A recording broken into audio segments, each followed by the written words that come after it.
All right. Good evening, everybody.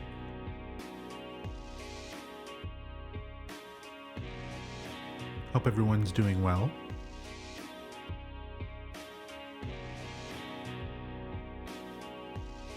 Happy Friday. It is Friday, my dudes. December 8th, 2023. Hope everyone is staying warm. At least if you live in parts of the world where it's getting cold or has continued to be cold. It's nearing winter. Need to rewatch the Long Dark playthrough. It's funny, I was actually making note of that the other day, that I need to get back to Long Dark. There's been a new chapter out for a long time now, like over a year, I think. And I've been meaning to get back to it, and gotta play some more Long Dark.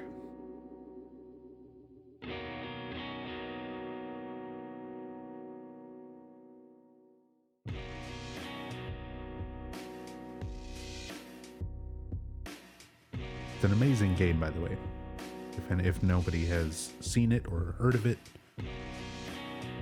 there's a fairly in-depth playthrough of it, at least for the first 3 chapters, on my VODs, on my collections here on Twitch. I can't remember. That might also be on YouTube. Need to double check that.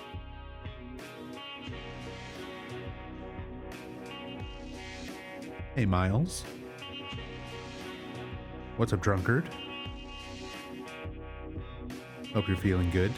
Feeling the vibes tonight. Hey, Tiny Wolf. Did I hear the Long Dark? Yeah, we're gonna play the Long Dark instead of Silent Hill. Nah, not tonight. Not tonight. But definitely sometime soon.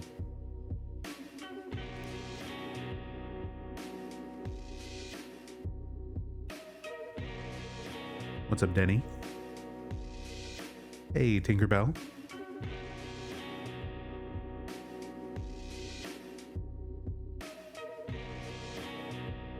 What's up, Christophonics? Hey, Haunter.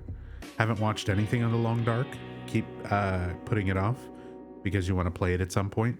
Yeah, it's a great game. Really good survival, kind of atmospheric survival type game.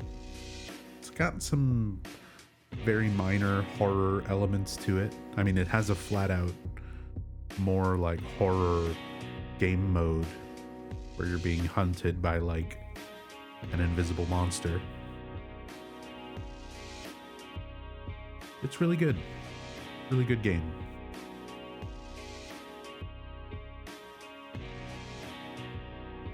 Alan Wake is the Dean Koontz to Harry Mason's Stephen King. Damn, drunkard. Coming in here with some statements.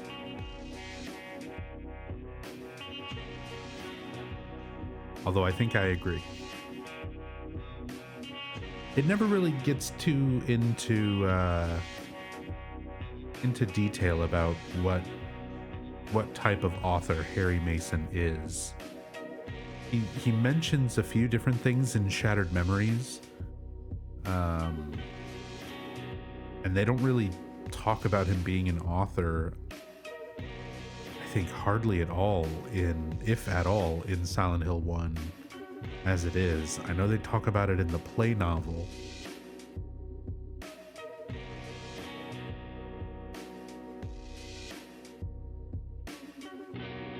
But yeah, they don't really go into Harry's occupation too much. Hey, Beastly. What's up, Newman?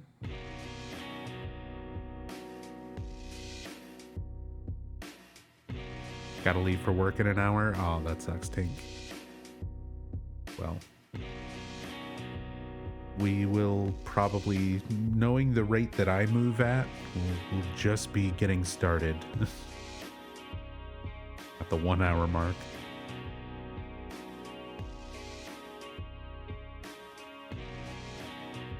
Hey, Rachel. Love you. What's up, gamer husband and wife? Insomniac. Red Wanderer. Jad Ashton, hello. Hope you're having a good night. You'll watch when you get to work, too. Just don't get in trouble.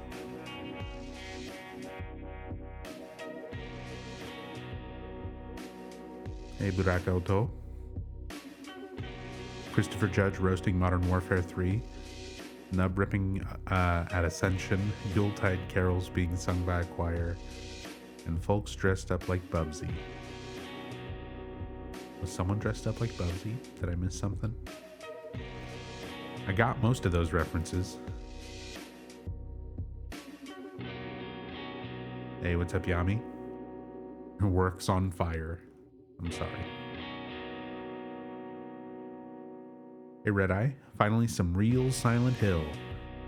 Yeah, we gave Ascension a shot. I gave Ascension a full, hearty, thorough examination and a fair month to give me some reason to stay invested, and it just didn't.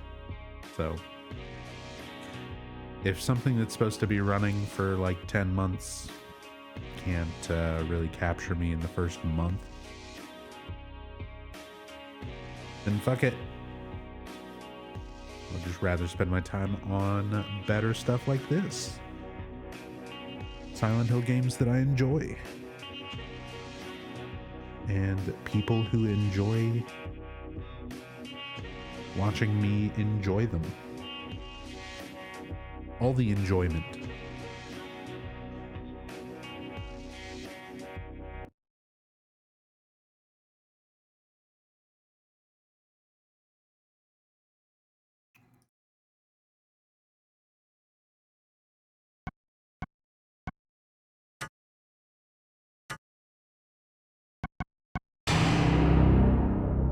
Enjoyment's overrated. I mean, don't get me wrong. I also have fun with the occasional dumpster fire. And Silent Hill Ascension definitely fell into that category, but yeah, after a month, there's only so much you can really have fun poking at, you know?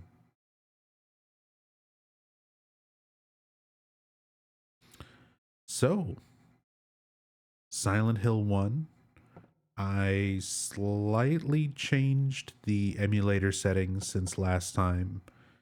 There's a widescreen hack that's enabled, and it works pretty well for the gameplay, but not so much for the FMVs. So I changed a setting so that it will play the FMVs in default native 4:3 ratio, and then gameplay will still be widescreen. So hopefully that works correctly.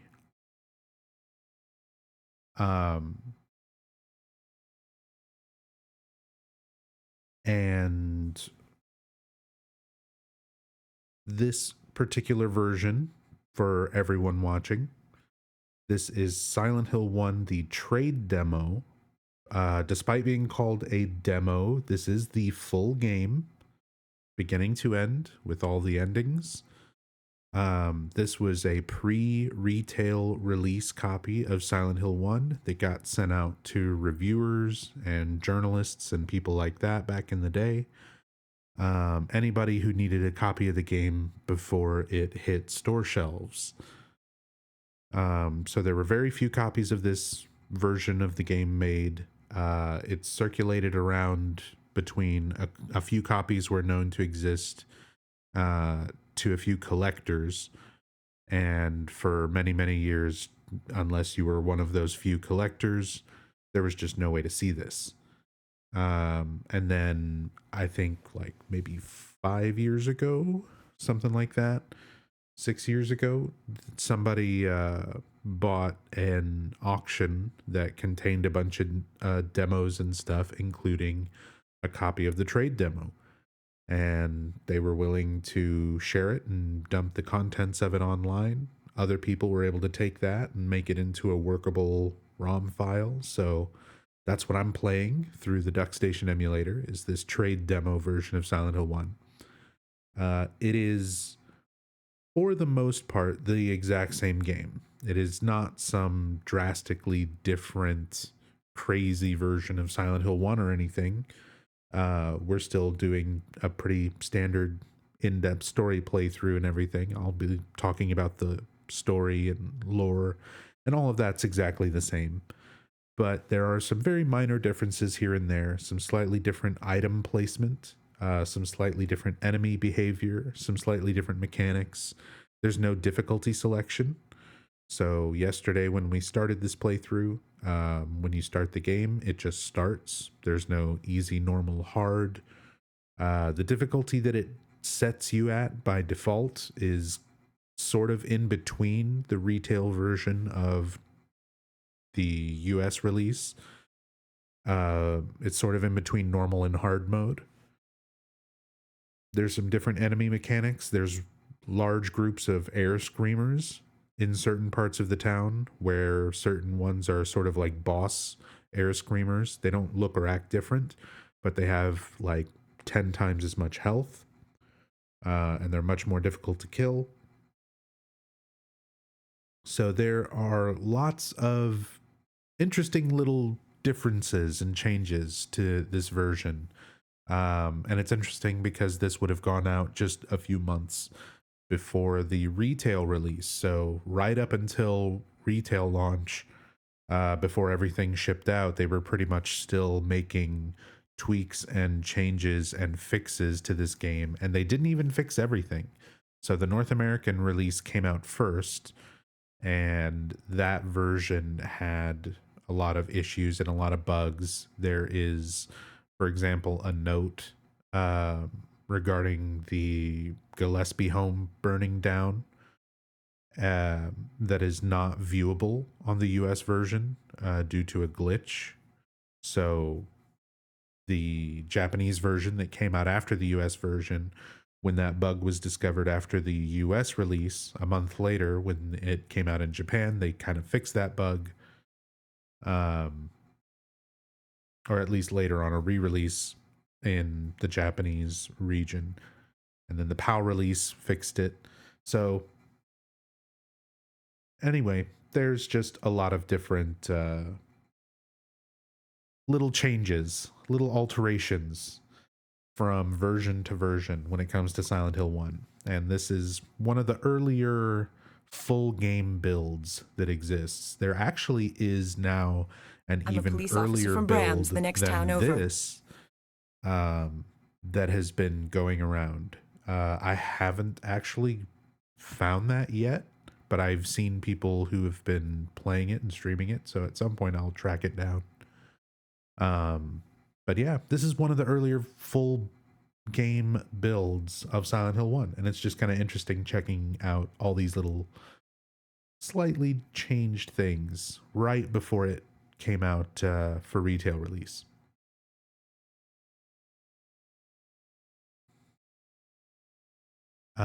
Is Tay High 86? Thank you so much for the 2 months. I Stay High 86. I can't read. Usernames are hard. Welcome back. Thank you so much for the resub. Very much appreciated. But yeah, that's kind of the general recap. That's the version that we're playing. Let me go ahead and put chat up on screen.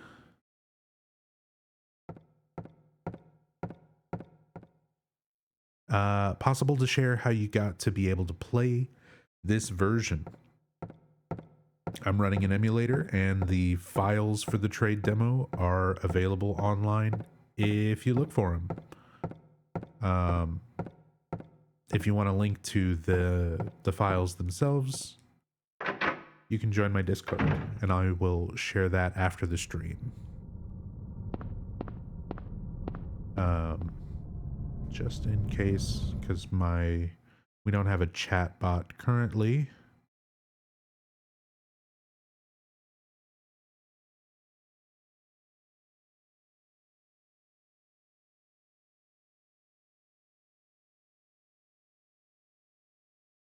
There we go.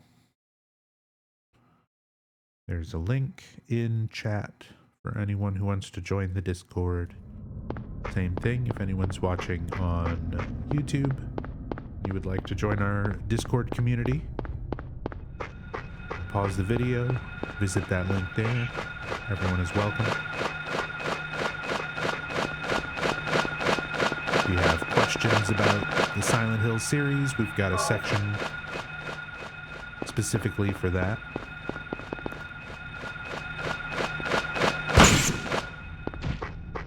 Plop.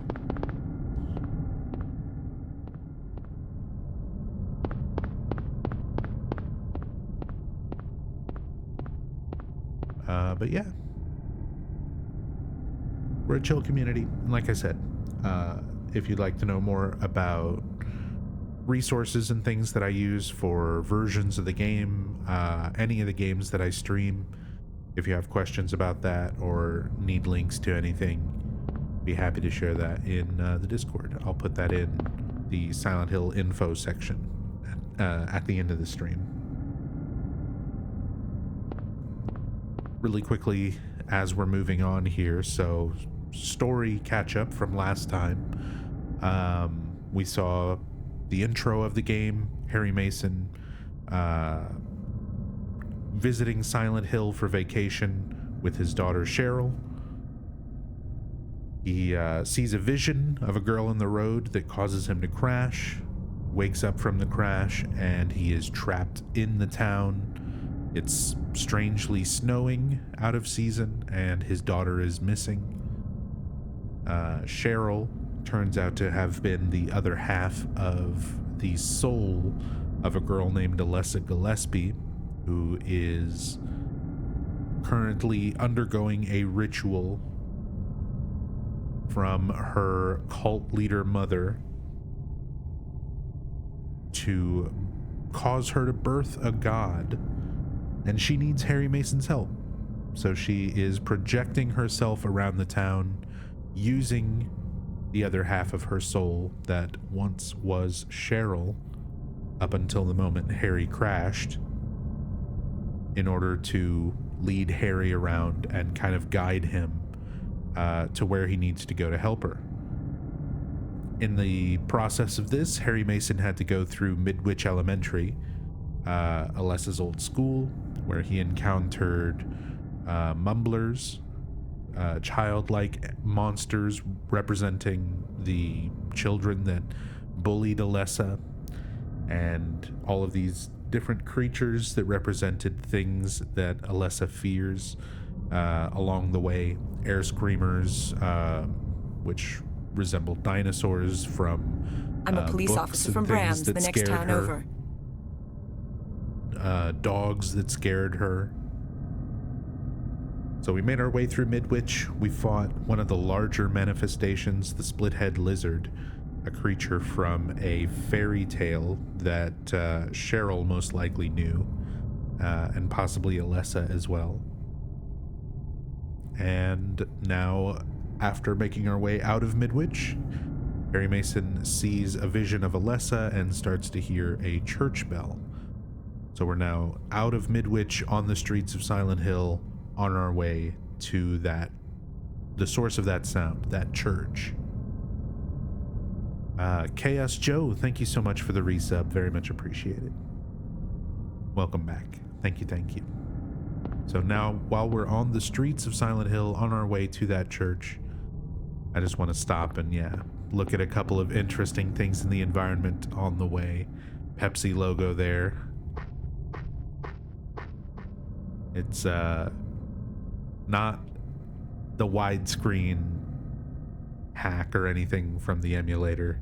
This texture looks like that even normally in the game.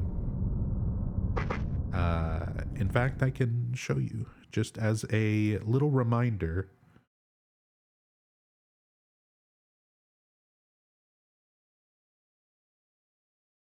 what this game looks like.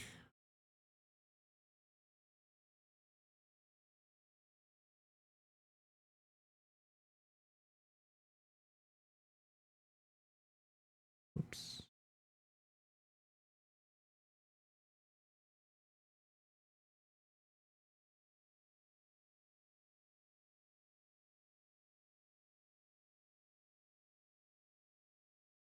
And I have to get used to doing this because there are actually parts of this game that unfortunately are unstable with duck stations enhancements. So there's a few segments of this game where I will need to return back to default settings and disable any kind of visual enhancements. So we get to play the game in classic mode for a couple of sections, and we're coming up on one of those sections in a little bit, so might as well get used to this view. But makes quite a difference, this versus running it with all the enhancements, because this is pretty close to how it would have looked, you know, back in the day. It would have been even a little less clear than this through actual hardware hooked up to like a CRT, especially depending on your PS1 cable. But some really interesting little textures and things in the environment. It's a bit hard to see them, especially with all the enhancements turned off. And because this is a new game playthrough, I do not have some of the New Game Plus settings, like self-view mode, which is almost a first-person mode. It's like really close over-the-shoulder view from Harry's perspective, and it lets you see a lot of things really close, but without it, it's a bit difficult to see things. So we can see the Pepsi logo on that other bench, even without any kind of visual enhancements. You can't really read the text without the enhancements, but you can still see the stretched red and blue logo. This one is a lot harder to make out.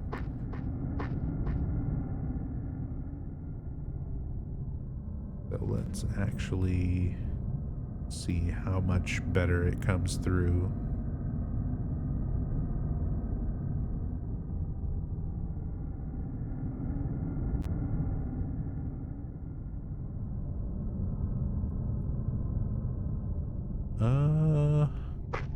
A little bit better.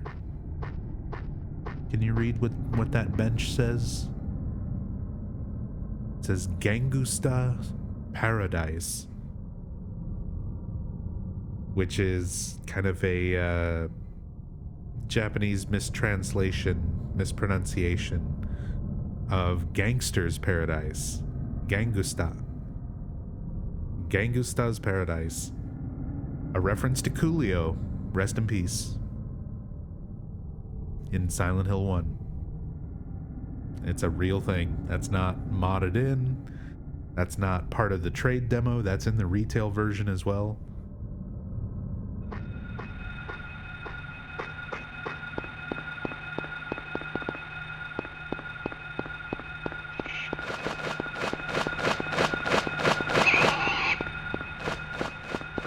That is a legitimate reference to Coolio in Silent Hill 1.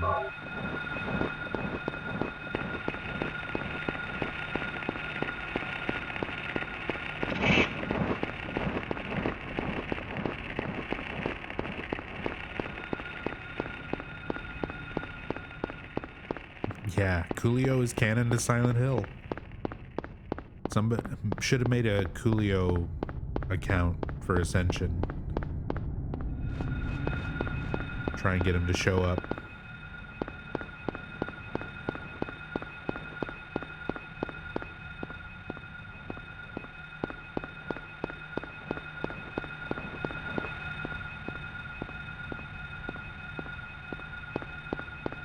So this is the church. This is the source of that bell that Harry started hearing after killing the split-head lizard in Midwich. The Balkan Church.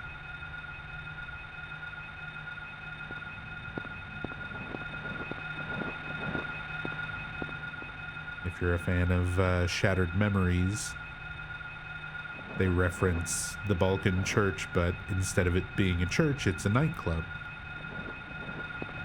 Before we go in there, there's a few other things, though, that I want to go ahead and just run around and look at.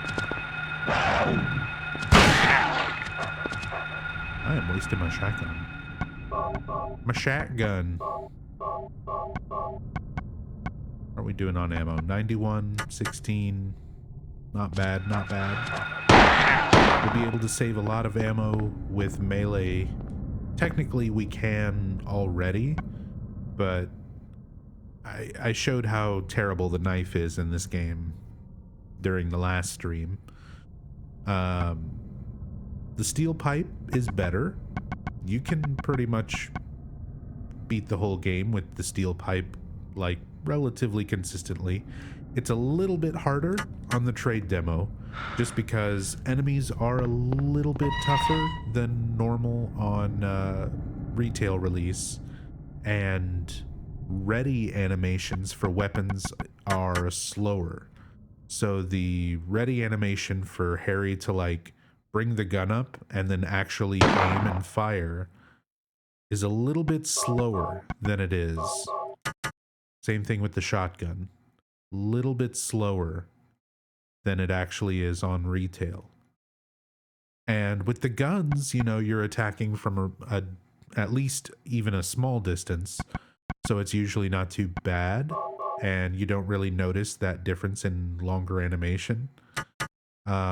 With melee weapons, when you're trying to fight up close, the amount of time it takes you to ready a weapon and swing, it's only, you know, a fraction of a second difference, but it makes melee combat harder. It makes a lot of enemies a little bit harder to deal with if you're fighting them, you know, up close. So that might have been one of those balanced, you know, tweaks that they decided to make those animations a little bit faster, cut out a few of those frames of animation just to make combat a little bit easier. Harry's kind of a slow guy in general. I mean, don't get me wrong, combat is not, like, insane. It's not insanely different from version to version. And yeah, Harry is kind of slow and kind of clunky when it comes to fighting things anyway. He's a writer, he's a dad. I don't expect him to be doing too many crazy things. Although you say that, and his competition at the time was Resident Evil, you know, special members of stars. And yeah, you ever seen Jill Valentine or Chris Redfield fucking scoot along like this while shooting? Not in Resident Evil 1, not in Resident Evil 2. You won't see Leon Kennedy pulling that move off. So he might be slow and clunky.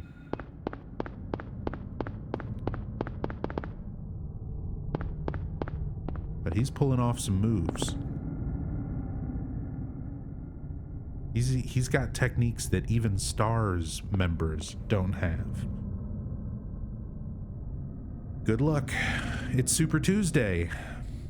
6 cans of Formula Hell.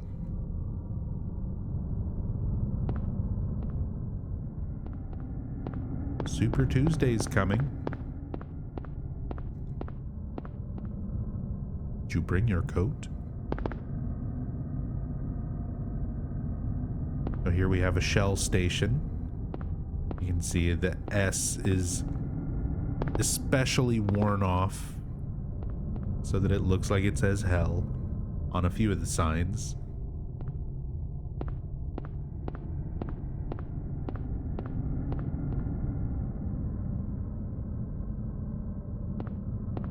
parody of a actual thing.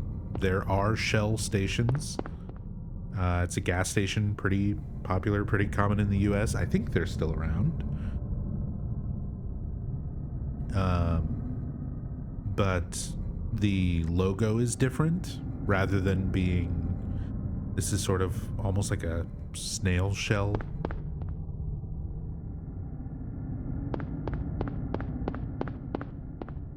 Rather than a, like a clamshell. But still, some of these kind of parody versions of real life things, sort of like the Boston Market. One of the things that I pointed out in the last stream. A lot of things in the environment are kind of based on real world things, but slightly changed.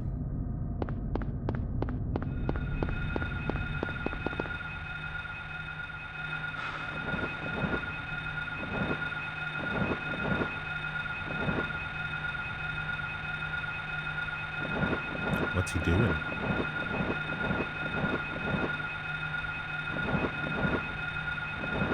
He's just having fun.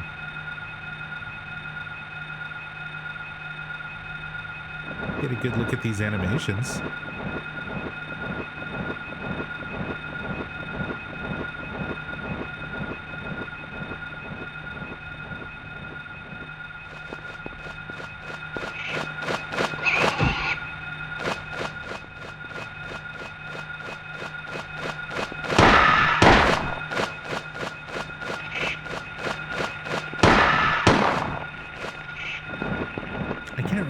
This is another area where we can get the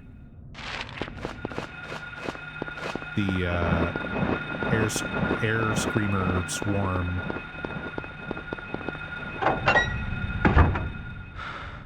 By the way, let me know if the audio and everything is okay. If anything seems like it's too loud or too quiet. Go through and tweak things.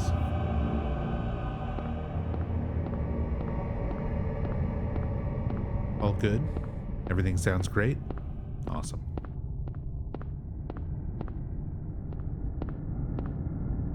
My watch streak. Wasn't the last stream no mic DBD? Yeah, last stream was no mic DBD. I don't think I played anything else. Did I go live? No, that was the last thing. Because I did part 1 of Silent Hill, and allergies have been absolutely destroying me, and my throat has been really sore, so talking for many hours about Silent Hill just was not in the cards, so I gave my throat a break, but I still streamed some no mic DBD.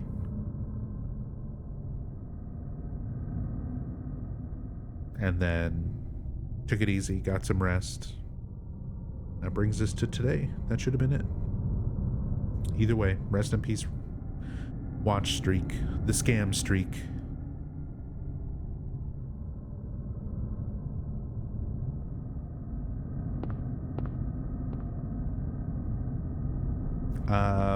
Interesting little reference here.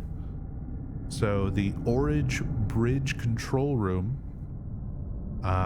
Orage is as far as a name, is a reference to Genesis P. Orage.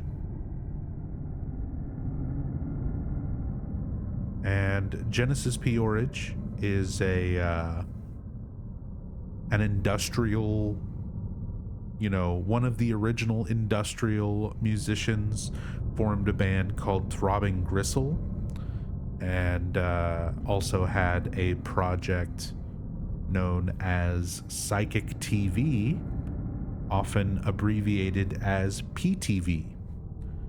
So that is where PTV, which is the drug in Silent Hill 1, gets its name from. And that is where the drawbridge here, the Orage Bridge, gets its name from.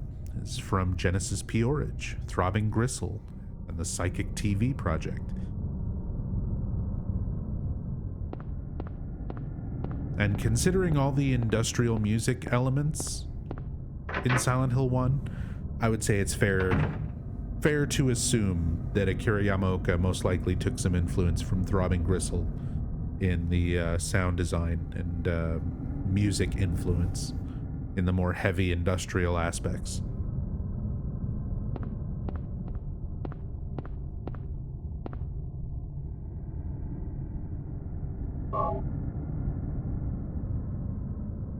Does Harry Mason shop for leather jackets at Eddie Bauer or LL Bean?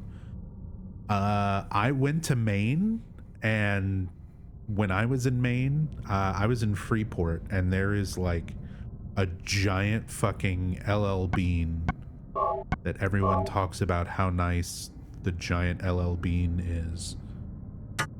So I would think Harry Mason, along with anyone else in that area, they're probably repping LL Bean.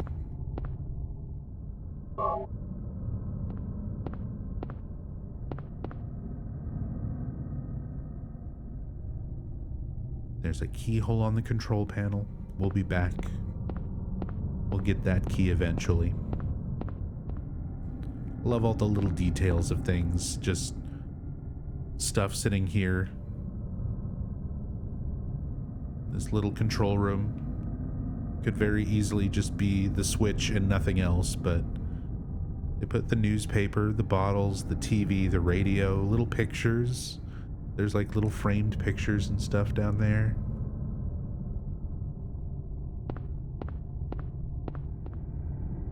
Looks like a map. Town map.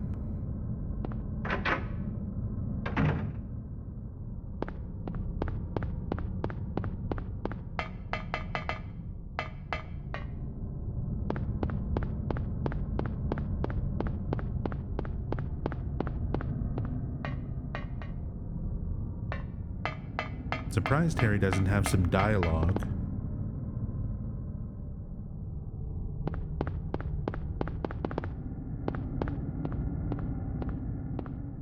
Usually when you get to like a dead end, especially if there's a solution, like a way to get past that later,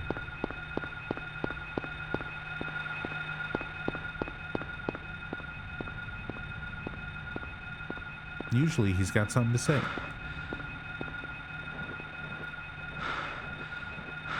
Although it's interesting how even in these little spots where there's not anything, this doesn't go anywhere. There's no items down here, but there's still like unique camera angles.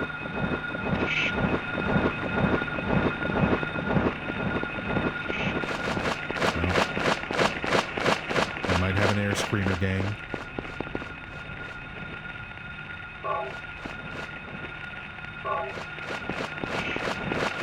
Hey, what's up, Star Garden?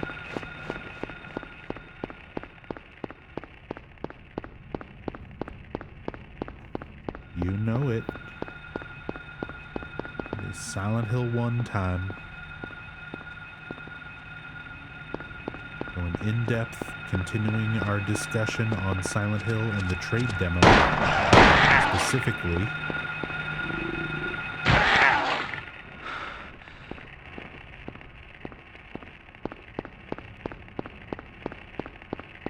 But right now I also want to take my time and kind of look at some stuff before we continue on. We're about to go to the church and meet Dalia, but before that, I want to make sure I've looked at everything else around here before we move on. For the most part we have. There's one other little reference over here. There we go. Red rum. Written in blood across one of the walls. We've got reference to Stephen King in so many ways already. a picture of Stephen King himself in the diner, holding a shotgun, and it says "Study, damn it." We've seen posters for Pet Cemetery. In the town itself, you have Bachman Road, one of the main roads into town from the north, in and out of town. Bachman being a reference to Richard Bachman, which is a pen name of Stephen King. Is that Jack Daniel's whiskey? Yeah, it is. Right next to the red rum is a very faint Jack Daniel's Tennessee whiskey label. It's been stretched out. All this stuff that's definitely not, like, you can't do this with games anymore. It's pretty funny because as time goes on and as the Silent Hill games go on, these types of references, like there's a ton of these in Silent Hill 1. There's a small handful in Silent Hill 2. And then by the time you get to like Silent Hill 3 and 4, there's like barely anything. And on from that, there's almost never anything like this. Although there are some weird ones later on. Homecoming has Fresh Step brand cat litter on some of its cardboard boxes. Whenever we do our in-depth Homecoming playthrough again, I'll be sure and stop and point out some of the weird ones in that, because there are some weird textures and stuff like that. But there's another little Jim Beam poster there.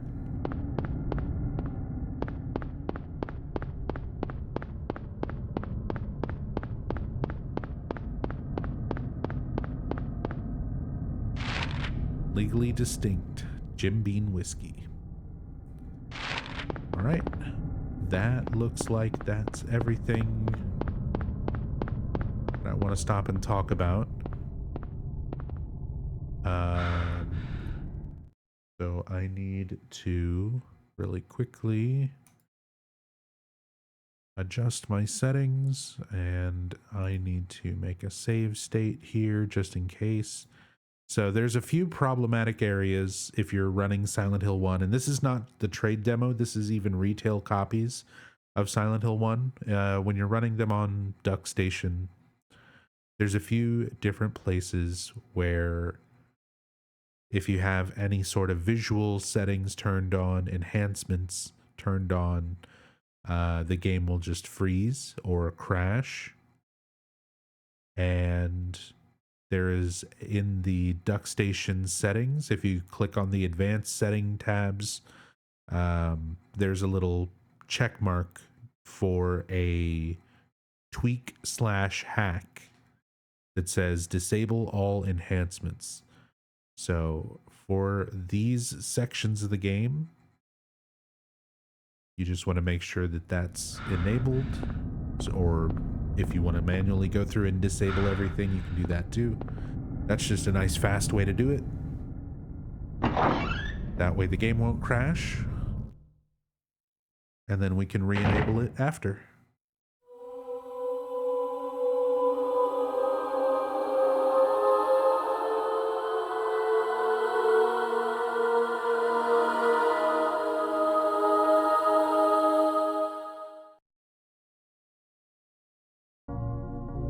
Were you ringing that bell? I've been expecting you. It was foretold by gyromancy. Gyromancy.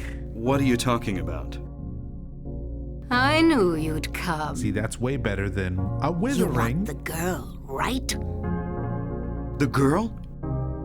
You're talking about Cheryl. I see everything. You know something? Tell me. Stay back. Nothing is to be gained from floundering about at random. You must follow the path. The path of the hermit concealed by Flauros. What? What are you talking about? Here, the Flauros, a cage of peace. It can break through the walls of darkness and counteract the wrath of Break the through the underworld. walls of darkness. These will help you. Make haste to the hospital before it's too late. Wait! Don't go yet.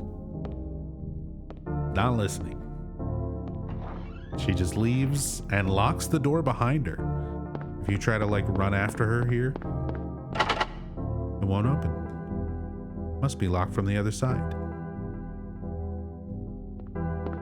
Like how she never answers any of his questions? Yeah, Dalia doesn't actually give Harry any real accurate information. She doesn't answer his questions. She knows that Alessa is trying to manipulate him into helping her, and Dalia needs to stop that. So the easiest way for her to do that is to manipulate Harry herself. And she does that through speaking in these vague ways and flat out lying, explaining what the Flauros is, that this is supposed to be something that can break through walls of darkness and counteract the wrath of the Otherworld. But it doesn't really do that. It breaks through walls, but it's not anything to do with the Otherworld or anything like that. It's used to get through Alessa's barrier. She's able to have sort of this psychic barrier around the other half of her soul that once was Cheryl, that she's using to project around the town. And Dalia needs to get the other half of her soul. She needs to reunite that aspect of her with her physical body and the other half of her soul in order to finish the ritual and birth her god. So the entire time that we're seeing Alessa appear, it's what was at one point Cheryl. Up until Harry crashed his car, that was Cheryl.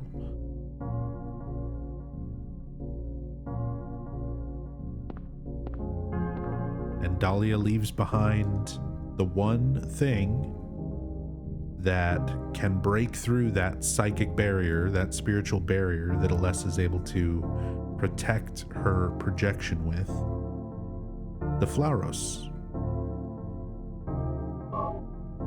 We'll just take it. Just put that right in our pocket. She also leaves behind the drawbridge key because she knows that we're going to need to get to the other side of Silent Hill to continue investigating this. And again, Dalia is kind of trying to manipulate Harry into helping her inadvertently capture the other half of Alessa's soul. Meanwhile, Alessa's trying to manipulate him so that he'll help her. Can you just leave it? You are absolutely required to take both items to progress.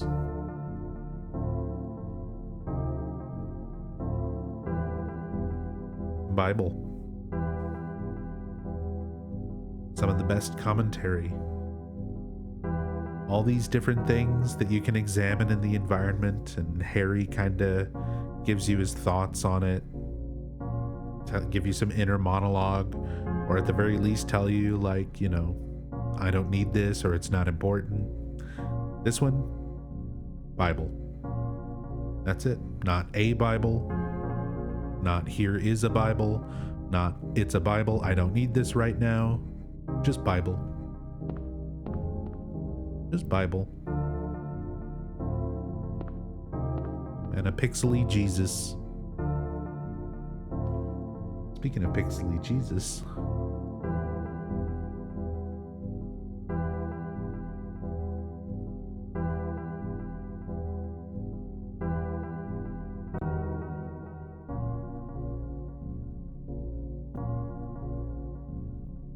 there we go.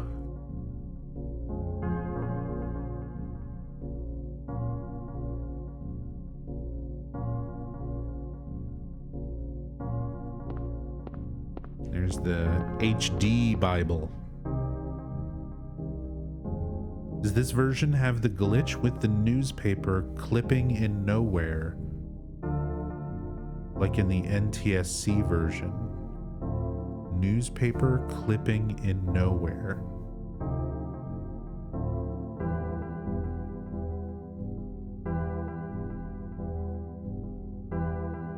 Oh, you mean like the newspaper clipping about the fire, about the Gillespie home? Yeah. That glitch starts here. It does not get fixed for the North American release. It does not get fixed for the 1.0 Japanese release. By that point, they figured out, and Team Silent was aware of the glitch, and they fixed it for the European PAL release. They fixed it for the 1.1 Japanese release. Although I think for some weird reason it wasn't fixed for the Greatest Hits North American 1.1 release, even though that would have come out last, I think. I might be misremembering my timeline here.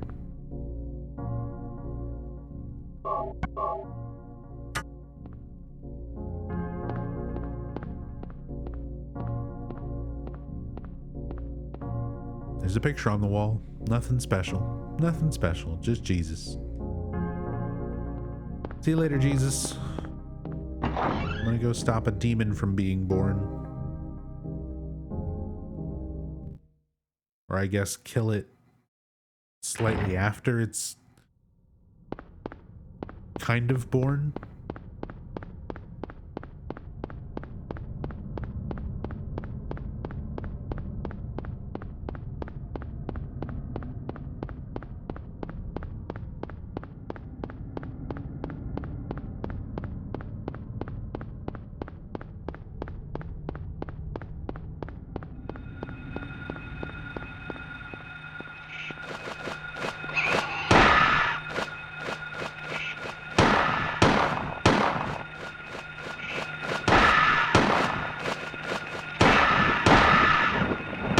Screamer gang, Air Screamer gang.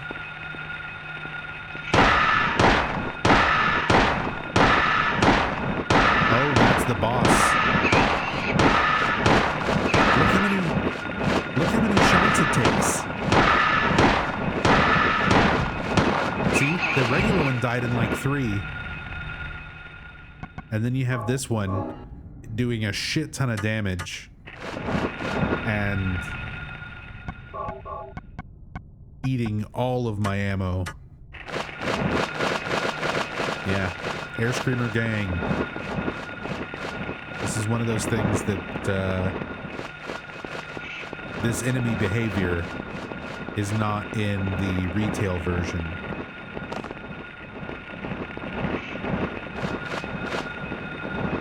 I kind of wish this would have stayed in.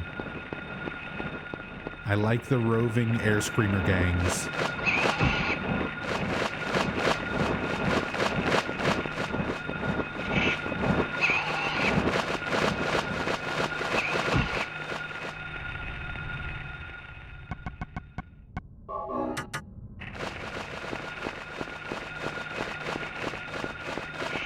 Stuck.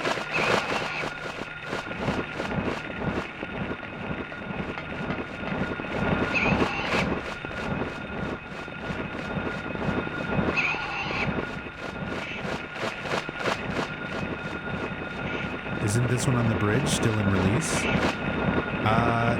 I don't think so. Not like this. I'm pretty sure. There is a few spots in the release where you can have that still happen, where there are just multiple air screamers that are spawned in, but not that many. And you don't have those ones that are like super difficult to kill. Technically it stayed in, just not as noticeably. Yeah, there's only one spot, I think, where it happens in retail, and it's not nearly as many.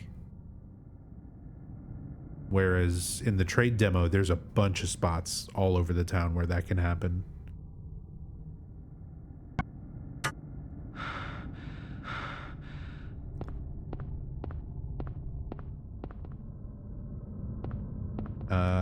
This is another cutscene where if you have any sort of visual enhancements on Duck Station, they will cause the game to crash here. So just disable enhancements.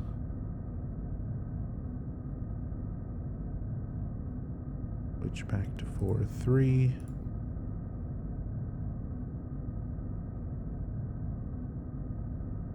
Oh, did my emulator crash?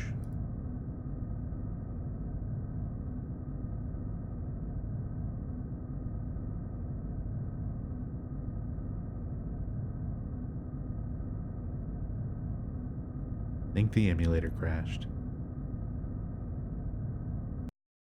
It's so strange. I don't know why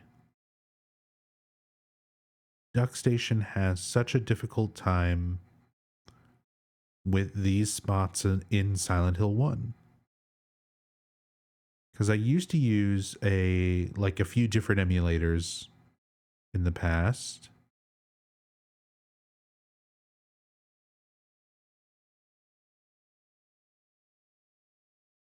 And for example, like EPSXE, which is typically what I used before Duck Station.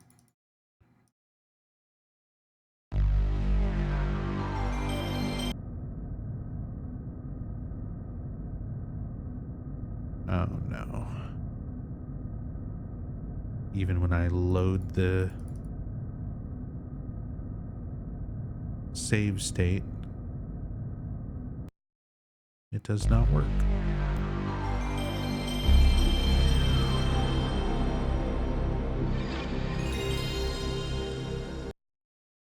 That's fine. But yeah, even playing this on like older emulators with similar visual enhancements, you know, it didn't have issues crashing in these spots. But something, for some reason with Duck Station,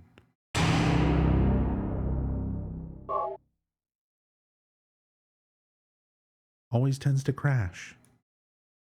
You always stick with original settings because you love original PSX look. So do I, to be honest, but because I stream these games so often, I try to show every version. I try to rotate out every possible way you can play them and what all the versions look like. So for certain story playthroughs, I'll play this on my PS TV, you know, just play the digital store, PlayStation Store version of Silent Hill 1 on PS TV and have that original look, and it looks and runs great. And I've done plenty of playthroughs that way. I've done it with the emulator like this, with all the settings disabled. So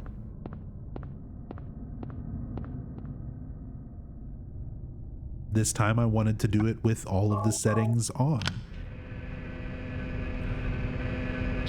And unfortunately, that just comes with a lot of extra stuff not working how it should. A lot of extra fuss. But there we go.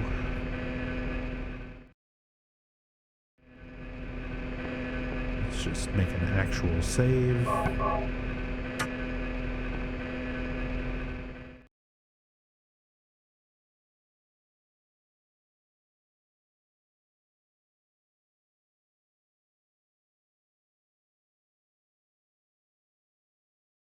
But yeah, some people want to run this on Duck Station and make it look all nice and pretty like this.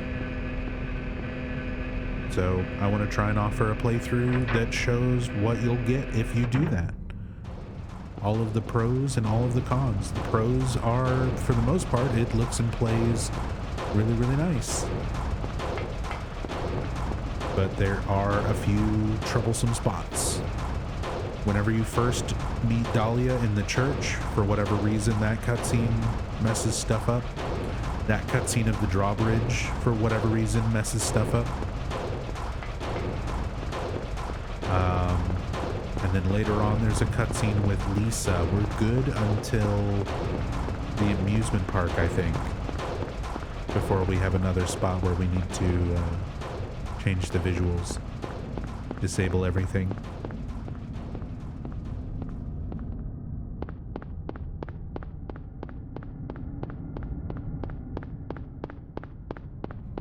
But yeah, you can always run it on DuckStation with default original PS1 settings if you don't use any visual enhancements, and it runs perfectly fine. It does not crash,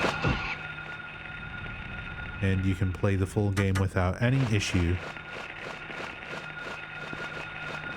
Oh, see, another Air Screamer gang.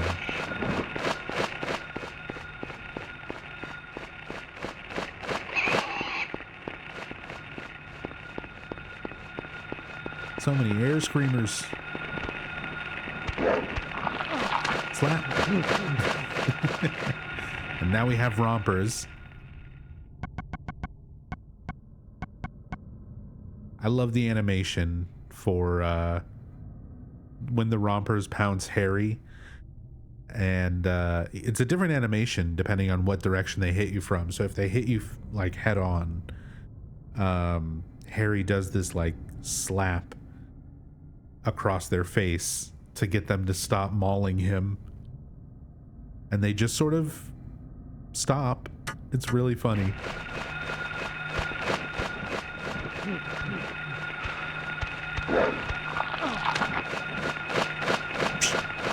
There's like a little sound effect too.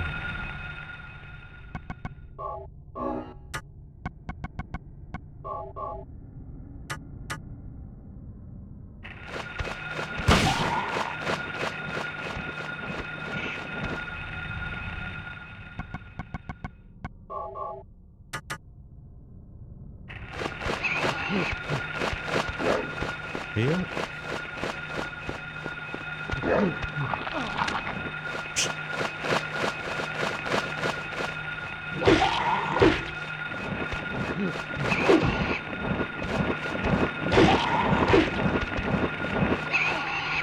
So many monsters.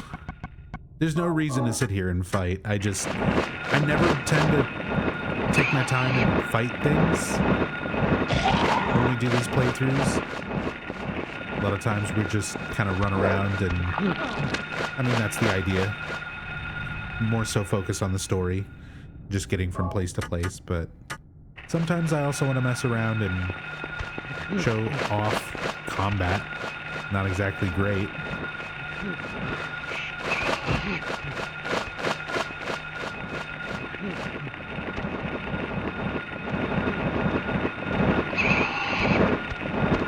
Oh my God. He jumped over the police car. He's a madman.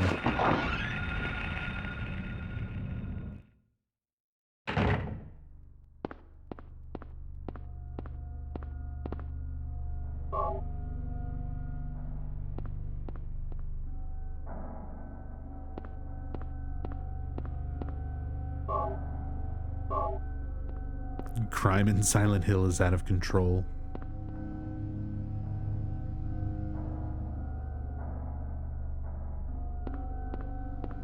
All the little things on the bulletin board.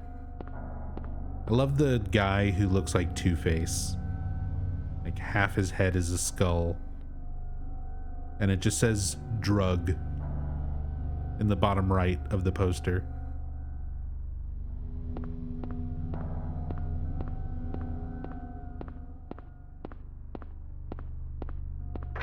So deep. I would love to have actual posters of a lot of these weird little textures in like Silent Hill 1 and 2.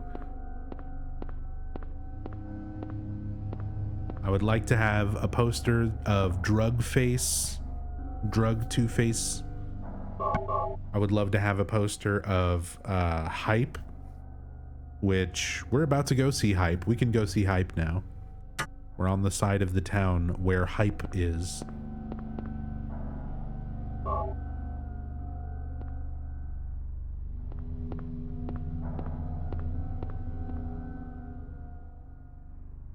There's a memo on the desk. Coroner Seals called. Officer Gucci unlikely to be murdered. He apparently died naturally. But medical records show Officer Gucci had no prior symptoms of heart disease. So this is where the drug subplot of Silent Hill 1 starts to clue in.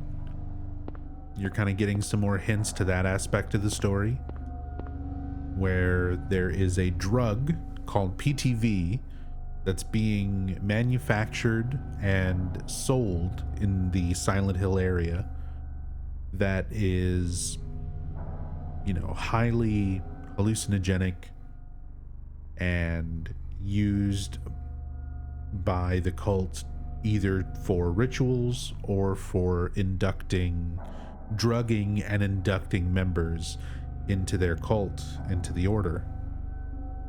So Officer Gucci died of a mysterious heart attack with no history or symptoms of heart disease. And we're going to find out that Kaufman is most likely the person behind these mysterious murders, these mysterious deaths that are heart related. Most likely from some sort of forced drug overdose or something similar. And this will also parallel with what we learn about Lisa and her sort of involvement with what's going on and how Kaufman potentially killed Lisa Garland. So this starts tying into like all these other aspects of the story. But there's this drug trade going on in Silent Hill. This drug PTV being manufactured and sold. Kaufman is basically handling that manufacturing and selling. He's making money off of the cult and by distributing this drug. So here in the police station, we get that memo about Officer Gucci's mysterious death. And there's something on it. Product only available in selected areas of Silent Hill. Raw material is White Claudia, a plant peculiar to the region. So White Claudia is the raw plant that's used. And once it's refined or whatever they need to do to it, it becomes a final product known as PTV. And grammar and botany lesson for the day. In this sentence, when it says a plant is peculiar to the region, when talking about plants, that means that it is specific to that region. So it means that White Claudia only grows around Silent Hill. And that was something that I misunderstood for many, many, many years. I always understood this and read the word peculiar to mean strange or out of the ordinary. Usually when you mention that something is peculiar in English, it means that it's odd. So I read this as saying raw material White Claudia is peculiar to the region, as meaning White Claudia is not supposed to grow here. I used to understand this as the opposite, that it was peculiar, that it was strange that White Claudia is growing here. But in botany, in plants, if something is peculiar to a region, it means that it only grows there. I didn't know that. Maybe you didn't know that either. But now we all know. Manufactured here. Dealer equals manufacturer.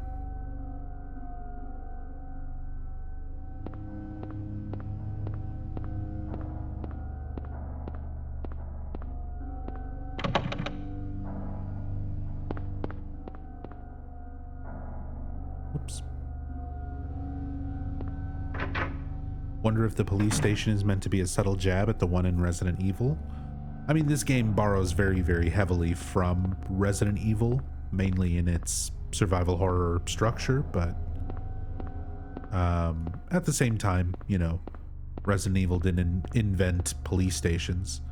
This is a pretty typical American police station with a very tall counter, but otherwise pretty normal.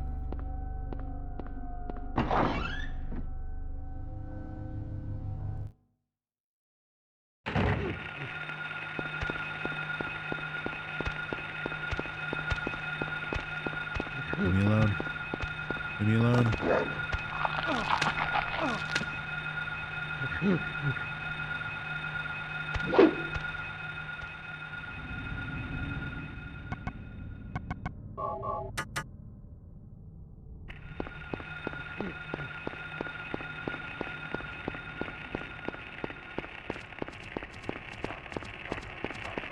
Hey, Dr. Rockstar. Missed day one. We had talked about this years ago, particularly how the intro was changed on Cheryl's drawing book into nonsense. Not sure if you mentioned that yesterday during the playthrough. Yeah, I did not mention it during yesterday's playthrough when the intro played. But yeah, Cheryl's drawing book basically had placeholder letters that were switched. So in the intro, in early versions of the intro, it just says nonsense. Yeah, it says like COOWIGRDINOR or something to that effect, where it's just gibberish.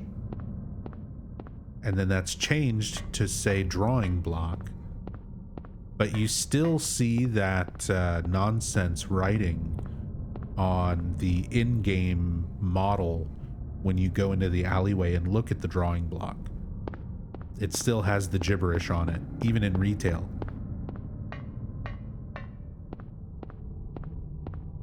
So yeah, we didn't mention that yesterday, but we mentioned it now, and that's good enough. God, it sucks not having New Game Plus self-view mode. But here is the hype posters. It's just like a picture, it's like a close-up of a Japanese man's face grinning, and it just says hype in the corner. We have it as a BTTV or a Frankerface Z emote. I think Frankerface Z? I don't even remember anymore.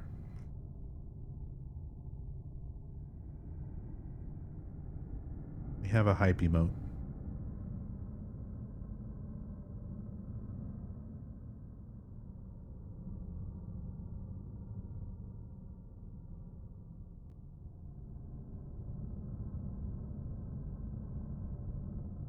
I can't find it.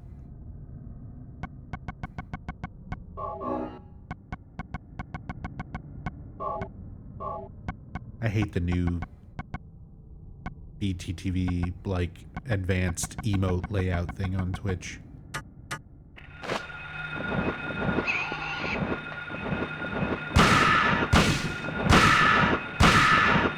Oh, it's a boss. And see, like, once you start attacking the boss, all the other ones show up and swarm you, dude. That's such a cool thing. Like, that's such a neat mechanic. I wish that would have been in the actual retail version. Like I said, the retail version's got some spots where you can still encounter a bunch of air screamers like this, but not with this, not in this many areas as the trade demo. And they don't function like that, where you attack one and then get swarmed. Some more Stephen King posters here. A poster for Carrie.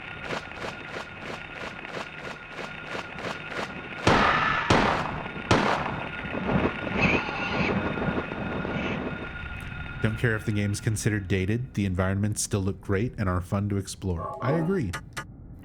It's especially nice, like, if you have the option to do an emulator like this, to run the game through something like DuckStation and have these nicer, cleaner textures. For a lot of people, the visuals are, especially if you're younger and didn't grow up with these kind of games. I grew up with fucking super basic 8-bit and earlier game consoles, so even by the time PlayStation rolled around, like, it was pretty amazing, pretty groundbreaking stuff. But for a lot of younger fans who are trying to, like, play Silent Hill 1 and get into the series, play these older games, emulating and bumping up these textures definitely makes it, I think, a lot more enjoyable for a lot of people to wander around and sort of just explore and look at the environments.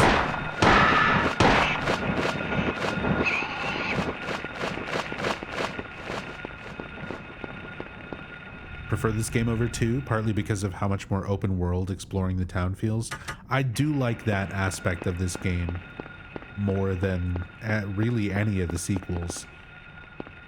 Like, never again in the series do you really get such a big open section of the town to explore all at once. The other games give you sections of the town, like, in little pieces, but usually everything is kind of blocked off to some degree. You don't really get to explore it kind of all at the same time. Silent Hill 1, it lets you see quite a bit of it.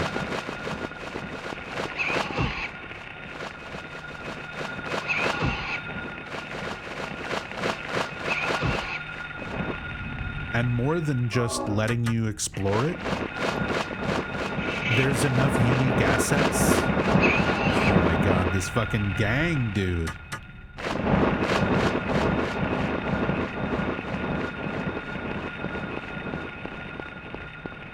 The gang.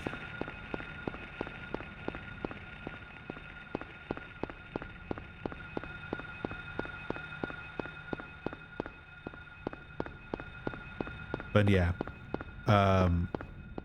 Silent Hill 1 has one of the best towns and best feeling of exploration, of just going around, looking around at things in the town, seeing all the unique assets, all the unique building fronts, all the little weird signs and references to things, Stephen King posters and Portishead posters, and Gangsta's Paradise, Coolio references, Pepsi logos.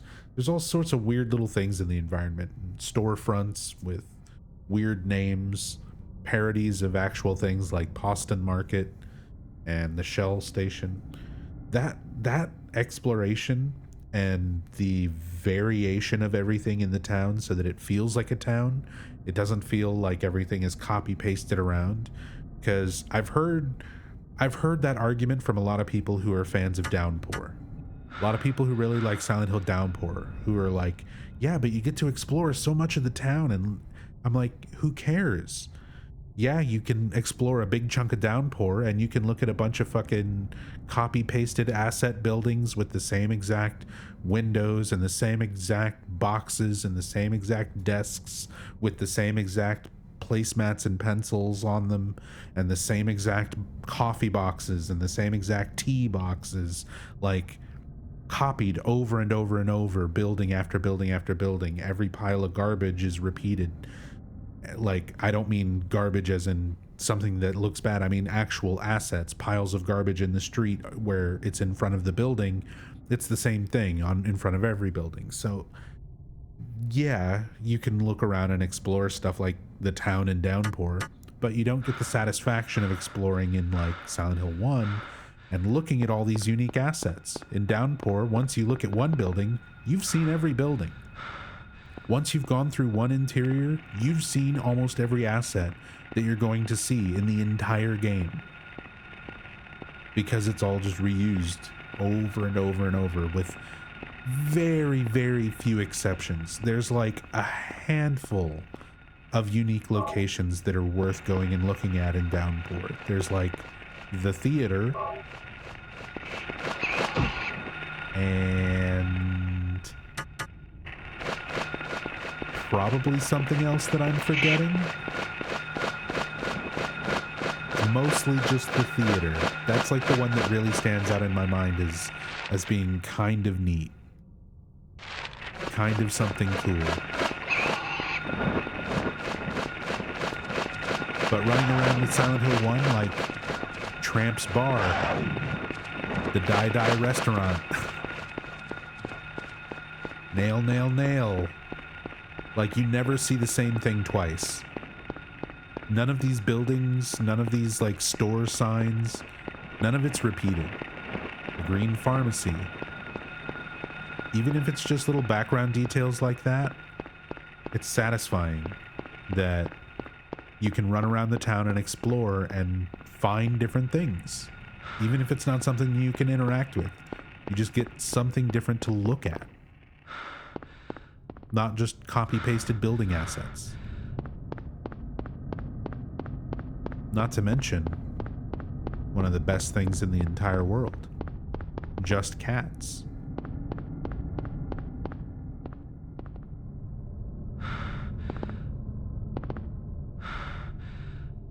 It's a store that's just cats. It's just for cats.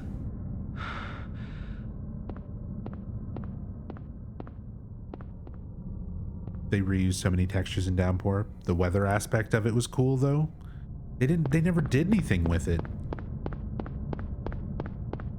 Like sometimes it's rainy and sometimes it's really rainy. You can still just get stun locked by enemies. They're not really any more frequent. Like they don't do anything with it.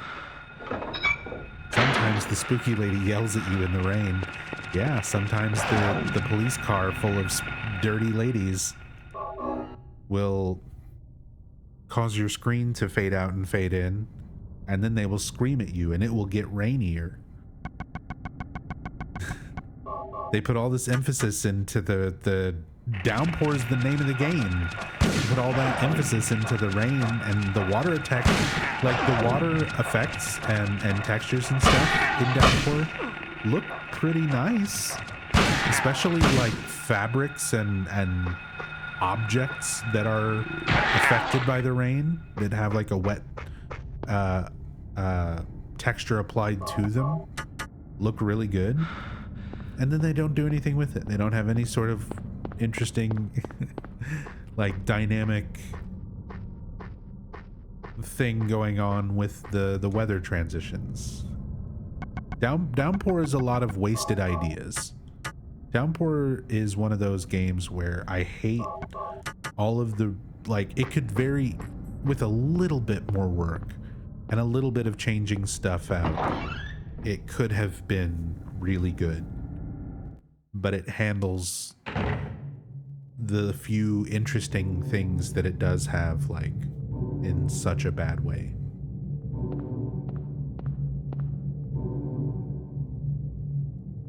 Was better than Homecoming? I don't know. That's not saying much. Personally, I feel like I give Homecoming a little bit more leeway than Downpour, but I also take into account speedrunning. Story-wise, Downpour and Homecoming are both not great. Gameplay-wise, they're both not great. Homecoming is a great speedrun.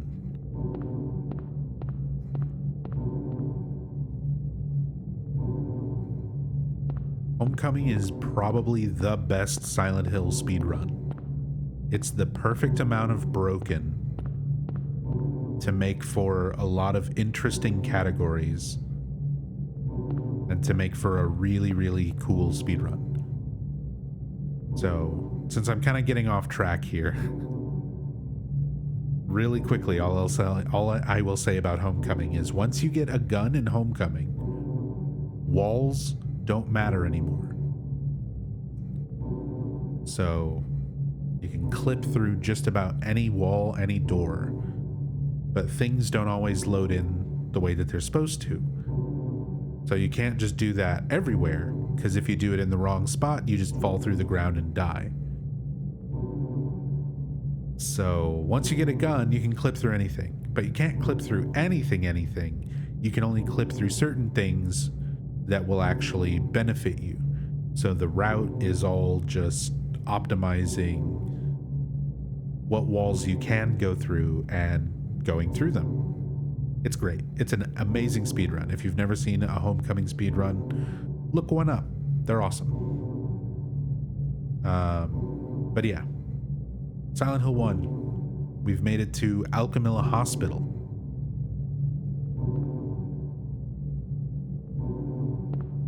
Alchemilla Hospital, one of the more iconic locations. They revisit this, recreate it in a lot of different versions. Speaking of Homecoming, Homecoming has a version of Alchemilla Hospital. The nightmare intro of Homecoming takes place in Alchemilla, even though it's not recognizable. They recreated for Origins, Silent Hill Origins, and Origins does it not perfectly accurate, but relatively close to how it's laid out and everything in Silent Hill 1. Yeah, Shattered Memories does have Alchemilla Hospital as well. Again, not recognizable as Alchemilla in any way that we know it, but you are briefly there. It's even got Alchemilla Radio. It's got its own radio station in Shattered Memories. There are no phones and phone books. No need to examine this.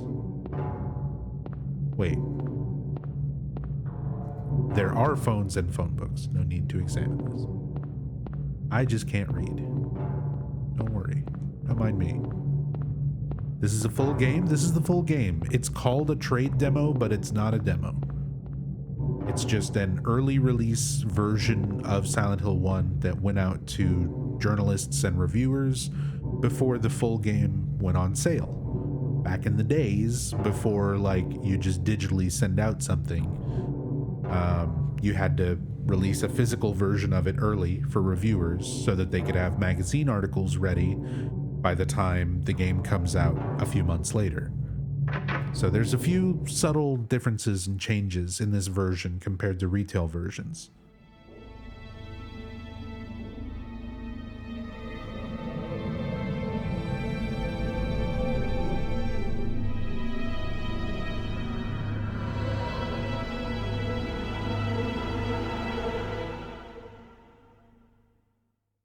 Michael Kaufman. Hold it! Stop! Don't shoot! Wait! I'm not here to fight. My name is Harry Mason. I'm in town on vacation.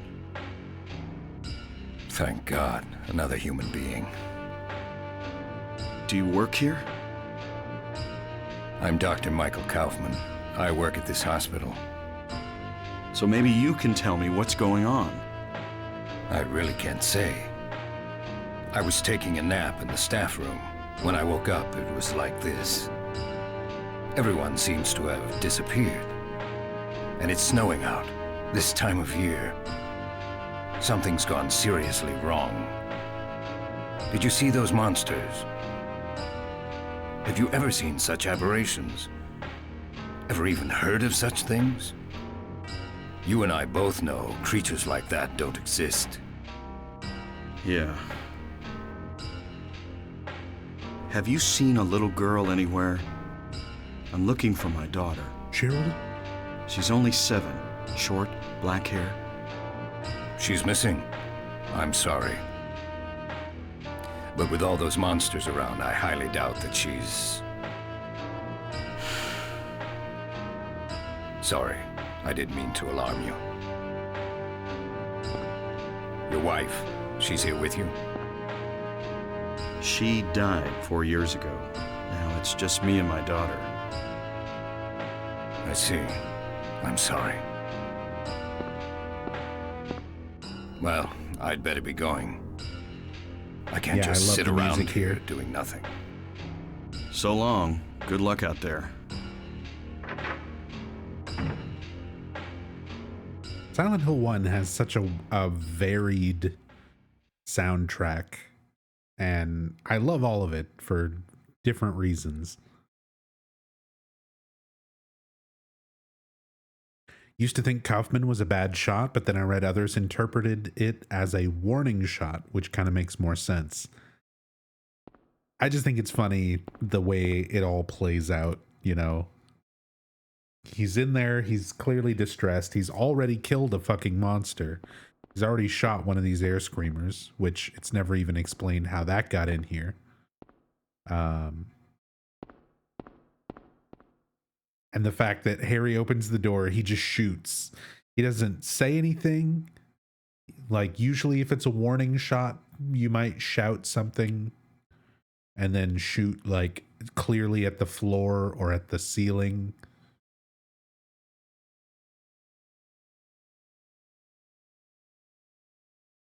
But no, he just takes a shot right at him. And then Harry's like, don't shoot, not here to fight. Thankfully, he doesn't shoot again. Tiny air screamer? It really is. It is a special model, yeah. Because the ones that we see are definitely not this small. Kaufman just had his own special little baby one.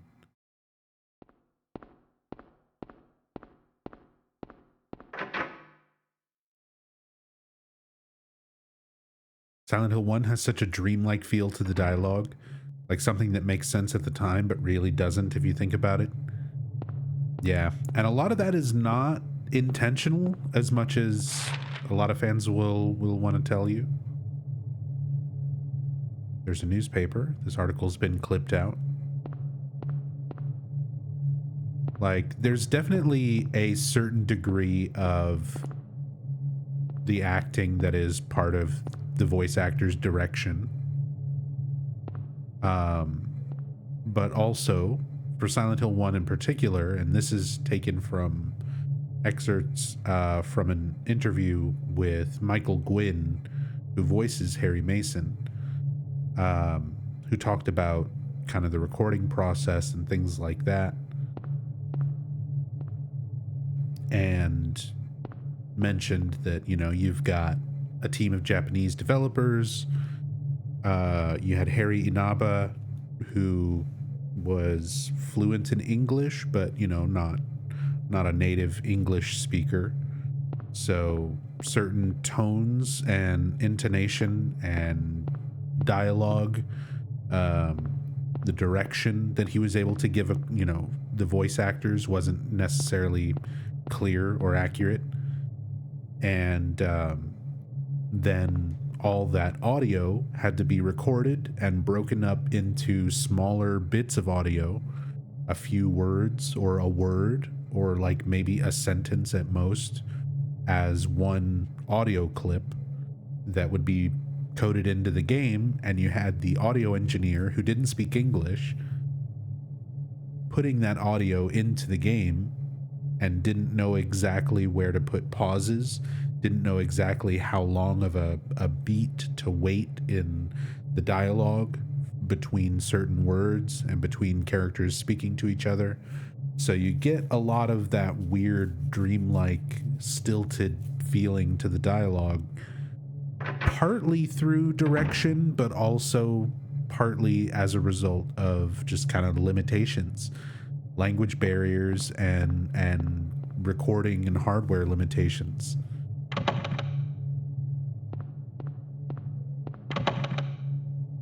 But it all worked out. Whether you think it's good or bad, the voice acting for these games is iconic. It's legendary. I wouldn't have it any other way.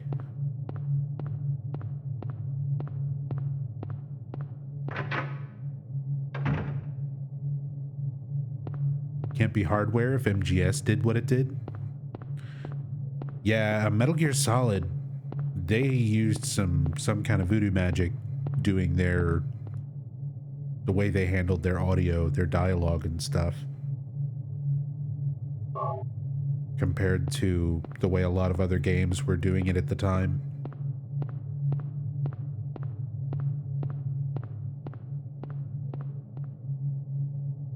But I mean, these are basically two of the games like that you bring up. Metal Gear Solid and Silent Hill 1, trying to say that because these games did something, you know, because Metal Gear Solid did something, you can't just be the hardware, right? But Silent Hill 1 and Metal Gear Solid were games that were like pushing the limits of the PS1. Like those were games at a time where they really figured out how to get the most out of this hardware and how to really do a lot with it.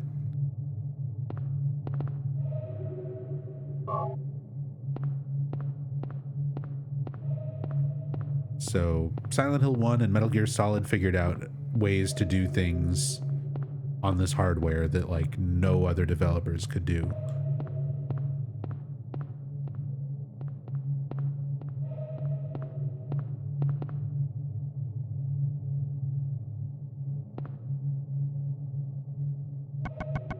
All right, so we've gone through, in the previous room, we went through and picked up a basement key, hospital basement door key found on the table on the first floor conference room.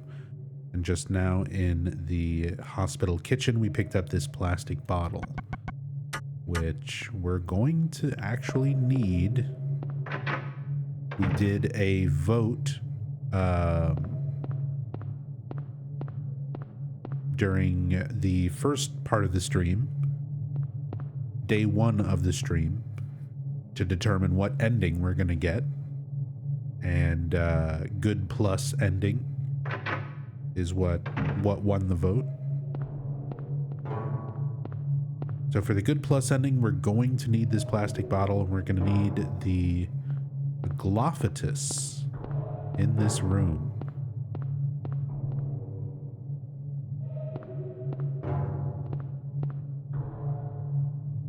A glass vial lies shattered.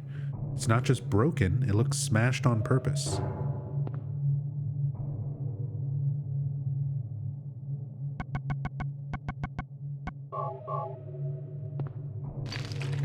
The remaining liquid is emptied into the plastic bottle. Now what have we here?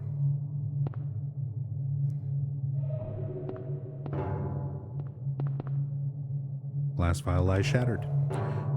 So this is a Glophitus, this red liquid. Unknown liquid. Red liquid found in a broken vial in the hospital director's room. So a Glophitus is a specific liquid that is supposed to be a ward or a substance used to expel demons. And Kaufman, he's closely working with a cult that he's not a part of, a cult that he probably didn't really believe in at first. He started making money off of them, easy customers for manufacturing and dealing drugs, making a lot of money. And he probably started experiencing or seeing some of the weird stuff going on with the cult, with Alessa, and started realizing, okay, this crazy cult shit is more than just them believing in some weird, religion. So he got himself some Glophitus. He got himself some demon repellent, just in case. And Dalia Gillespie knew that Kaufman had gone out of his way to get a Glophitus, to get demon repellent. And because she's trying to birth a god, and she knows that this Glophitus could potentially throw a wrench into her plans, she wants to go out of her way to find Kaufman's stash of this liquid and destroy it. So you find Kaufman's office. The shelves are all messed up. Who did this? Everything has been ransacked. Somebody just tore through looking for something. Not just destroying the place, specifically digging through all the drawers, all the shelves, and looking for this bottle of aglaophytus. And then when they found it, they smashed it. So Dalia, or someone helping Dalia, probably Dalia herself, I guess, went through, got into Kaufman's office, ransacked it, found the aglaophytus, smashed it. But Kaufman, he's a smart guy. He knew that Dalia would want to destroy his stash of aglaophytus, so he specifically left some here in his office, in the most obvious place to leave it, knowing that Dalia would find it and destroy it. Meanwhile, he has a second actual stash of it hidden elsewhere, much better hidden. And we will have to go and find it later as part of the good plus ending requirements. And it's also just a fun little side plot to go through. Vending machines, they don't work. I like how you get a little view of the courtyard, the trees, the snow, and everything is still outside.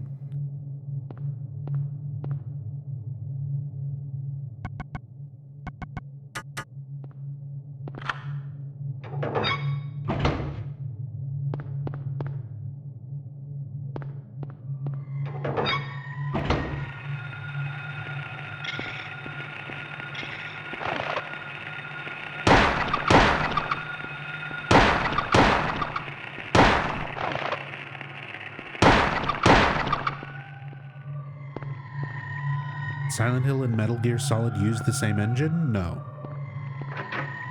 No, they don't.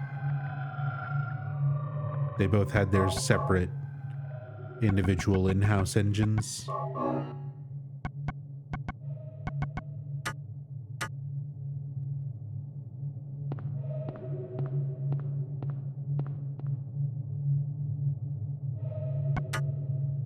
The in-house generator powers elevators, ICUs, and operating rooms only.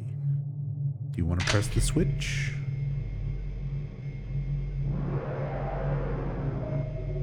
I love that sound. Very similar to the boiler room in Midwich. That sort of machinery sound, but almost mixed with like an animal sound.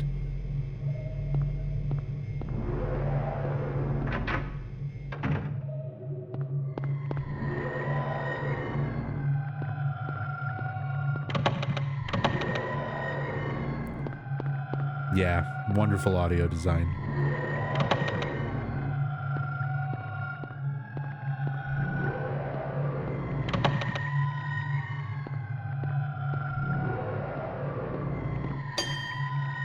It's almost like the hospital comes to life. It's such a rhythmic sound, it's almost like a breathing noise. Like you turned on the power, so now the hospital's alive. We came in on the first floor, we went downstairs to the basement, turned the power on. Now the elevator works, so we can try the second and third floors. Floor 2, lock is jammed, can't go that way. Floor 3. I love the design of the elevator too. It's a minor thing, but this whole hospital having this like green marble kind of look to it for the floors and the inside of the elevator and these little pillars. That is very, like, that was pretty common in a lot of hospitals and schools and architecture in places, especially around like the 80s and 90s. I can remember a lot of places like that, you know, when I was younger. So just kind of the look of the hospital. It's very accurate to the times. They may have used some sort of reference for this as well, similar to using Kindergarten Cop, the school that's used in Kindergarten Cop as a major inspiration and influence for how they designed Midwich. They may have had something similar like that for Alchemilla that just I'm unaware of. Was this based on a true story? No, it was not. It was based on a lot of other fictional stories. It's just kind of ripping off like a dozen different Stephen King books and David Lynch movies. But it does it in a great time, in a great way. Wasn't it based on a real mist town? No, it was not. What you're thinking of is Centralia, Pennsylvania, a ghost town in Pennsylvania that was used as inspiration by Roger Avery when he designed the town for the first Silent Hill movie. This is the Silent Hill video game. These games were not based on Centralia or any other real-life town. Team Silent spent a little bit of time in the US around Chicago to get inspiration when they were designing the town for Silent Hill 1, and they spent some time in San Bruno, California to get some inspiration for the design of the town in Silent Hill 2. But Centralia was not anything involved or influential to Team Silent regarding the original games. And you have Masahiro Ito on Twitter, who gets very angry at fans who still mix up that and spread that misinformation. Speaking of Masahiro Ito, I have also talked to him on Twitter and asked him questions about Silent Hill in the past, because he's very interactive with his fans. He talks to people. He he speaks English and understands English for the most part. So he likes to respond to fans on Twitter and stuff like that. And I've asked him stuff, and he has responded in the past. And I've asked him about this very elevator. So we just went through the basement, the first floor, the second floor, the third floor, and now a fourth floor has appeared out of nowhere. A mysterious fourth floor. And this fourth floor is going to be what sort of acts as our transition into the Otherworld version of Alchemilla Hospital. And I had the opportunity to ask Ito on Twitter, since he mentioned he was designing he had designed the Otherworld version of Midwich and Alchemilla, like all the Otherworld locations. Those were designed by Ito in Silent Hill 1. So I asked him about the elevator, because in Japanese culture, the fourth floor is considered, or the number 4 in general, is considered unlucky. Similar to like the 13th floor or 13th number in a lot of Western culture. In like the US, for example, 13 is considered unlucky, and a lot of skyscrapers and tall buildings will not have a 13th floor. The floor is still there, they just don't number it that way in terms of building layout and elevator numbers and things like that, because 13 is considered unlucky, so they don't use the number. So in Japan, 4 is used or not used in a similar way, where there's a lot of buildings that will skip 4, and 4 is typically considered unlucky. Yeah, it can be pronounced as shi, which is the Japanese word for death, which is why it's considered unlucky. So there's a lot of specific Japanese superstition and kind of fear or reference to death around the number 4, and I thought that had some significance that you get the 4th floor in Alchemilla Hospital, and that's your transition to the Otherworld. So I asked Ito about it, and Ito responded and said, nope. It was just meant to be scary that the floor that was not there was suddenly there. Who would even think of doing something so disgusting? So it's a very important lesson that I got talking to Ito, because it's one of those things that I, like a lot of other fans, assumed. And it's a good representation of things in the Silent Hill series that you might just assume are true just because of how they're presented, and they might not be. So talking to Ito directly and asking him about the 4th floor and getting his input on that so that he would respond and say, hey, it's not specifically for a Japanese culture reason. And I think in his response, he specifically was like, mentioned that they made the game for Americans. They made the game for Westerners who wouldn't even, most people won't even pick up on the number 4 because the number doesn't really have that type of same significance as being unlucky or related to death here as it does in Japanese culture. Trina, thank you so much for the raid. Welcome, raiders. I was in the middle of an explanation, so sorry I didn't say anything immediately, but thank you so much. I appreciate the raid. Welcome. Hope y'all are doing well. We're playing Silent Hill 1 and talking way too much about it. This is more a continuation from a couple of days ago.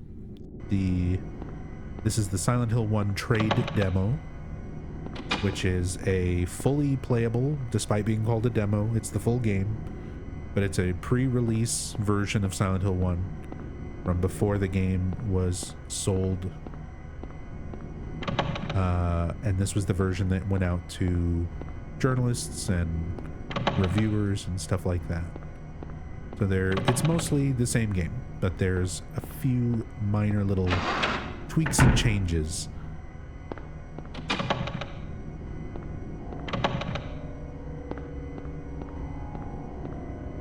Rakauto, I'm just gonna ban you.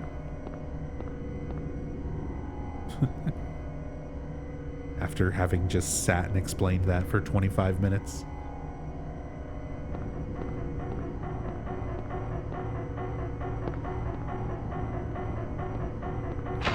So we get this mysterious 4th floor out of nowhere.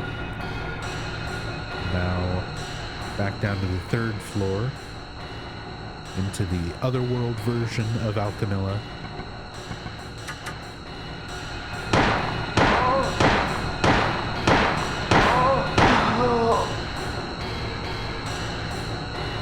Who are we banning? Anyone who says Centralia.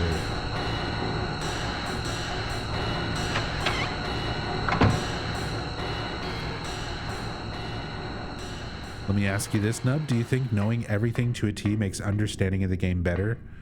Or do you think things left ambiguous is better so the community can make their own theories, within reason, of course? I think there is realistically both.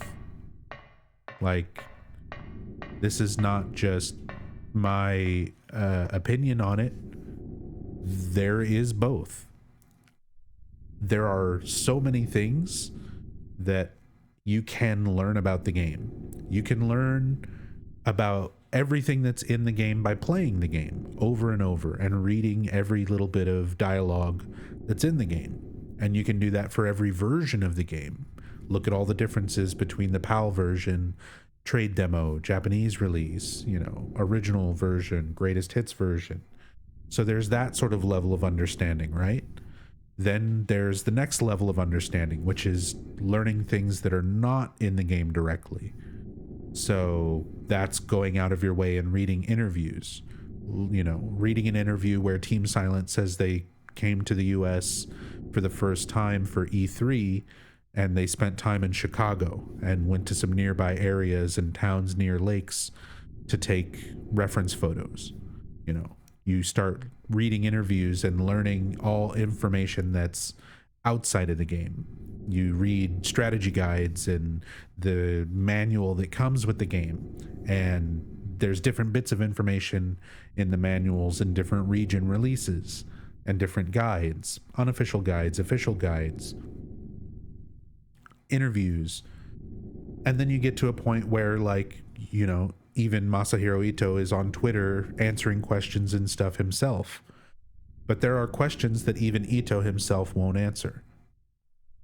So you can go and ask Ito, like, is Mary's body in the back seat of his car?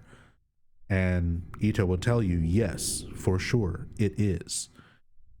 Narratively and through the intentions of Team Silent, it is there.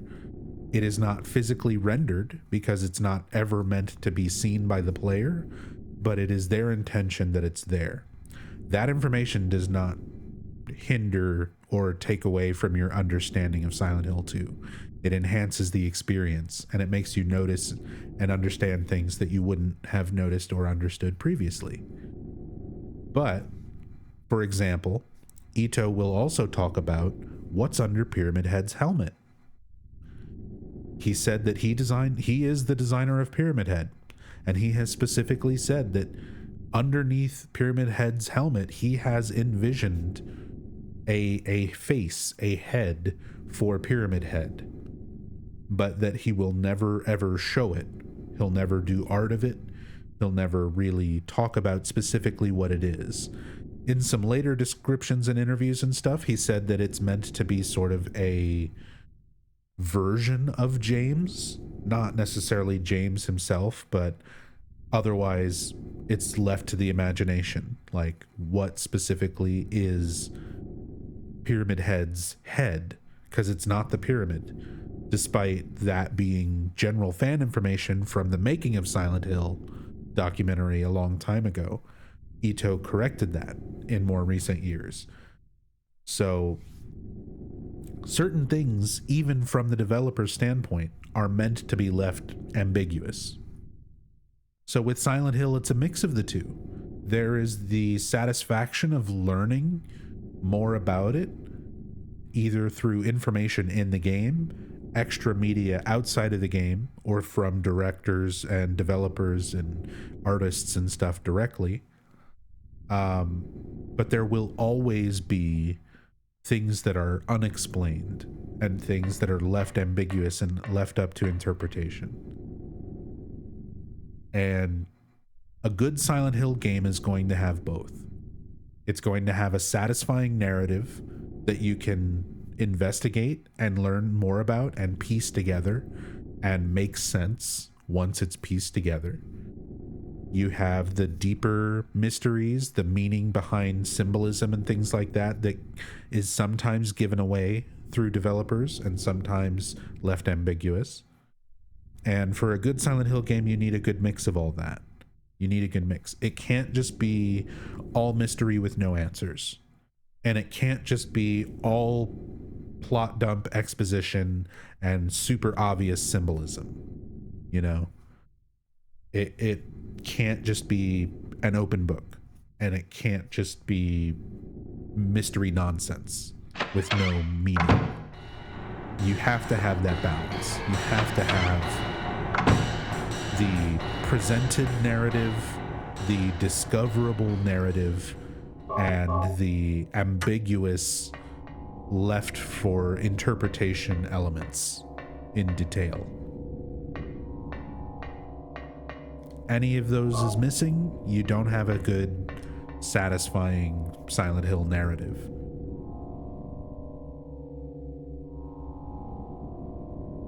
VCR, it's old, but usable.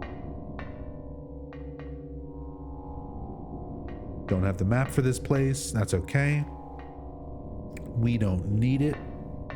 We know where we are, we're in room 302.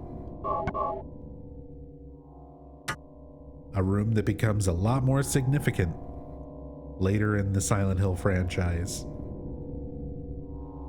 But for here, it's just the room with the working VCR. We'll be back once we find a tape.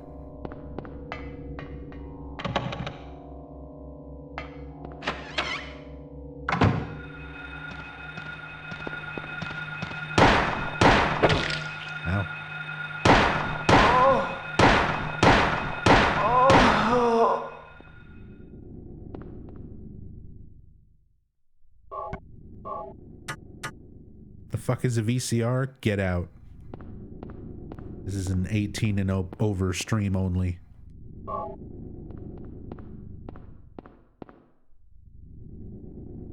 What's painful is that even people who are 18 or 19 or 20 can realistically not know what a VCR is. We're that far away from it.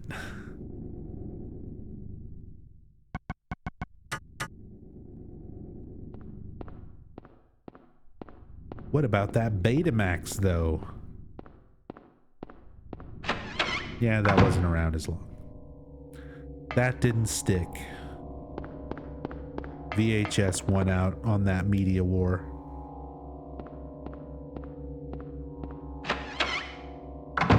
Screams in Pushing 30? Yeah, I'm closer to 40 than 30. Laserdisc had good quality? It did.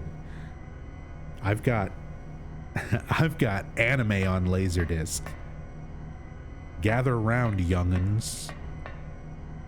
Let me tell you about my autographed copy, Laserdisc copy of Tenchi Muyo.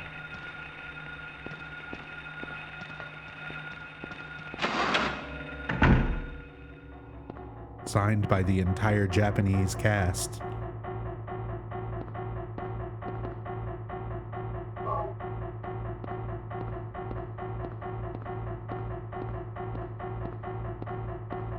How did you get that? Anime conventions.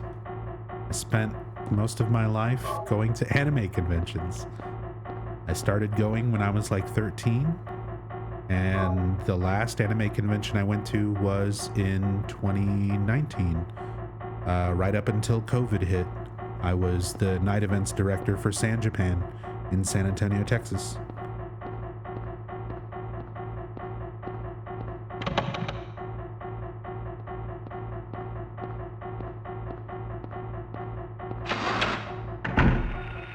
So I amassed a collection of rare anime things over the years and met a lot of artists and voice actors and musicians and stuff over the years. Got a lot of autographs and things like that. I met Akira Yamaoka. Akira Yamaoka and the Silent Hill Band was a guest at San Japan while I was night events director or co-director at the time. Hirimi was the director and I was the co-director. So Hirimi has this really nice black acoustic guitar, and I went and took it to Akira Yamaoka and Mary Elizabeth McGlynn and had them autograph it. So we've got the Silent Hill Band autographs memorialized on Hirimi's guitar. And I played a little riff from Theme of Laura.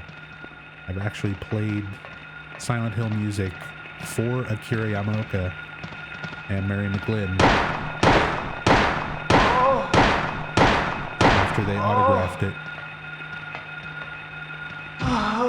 And Akira wrote a little message on the guitar. Like, everyone signed their names. It was Akira Yamaoka, Mary Elizabeth McGlynn, Israel Uloa, who's their tour drummer, and their bassist, who at the time, this was like 2014, at the time this was their new bassist, their new tour bassist. I don't remember his name. It was a younger guy from Japan.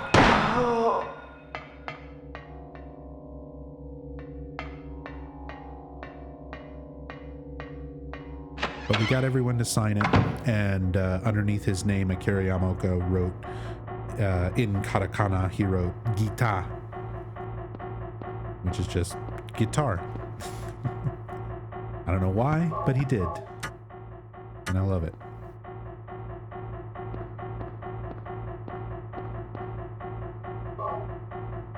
Professional otaku. Yeah, pretty much.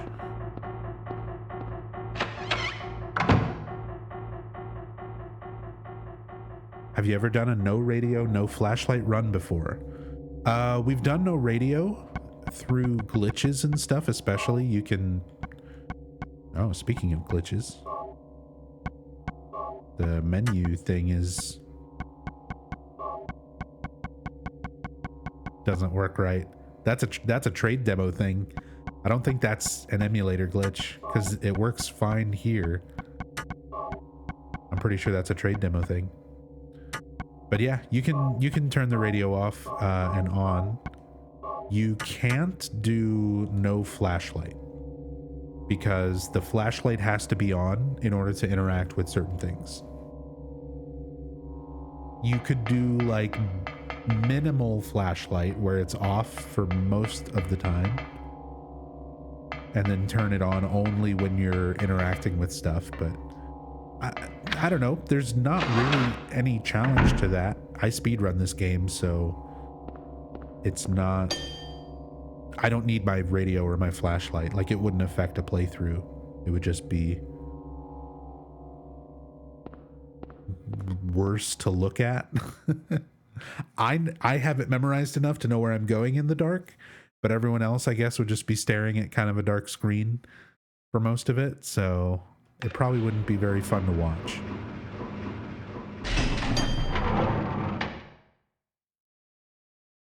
Scared the crap out of you as a kid? I mean, even just playing this game normally scared the crap out of me as a kid. But yeah, I play this game religiously. Like, I know it forwards and backwards and inside out.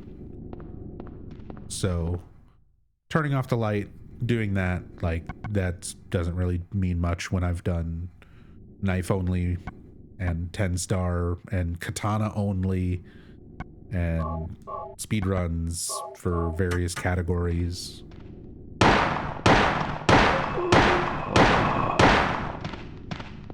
All sorts of stuff. I've even played this game partially blindfolded. I've never done a full blindfold run. I don't know how viable that even is.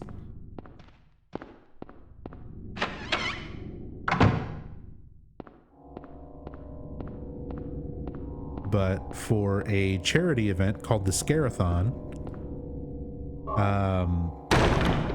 one year I did a playthrough of Silent Hill 1 where anybody who donated to the charity, it would spin a wheel, and the wheel would cause me to have to do something different while I was playing Silent Hill 1. So sometimes it would be putting on a blindfold, or playing with my controller upside down, or playing with my feet, using an arcade fight stick and playing with my feet, and all sorts of different things like that. So I did a full charity playthrough, start to finish, of Silent Hill 1, where parts of it I was blindfolded, parts of it I was playing with my feet, like all sorts of random shit.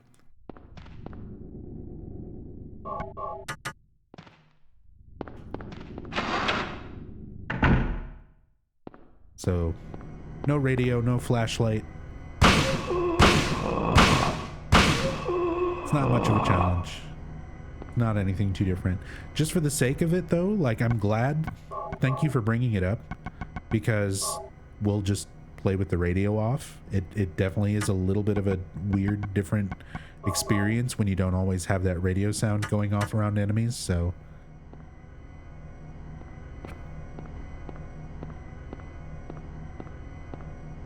adds a little bit to it.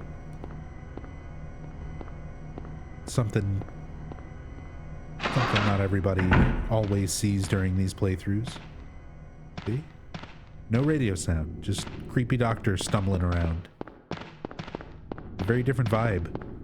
Just taking away that sound effect.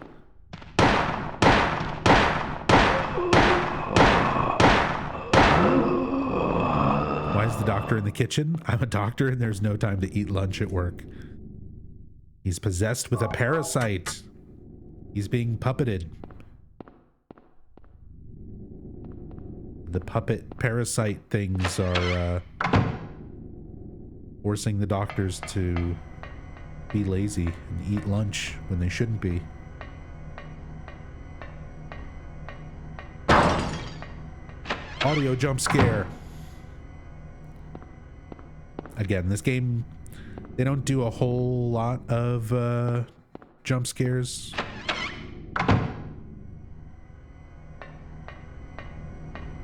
But every once in a while. Every once in a while.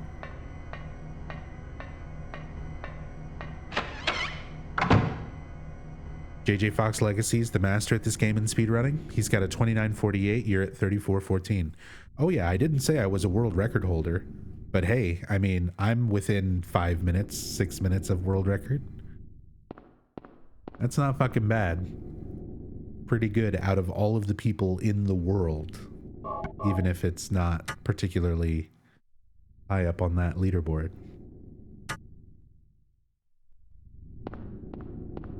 But yeah, shout outs to JJ Fox. There's a lot of really, really amazing Silent Hill runners in the community. I don't speedrun a whole lot of games. I mostly just speedrun Silent Hill games. And the Silent Hill speedrunning community is so cool. There's so many awesome people.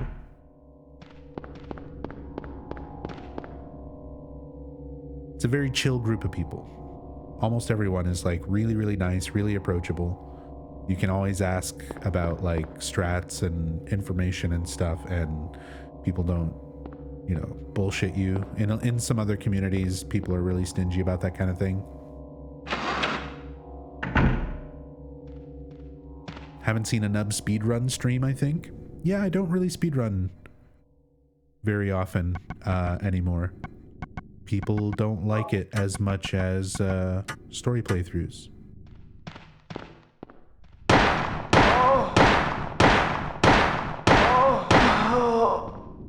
Like every once in a while I do it as kind of like a refresher for myself. But I don't really sit down and like actively grind out speedruns because yeah, my audience just doesn't want to see me grind out runs compared to this. Going through casually, talking about everything, taking our time, answering questions.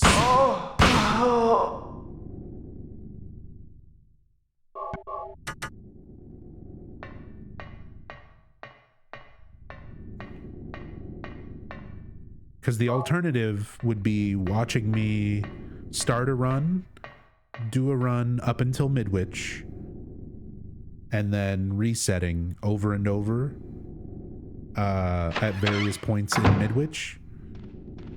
Because I'm terrible at getting through Midwich without getting grabbed or hit by enemies. Like one of the hardest parts of the run. Right off the bat.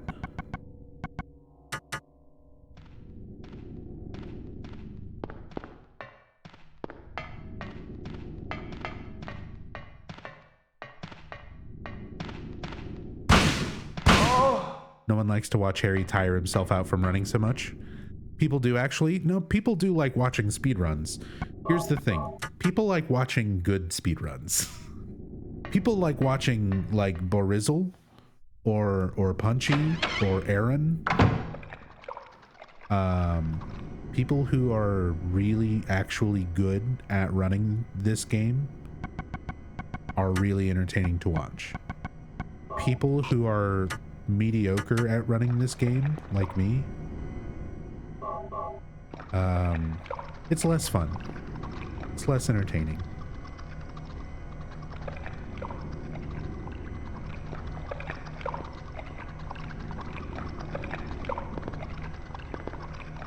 So we used the blood pack that we found earlier and attract these tentacles. We never really know what these tentacles are. You can like run into them without the blood, and they sort of stagger Harry. They keep him away from this thing, but they don't really hurt him.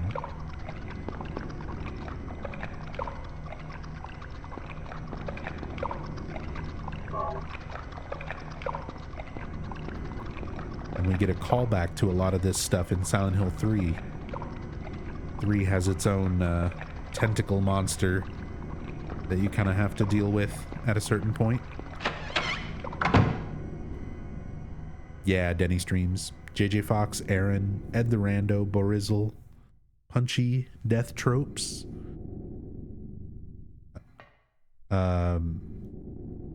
There's so many people. Again, I'd be here all day if we're trying to list off everyone in the Silent Hill community. Like, everyone's awesome.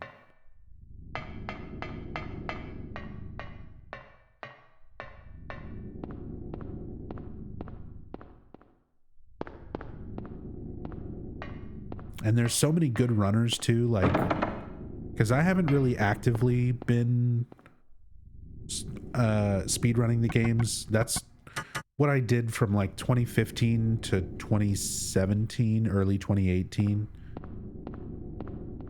was when I was really, really actively going through and grinding out runs and learning these games and trying to get my times really down.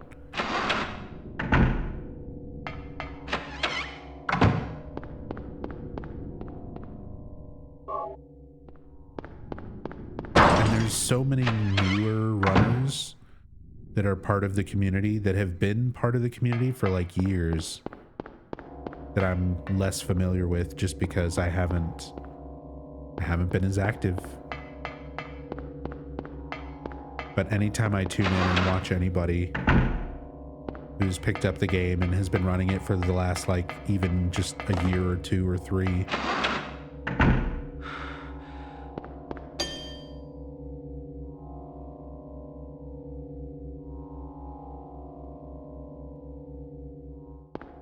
because there's people who pick this game up and just, man, they're so good at it, like, so fast. Some gamers are just built for speedrunning. I don't think I've got it in me. Speedrunning for me is like really fun. It's a fun way to challenge myself at games that I already play a lot, and it's a good way for me to learn things that I would not otherwise learn. There's so many mechanical aspects to the Silent Hill games, how they function, and kind of the deeper understanding of how certain things function within the game itself. So many of those things that I would have no clue about if I didn't speedrun them.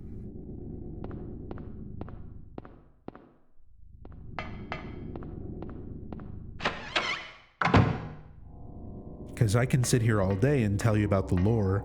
I could sit here all day and tell you about, you know, here's these puzzles, and this isn't exactly a hard one, but I can sit here and tell you about all that stuff. But if I didn't speedrun the games, I wouldn't be able to tell you about things like counter hit damage. Did you know there's a counter hit damage mechanic in Silent Hill 1? If an enemy is hitting you while you're doing an attack animation, you take extra damage. And if you hit an enemy while they are in an attack animation, they take more damage.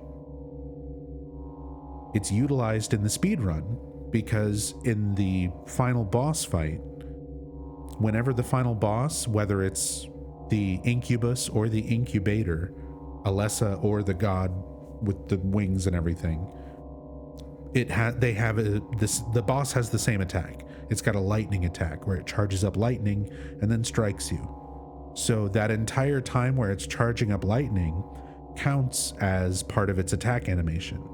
So the final boss takes more damage during that animation. So for the speed run, you route out picking up just barely enough ammunition so that by the time you get to that final boss, you have just enough ammo to kill it using counter hit damage. If you don't time those shots correctly and you don't get that bonus damage, you don't have enough ammo to kill the boss. So if it wasn't for speedrunning, I wouldn't have learned that that was even a mechanic. It never really comes up in regular gameplay. It doesn't come up in anything related to, you know, playing this game otherwise. Only only if you speedrun this would you even really be aware of that type of mechanic. So that's a big part of why I speedrun. Is it's a wonderful, wonderful way to learn things about games that you would never otherwise know.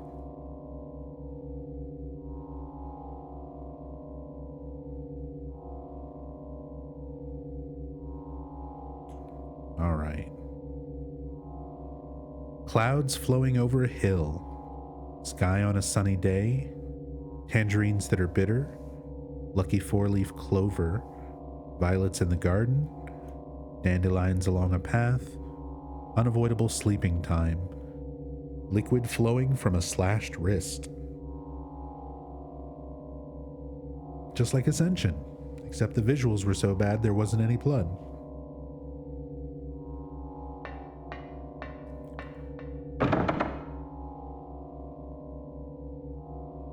And on the door next to our clue, there are 4 square indentations on the door and a sequence of colored squares.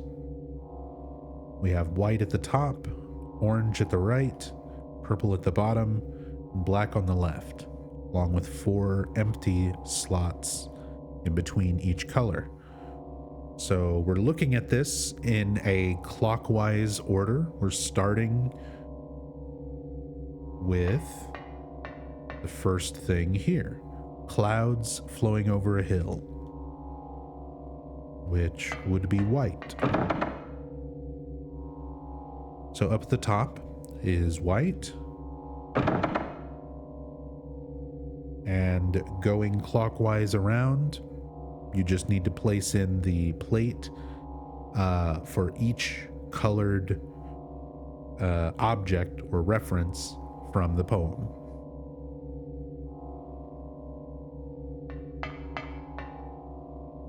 So that would be white, sky on a sunny day would be blue, tangerines that are bitter would be orange, lucky four-leaf clover would be green, violets in the garden would be purple, dandelions along a path would be yellow, unavoidable sleeping time, it's referring to nighttime, so black or dark, absence of light, liquid flowing from a slashed wrist would be blood, which is red.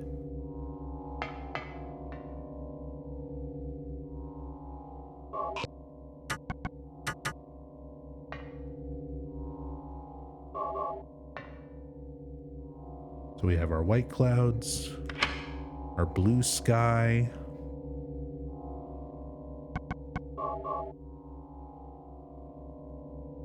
orange tangerines, green clover,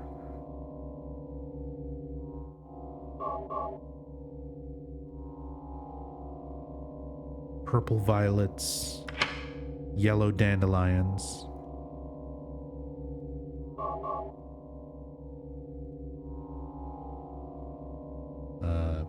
the black of night, and red blood. The door opens, and on those individual plates, each of those plates that we picked up were the plate of Queen, the plate of the Turtle, plate of the Mad Hatter. So all of them are Alice in Wonderland characters. So we've been seeing these sort of fairy tale and stories making their way into these versions of reality, the Otherworld, or other things that have been manifested. So the same way that the creatures, the monsters, and the things that we're encountering represent things that Alessa is afraid of, dogs, dinosaurs, doctors, and nurses, which we're also seeing now, specifically ones who are being controlled puppeted by a parasite, the same way that the doctors and nurses that are under Kaufman's control, Alessa doesn't view them very favorably, very fondly, with some exception towards Lisa. So even these doctors and nurses, all of these things are representing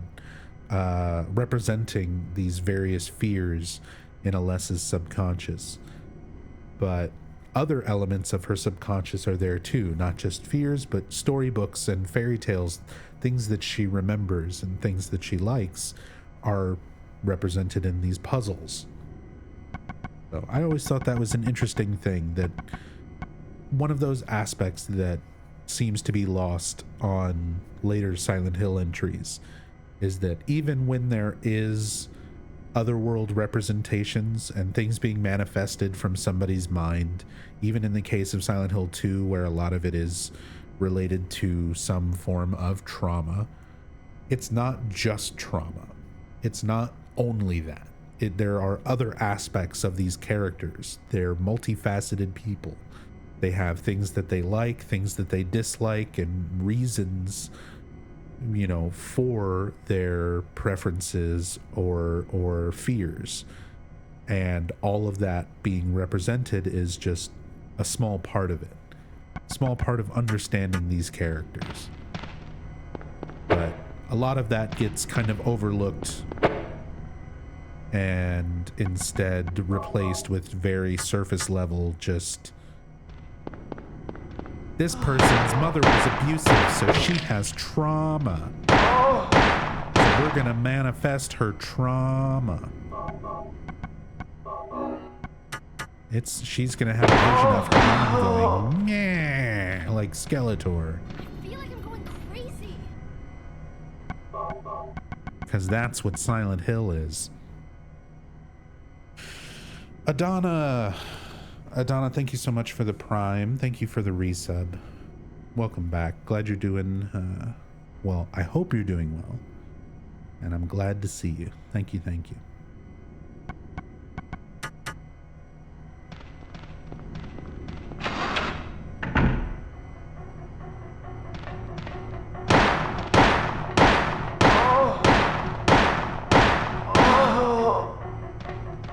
You can absolutely avoid sleeping time, or at least until hallucinations start. True. Man, I've been avoiding sleeping time like it's nobody's business lately. My sleep schedule has been absolutely destroyed.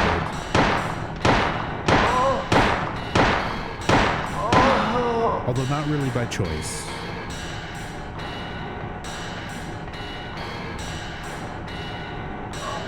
My allergies are so fucking bad lately. My throat was swollen for a couple of days and super sore. So I just couldn't fucking breathe. Couldn't sleep. Barely talk. Allergies are fucking shitty.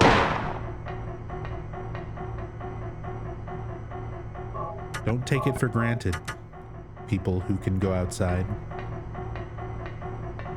People who are able to be outside and eat whatever they want and not have your body do fucking crazy bullshit in response to a little bit of pollen or whatever.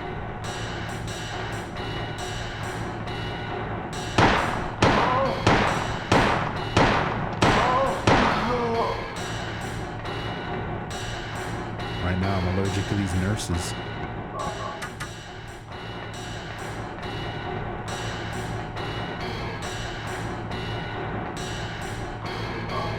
Earlier I was talking about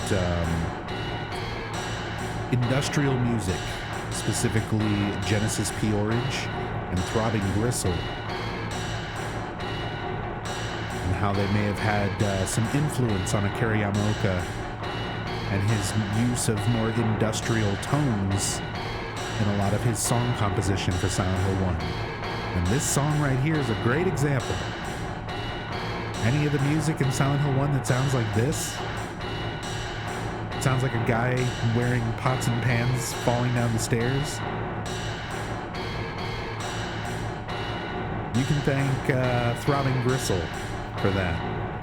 You can thank Genesis Peorage for being an influence on Yamaoka for that.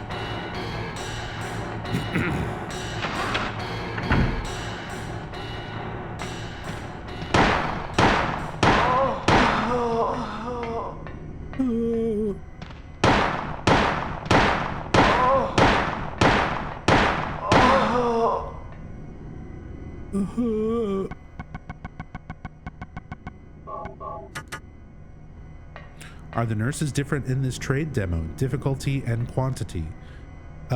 Difficulty is a little bit different. Yeah, there's more variation, but that's more a result of trade demo not having difficulty selection at all. It has its own weird default difficulty that is different from retail. It doesn't have like easy, normal, hard. And it's not the same as normal or hard or anything in retail. So all the enemies are different as far as difficulty goes and quantity goes. There's different placements and different amounts of them. The nurses so far for the most part have been in the same places, I think.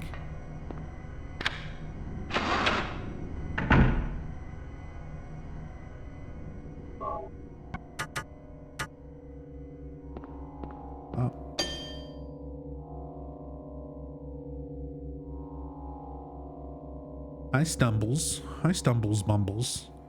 Oh my god, I haven't seen you in forever. I've been here.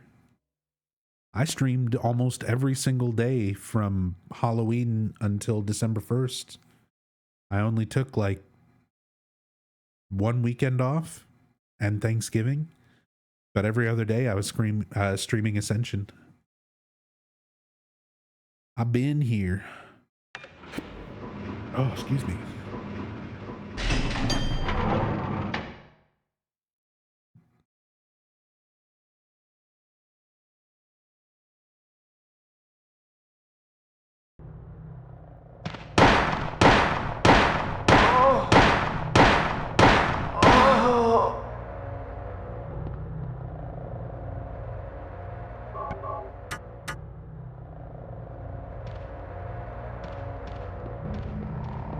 Yeah, I was streaming Ascension, but the community saved me.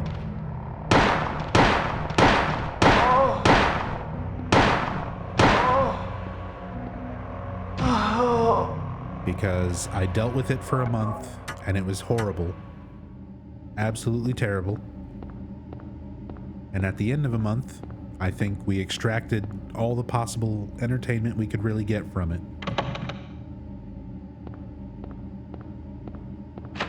And the story wasn't going anywhere. The whole thing was not getting any better.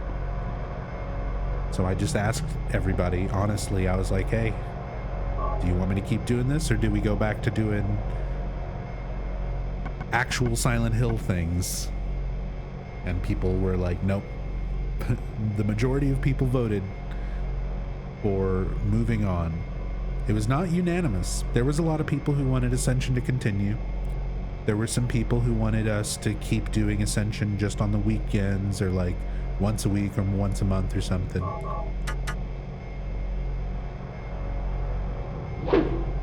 Look how much slower the hammer is on trade demo. That's crazy. I realize this might not be readily noticeable to most people, like if you just casually play Silent Hill games, but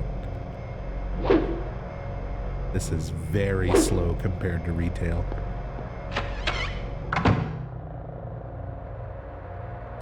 Did Pyramid Head ever appear in Ascension? No, nothing Silent Hill ever appeared in Ascension. Nothing Silent Hill related whatsoever.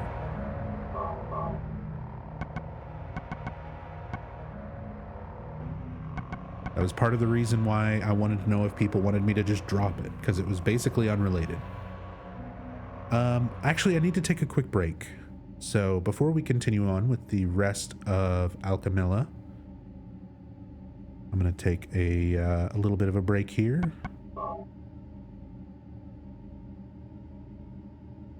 And we will be back in just a couple minutes.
All right.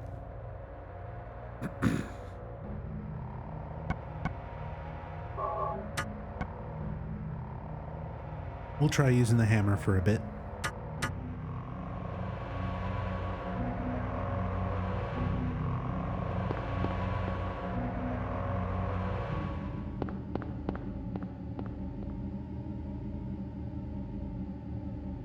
Thanks everyone for being patient during that short break. Just catching up on chat. Oh god, everyone's just talking about Ascension. Yeah. I already spent 78, almost 80 hours all of last month sharing all of my thoughts and ideas on that.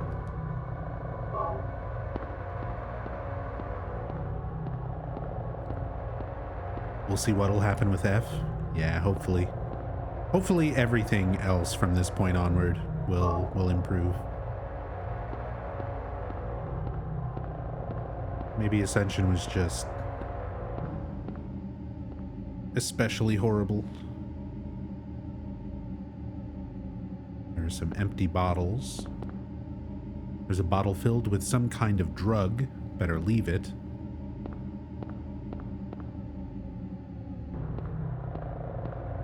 And it is, you know, hospital storage, so it could be anything.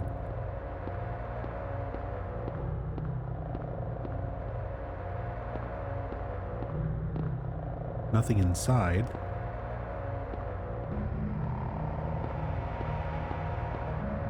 There we go. There are skid marks from the cabinet being moved. They can be pretty hard to see. I think I played this game, I don't know how many times before I ever even realized that there were like visual skid marks there. Usually just running around this room, you've got all these shelves and then this one cabinet. So of course, just trying to examine it the kind of way you do in these games. You just examine everything. And I just found, you know, trying to push it first before I ever even saw the skid marks on the ground. The scratch marks where it was pushed or whatever.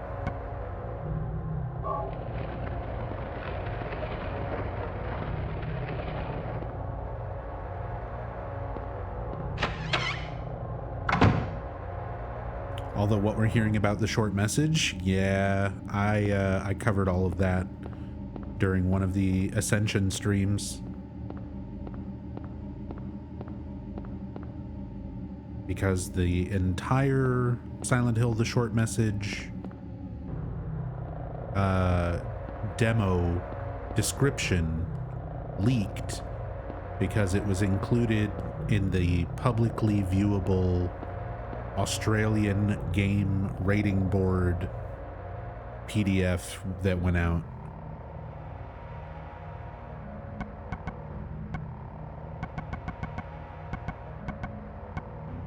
So, short message is confirmed, and there's a description of it.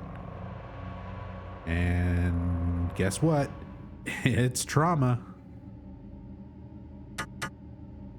Before we do that, let's examine this. Looks like a hallway under the grate. I'm glad Harry can tell. Can't move it since the vines have grown around it. Like how it's just in this one specific area too.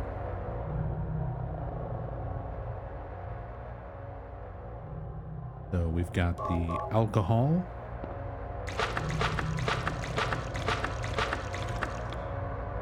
Or disinfecting alcohol on the vines.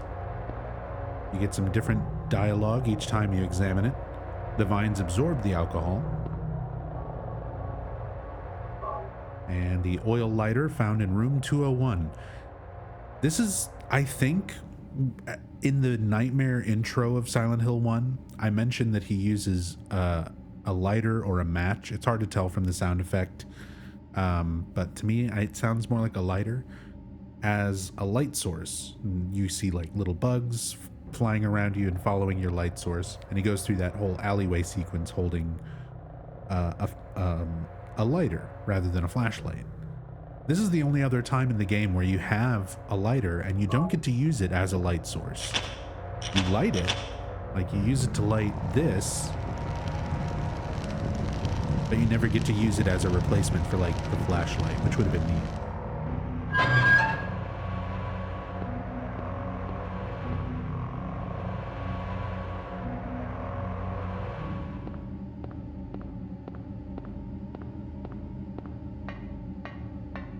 I love this camera view.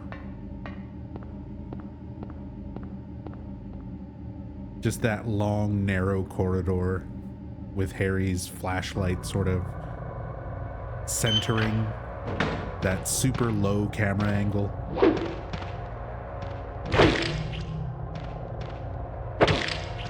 Yeah, see, situations like this, because of just that split second longer that the animation takes to swing this hammer, normally you'll interrupt the nurse's attack if you're playing on retail. But on trade demo, all the attack animations are slower. So it makes fighting stuff when it's like right up on you, like these nurses, a bit more threatening, actually. Even with the shotgun, the amount of time it takes you to like fully aim and then actually fire is like a half second longer. Every animation, every attack animation is like a half second longer.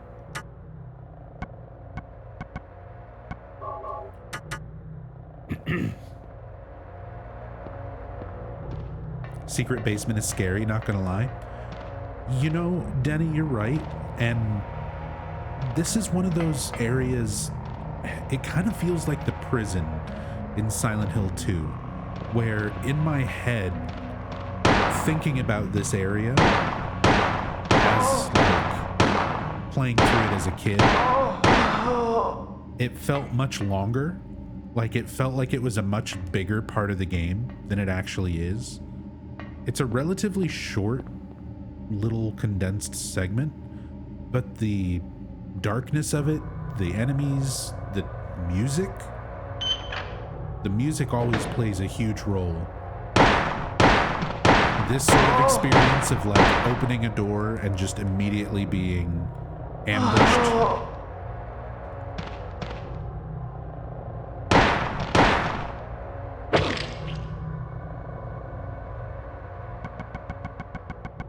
Like it's a short section, but it always stands out in my head. Like it felt longer.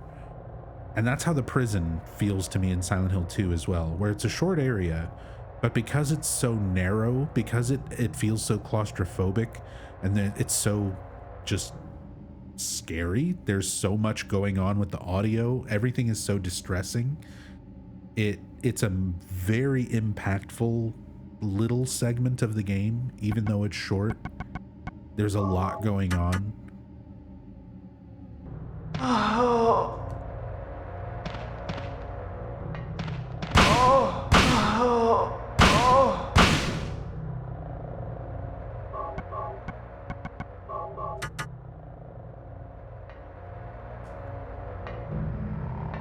Yeah, me too, Kabi.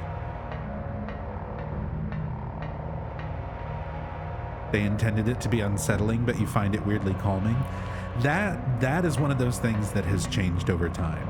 Like playing this as a 13 or 14-year-old, and you know, this audio sent shivers down my spine. Like it gave me fucking goosebumps. You'd sit here and you'd listen to this and it's like, it's so unsettling. It stirs something around in your brain, you know, hearing all those dissonant tones go off, especially if you also know music and you kind of have an idea of how even if you don't really, not really know music, even just vaguely have an idea of like how a song is typically paced and how a song is written in a key, in a particular key where it's going to, you know, what the rhythm of it is going to be, what the sound of it should be. So when you're down here and it's like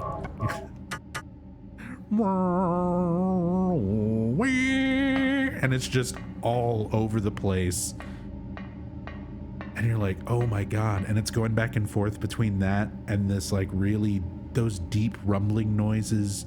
It sounds like you're in a muffled like wind tunnel or something, almost like being in the stomach of a whale. You just feel like there's something huge that you're inside of and you're just hearing it breathe.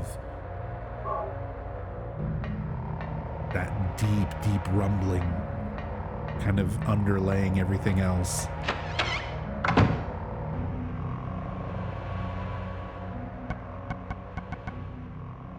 Do I still play guitar? Not to any like real capacity, but Rachel was kind enough to give me a guitar because a lot of all my instruments and stuff are still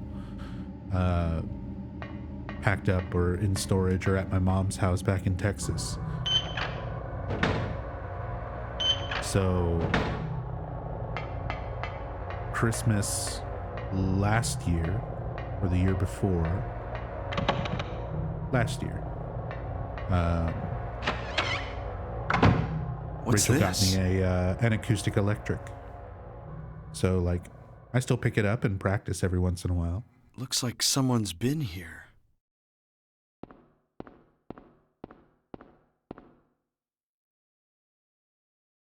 Looks like someone's been here. And there we have it. There's Alessa. Harry's first look at who Alessa is, who this person is that he's been seeing visions of, and the fact that she is identical to Cheryl.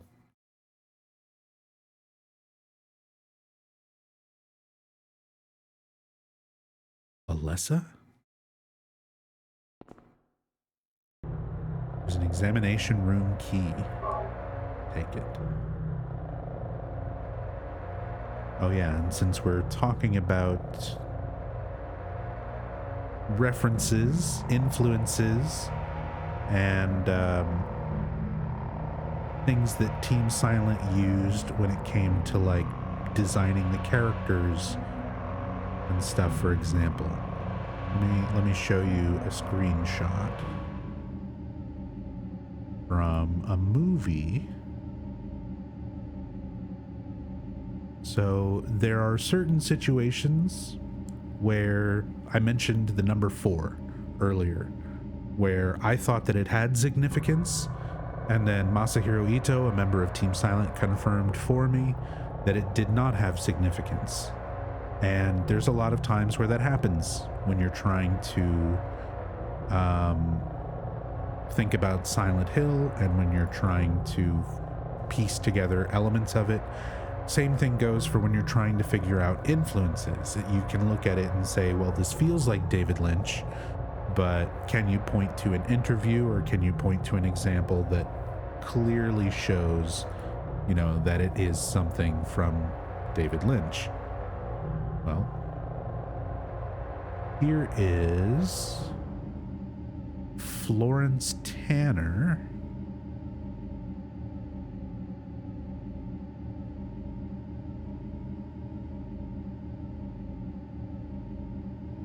From the movie Hell House. Oh, come on, production. Thank you. Too big, but good enough. This is a screenshot from the movie Hell House. Classic, by the way. I highly recommend.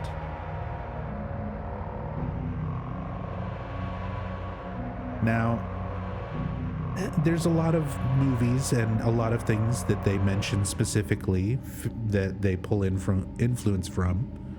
Team Silent has said in interviews that Stuff like Lost Highway and Twin Peaks and various things like that. They mention Crime and Punishment as far as like books and things that influenced them for Silent Hill 2. There's a lot of stuff that the developers have mentioned directly by name. Directly by name, nobody on Team Silent has ever said, we took influence from Hell House. But I'm willing to bet they may have taken some influence from this horror classic Hell House, considering we've seen that they are obviously horror film buffs. Like, they've more than just being passionate fans of horror, they did their research before making Silent Hill and, you know, watched tons of horror movies and read tons of horror literature. And you see things like this where it's hard to deny that that is a incredibly close comparison, and, you know, something that in all likelihood they probably are aware of, but never mentioned by name. But it is important to probably make that distinction of information that has been confirmed, where they said, yes, we are directly referencing or being influenced by something when it comes to a particular, you know, visual or design or something, versus things that are seemingly very obvious but not confirmed. Because just because something is seems like it's very obvious, it can still be coincidence.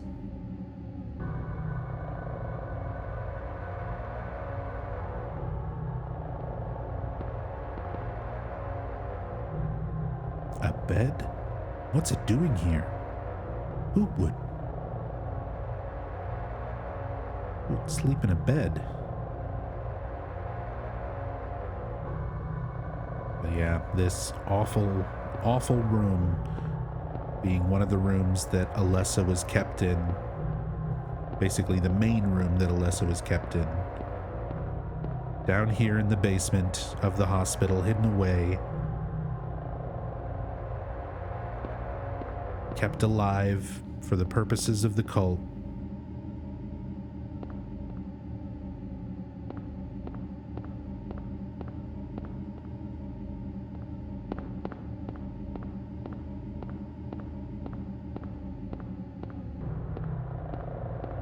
And hidden down here by Kaufman. Looked after by Lisa Garland, who we're going to be meeting very soon. So we have the examination room key, which is where Lisa is. But we've also got a VHS tape, and there was a VCR in room 302. So before we go see Lisa, let's go watch this tape. I could be a star. God, I hate Origins Lisa so much. It's a shame because I love Lisa's character in this game. But I hate her in Origins so much. And Kaufman. Kaufman you're supposed to hate, but you hate him for different reasons in 1 and in Origins. At least I do.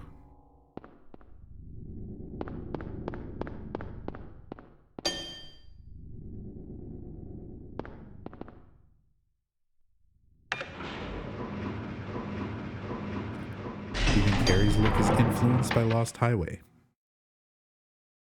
Possibly. It's hard to tell. With some character designs, it's a lot more obvious. Silent Hill 2, for example, its character designs, you can track almost every single one of them to like exactly who they're modeled after. where like Mary and Laura are modeled after characters from Con Air. Maria is modeled after Christina Aguilera. So you can see exactly where most of the characters came from with Silent Hill 2. With 1, it's a little bit more ambiguous. They still did the same method, I believe, of kind of modeling them after celebrities.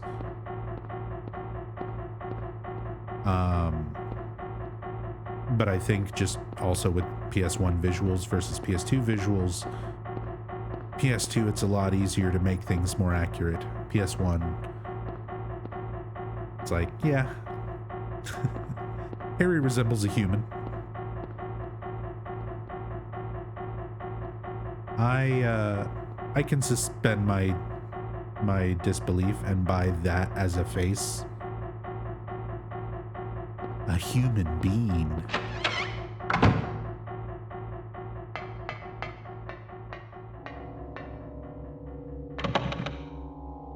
Harry Mason, the human being.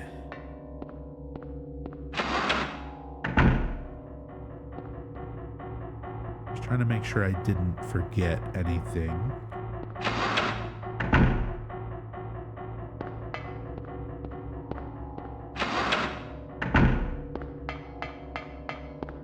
This should be 302.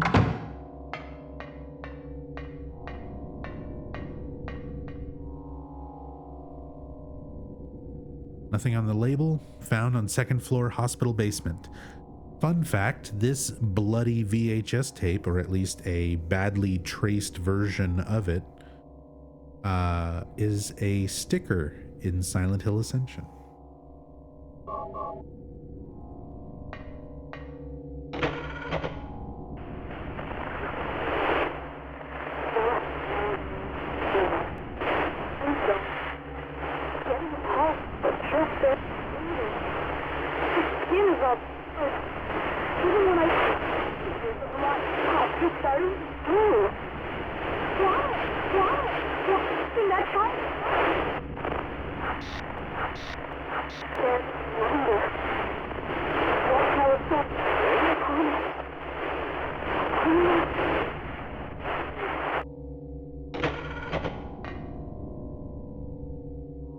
I love that. So we only get like a few little bits and pieces of some of Lisa's dialogue there.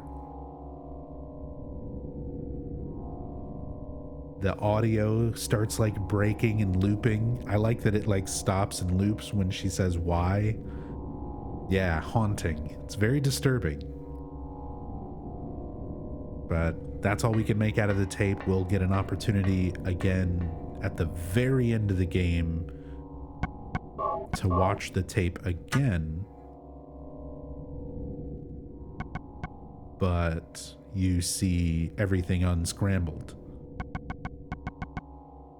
So we will revisit that later when we start talking more about Lisa Garland.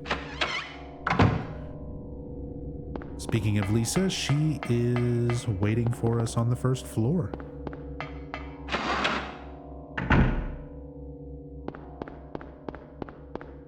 We got the examination room key, so we can just run right down here.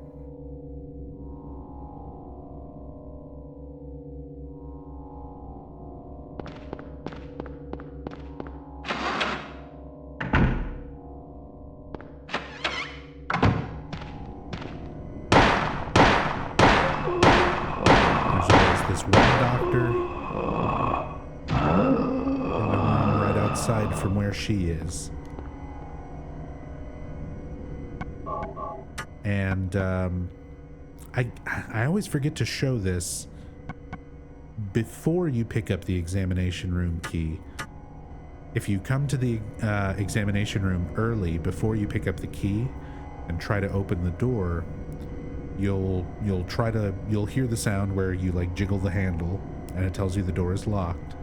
And then on the other side of the door, you hear a sound, and you can just very faintly hear Lisa's heels, like her shoes, tapping across the floor, like she's pacing.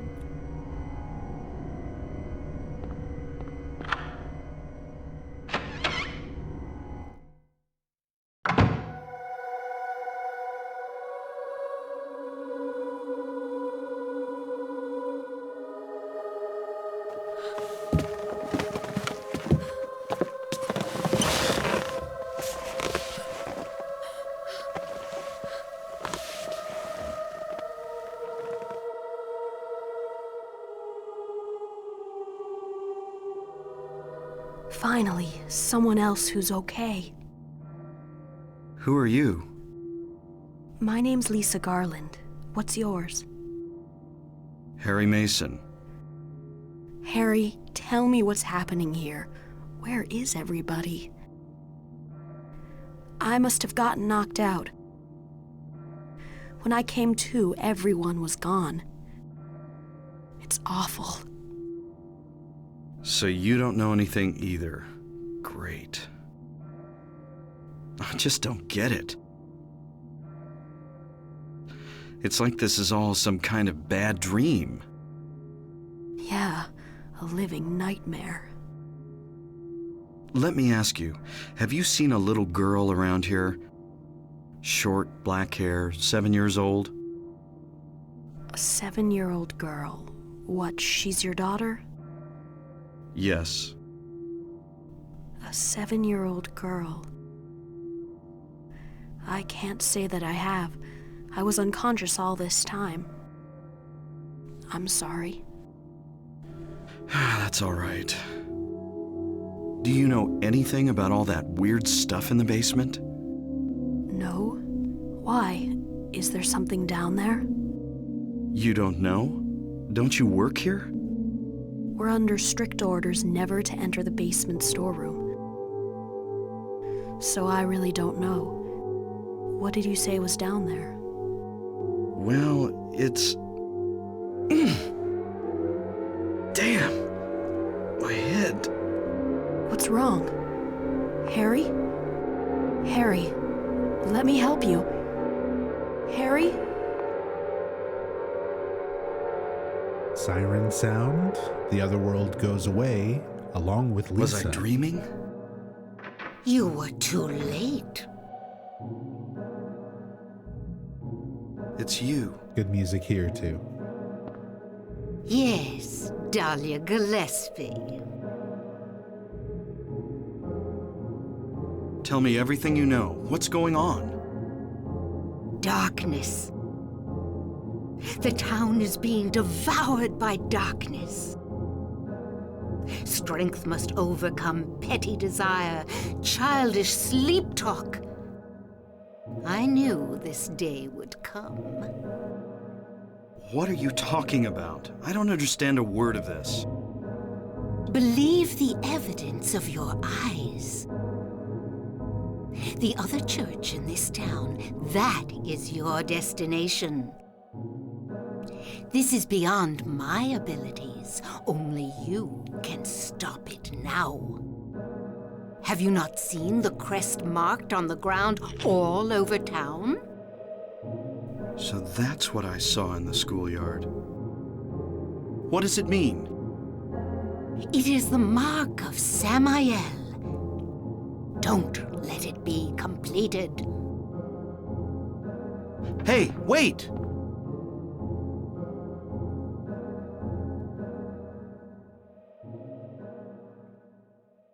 So there we have Dalia Gillespie making another appearance. Same thing as before. She shows up, feeds some bullshit to Harry that is either a lie or Harry's only going to think of it as nonsense anyway. He's not going to interpret it in any sort of meaningful way.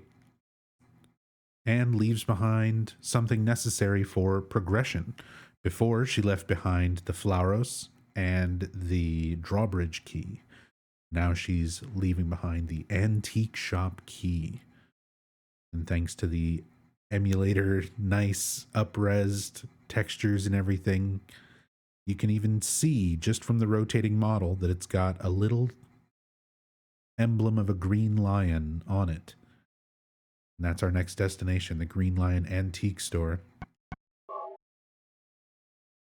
Very, very easy to miss this key. Very easy to miss it.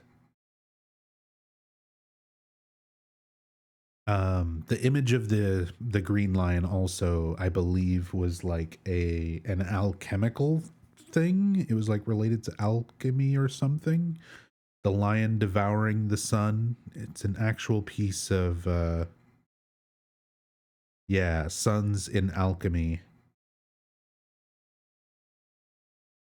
A green lion consuming the sun is a common alchemical image and is seen in texts such as the Rosary of the Philosophers. The symbol is a metaphor for aqua regia, the green lion, consuming matter, the sun, aka gold.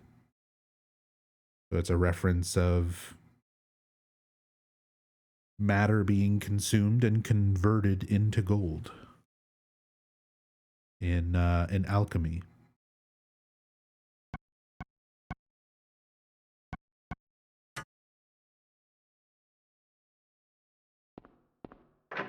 Just some interesting like bits of symbolism. They use all of these bits of iconography and religious symbolism and occult symbolism, all real world stuff for the most part. Sometimes they take real world things and sort of deviate them and twist them and make something unique out of them, like influenced by some existing thing. But a lot of times they'll just pull stuff from actual occultism or various beliefs, like gyromancy. I didn't even talk about gyromancer earlier. Dalia Gillespie says that she, has foreseen all of this. The reason why she thinks her plan is going to work is because she's psychic.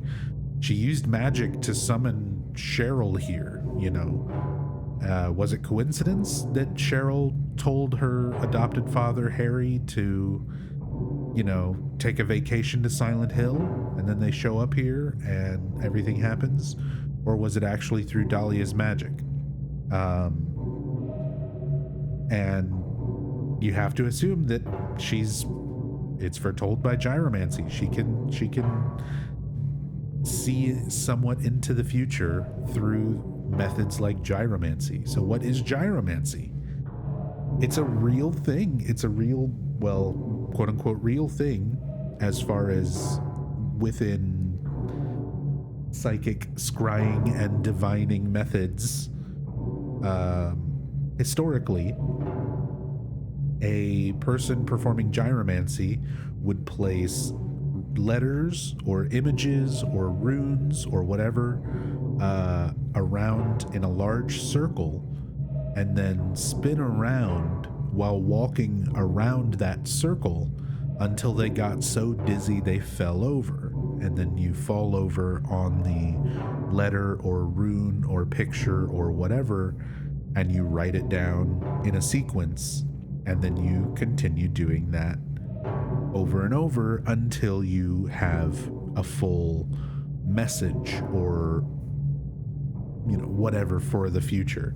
So imagine Dalia Gillespie spinning around a circle of letters and falling on her ass over and over and over again until spelling out the message that Harry Mason is going to come to Silent Hill with the other half of Alessa's soul, and she'll be named Cheryl,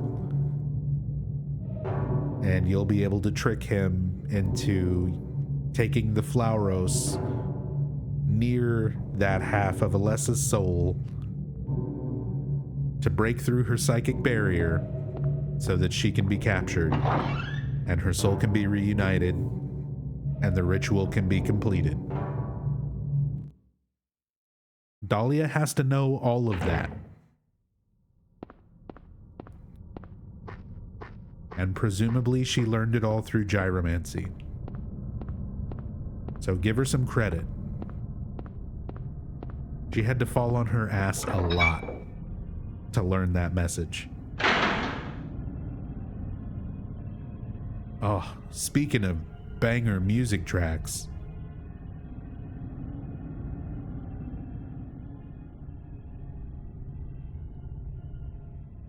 If you ever have the misfortune of riding with me in a car and you pass me the aux, I'm the friend who's gonna put this on.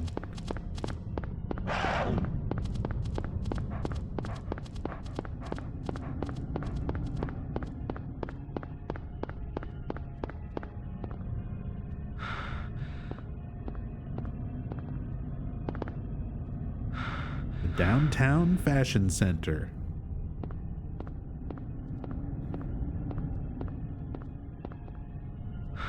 Sky Toys. We didn't fully explore everything over on this side of the town yet, so I want to stop and look at some of this. Don't want to miss out on salmon fresh.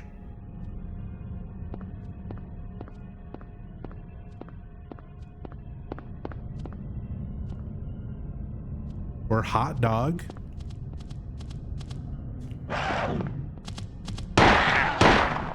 Speaking of hot dogs.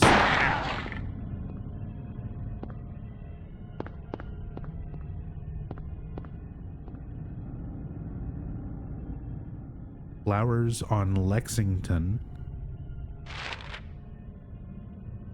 Even though this is Wilson Street. But that's probably taken from an actual place called Flowers on Lexington. Because there is a lot of signs and stuff that are taken from random places in like New York, for example. Things that they probably just saw like photos of, maybe pulled from movie stills or magazines. Andy's bookstore, which this is the section of the town that you actually see recreated in Silent Hill Origins.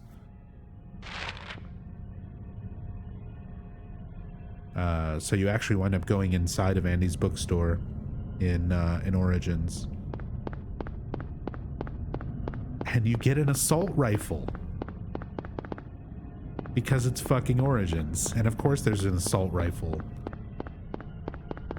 in the bookstore. So we have the bookstore. We have 30 records. We have the rooftop. I don't remember if I can get to the rooftop. I think it's open. Yeah.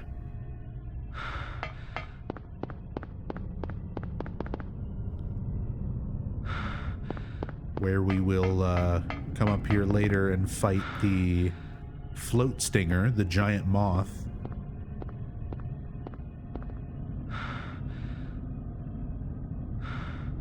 But just a cool view.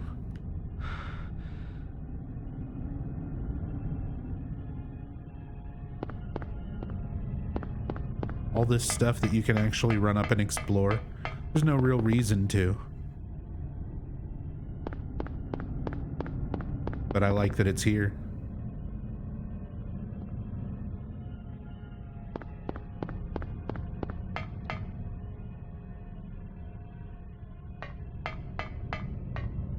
Not sure if you can go back now, but does the trade demo have the phone book thing by the phones in the hospital? Phone book thing. I mean, I examined the phone book thing when we first got to Alchemilla.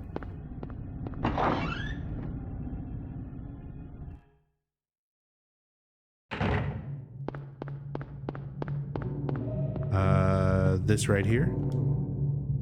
There are phones and phone books. I'll copy the location of the antique shop to the map. Is that why?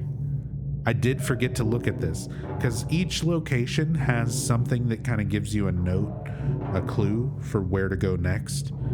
So when you finish up with Midwich, if you have to go and examine the teacher's list again, and it says K. Gordon, that's the name on the key. I'll write it down on my map. So he writes it down. Here, it does this. If you pick up the Green Line Antique and then check the phone book, he finds the address for the phone book and copies the location on the map. Yeah, it is a very, I am already so used to knowing what to do and where to go. Like, I don't even think about doing these things again. And definitely back when I played this game for the first time, like, I missed this kind of stuff pretty much every single time. Yeah, where there are legitimately all these hints to tell you like where to go, what to do, what to do next. But if you don't explore and you don't check everything, they're super easy to miss. But good calling out, Kabi-sama. Hey, Cubizan. Arriving better late than never. No, you're still good. We're only 3.5 hours in. We're probably about halfway through the game now. We still got a lot to look at, a lot to talk about. On our way to the Green Lion Antiques.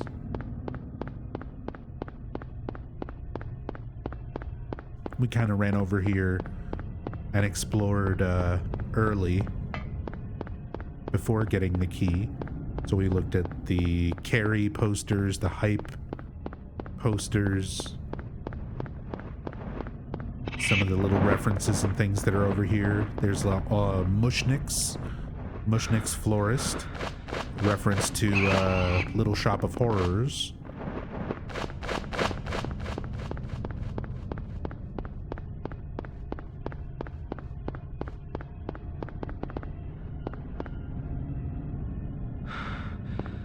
Even worse if you miss picking up the key. Yep. I've seen so many people do that on their first playthrough, where Dalia shows up, says a bunch of nonsense, and walks out, and their immediate instinct is to try to chase after Dalia. So they just immediately run out the door and don't realize they didn't pick up the Green Lion Antique Store key.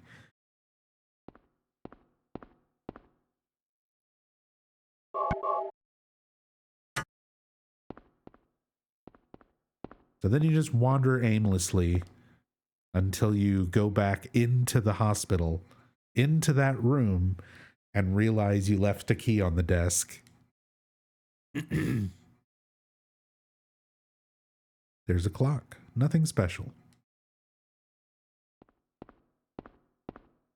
Sorry, my voice is already going out. Apologies. I've been dealing with allergies. And I'm still not completely recovered, but I wanted to get back to this before too long.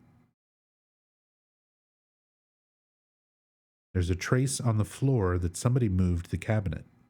Do you want to push the cabinet? Might as well. Cibil. I love this scene. What's this? Good music. Good dialogue. Good everything. Harry! Cibil?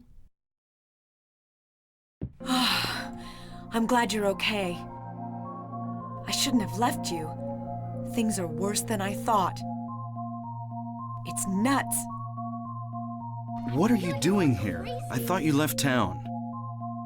I saw you go in here, so I followed you. I couldn't get out. All the roads out of town are blocked.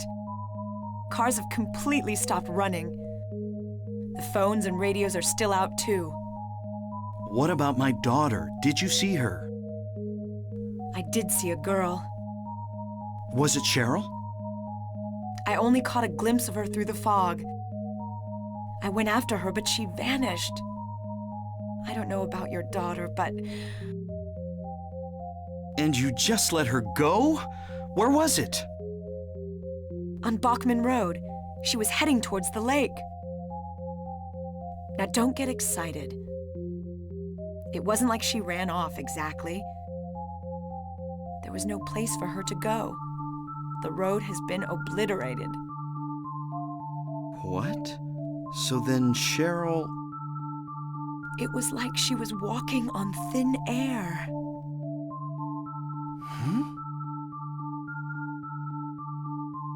What about you? Anything? Yeah, I met this bizarre woman. Her name's Dalia Gillespie. Do you know her? Dalia Gillespie. No. And? She said something about the town being devoured by darkness. Gibberish like that. Any idea what it means? Darkness devouring the town. Must be on drugs. They sell them to the tourists. The force still can't figure out who's behind it. None of our leads have panned out, and the investigation is stalled. What could drug trafficking have to do with all this? I really don't know. But maybe that's the darkness she was talking about. That's all I can think of.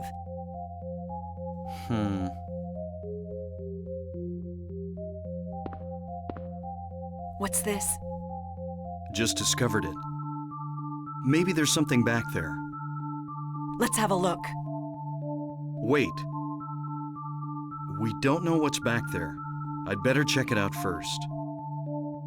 I'm a cop. I should go. No, I'm going. All right. I'll cover you from here. Be careful. If anything looks fishy, get back here on the double. Okay. Cibil, Yeah? do you know anything about... well, like some other world? It's like some kind of bad dream. What are you talking about? I'm not quite sure. I try to make sense of it, but then my mind goes blank. Everything's dark there, and I hear sirens in the distance. I met this nurse, Lisa. It's like I was there, but not really. It's all a blur, like some kind of hallucination, you know? I have no idea what you're talking about, Harry. Oh. I was just wondering. Never mind. Harry, you're tired. Yeah, maybe. Yeah, maybe. No need to go back. No one's out there except for stupid, stinky Cibil. There's so much to that cutscene. First off, I legitimately do love the music. The music's amazing. But then, that is just some 90s survival horror PS1 classic. And I mean, you listen to the stuff that's in like Resident Evil 1 and Resident Evil 2, and this, as funny as it is, there's so many moments to it. Yeah, must be on drugs. They sell them to the tourists. The police officer being told no by this random guy. No, I'm going first. And she's just like, okay. All these little things. It's still, I feel like, better quality than, I don't know. To me, I feel like it's still better deliveries and stuff than Resident Evil. Not by much. It's still, the final effect is still the same, where the dialogue comes off is really stilted and weird and kind of funny, but I don't know, it's iconic. I love it. And you are getting information. That's another important part. That's one of those things that Ascension didn't do. It would have occasionally, you know, unintentionally weird, funny dialogue and stuff, but it wouldn't give you fucking anything in terms of information. We just got a whole shit ton of information now. Like, we know what Cibil is experiencing. She's looking for a way out of town. She also cannot get out, sees all the roads as being obliterated. She's also seeing visions of Cheryl. So we know that Alessa is projecting herself around still as Cheryl and as herself. And we know that Cibil was following her to at least some degree. So there's like all this stuff that's going on. We get information about the drug subplot that's going on. And just general ideas of what Cibil's experiencing, which also gives us context for what Harry is experiencing. He's not in a nightmare of his own trauma and whatever. They're all experiencing him, Kaufman, Cibil. They're seeing the same monsters. They're seeing the same nightmare. They're all seeing what Alessa's Otherworld is. They're not perceiving it any differently. So it might be kind of silly dialogue and stuff like that, but hey, the music's fucking great, and it gives you more information about what's going on. It opens up a few new questions, answers a couple of lingering ones. It's a well-written mystery, psychological horror narrative. What's this? Some kind of altar. Never seen anything like this before. Maybe this is the other church. Maybe this is the other church. Cibil's not experiencing the Otherworld though, just this foggy town. So a lot of that'll come down to personal interpretation on how all of that works. I don't view personally, like this is personal interpretation time. This is one of those things that the developers don't give a direct answer to. They sort of play with the Otherworld in different ways from game to game. So there's lots of different ways to interpret it. For me, I don't see this as being multiple realities. I don't think there is like real world, foggy world, Otherworld, and there's a distinction between them. I think it is all reality. And you have reality, and you have reality being warped in various degrees by the spiritual power. So sometimes it's only warping reality a little bit. And the town looks mostly the same. There's a little more fog than usual. And monkey creatures sometimes pounce you and maul your face. Sometimes it's warping reality a significant amount. Shit gets rusty. All doors are locked. It's not a new dimension. It's not a different plane of existence. It's the same reality, just that reality is being warped into the Otherworld by varying degrees. Sometimes it's 7%, sometimes it's 97%. And it's always in kind of a state of flux. So when Cibil says that she is seeing a road that was originally there, but now is suddenly obliterated, and she's seeing a little girl walk on air off of where that road seemingly falls off into nothing, she's experiencing the Otherworld. She's not experiencing it to the full degree that Harry has, at least not from our understanding, but she's still experiencing it to a lesser degree.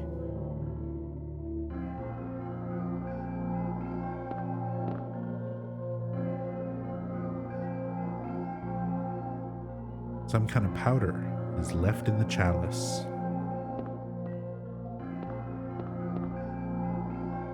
Looks like an altar. Wonder what they worship. So this is most likely PTV or White Claudia. And an image representing the deity, one of the cult's deities. Very reminiscent of what the final boss looks like if you fight the Incubus, which we'll be doing the good plus ending, so we will be fighting that boss.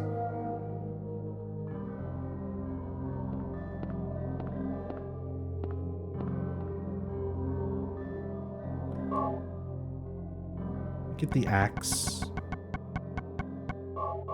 which is honestly like not terrible, although melee weapons in the trade demo, because they're all slower, none of them are particularly good.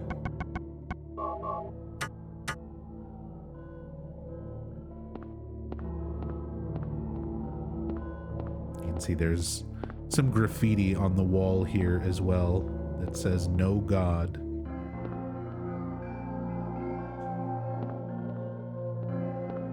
Freaky audio track here, yeah. Again, these little moments of atmosphere, like this weird altar,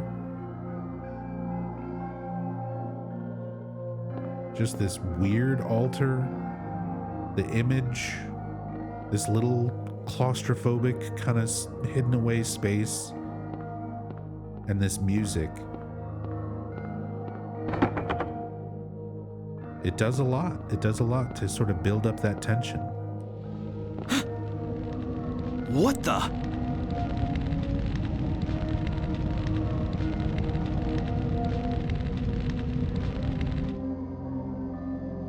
Harry? Are you okay? Harry?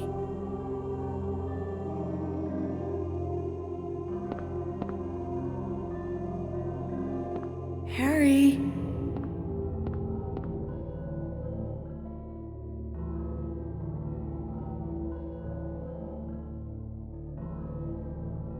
Hey, Righteous. Yeah, we held a community vote to determine what ending to show during this playthrough, and Where am we're I? doing good plus Harry, best Lisa? ending. Then I'm in the hospital? you were having a bad dream. Was I? Hey, you don't look too good. Are you okay? I'm fine. Nothing you need to worry about. Well, if you're sure. Lisa, do you know a woman named Dalia Gillespie? Oh yeah, that crazy Gillespie lady. She's kind of famous around here. She never sees anybody, so I don't know that much about her. But I heard her kid died in a fire, and supposedly she's been crazy ever since. Well, she says the town is being devoured by the darkness. Do you have any idea what she's talking about? The town devoured by the darkness. Yes, I think I do. Before this place was turned into a resort, the townspeople here were on the quiet side. Everybody followed some kind of queer religion. Weird occult stuff, black magic, that kind of thing. As young people moved away, the people figured they'd been summoned by the gods. Evidently, things like that used to happen around here all the time. Before the resort, there really wasn't anything else out here. Everyone was so flipped out, you gotta blame it on something. Then a lot of new people came in and everybody clammed up about it. A cult. Last time I heard anything about it was, gosh, years ago. When several people connected with developing the town died in accidents. People said it was a curse. Oh, I'm sorry. I'm rambling. I'll shut up. So Harry, reality warps around him so much he gets physically displaced and has a conversation, a dreamlike conversation with Lisa. We get some info. Was that another dream? He wakes up Did I pass out again? in the other world, reality now completely distorted around him. I don't want to think so, but maybe this is all just going on in my head. I could have had a car accident and now I'm lying unconscious in a hospital bed. I don't know what's real anymore. Cibil said Cheryl was heading towards the lake, but the road to the lake is blocked. Aren't there any other roads? Lisa would probably know.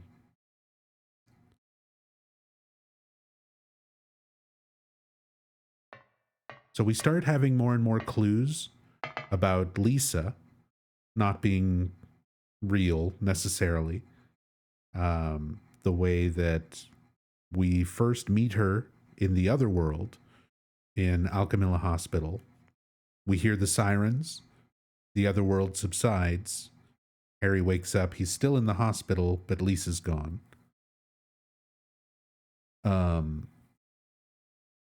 Similar situation here, where Harry is near the altar, starts experiencing the other world, significantly warping reality around him. He's physically displaced and unconscious for a time. Cibil walks in to where he just was and doesn't see him. Meanwhile, he's somewhere, displaced into reality, unconscious, and having a conversation with Lisa Garland, who, because she's not real, like, that's one of the only ways she can kind of communicate with him. And it's not, I guess, technically even really Lisa communicating with him. It's Alessa. It's Alessa's memory of Lisa, who still manages to have some of her personality and some of her memories very similar to Maria in Silent Hill 2, where she's not Mary, but she retains a lot of those memories and feelings as a manifestation. So Lisa is sort of this manifestation from Alessa's memory of the real person, the real Lisa Garland. So we only ever really communicate with her through the other world or through these dreamlike moments, as kind of a hint towards that aspect of her.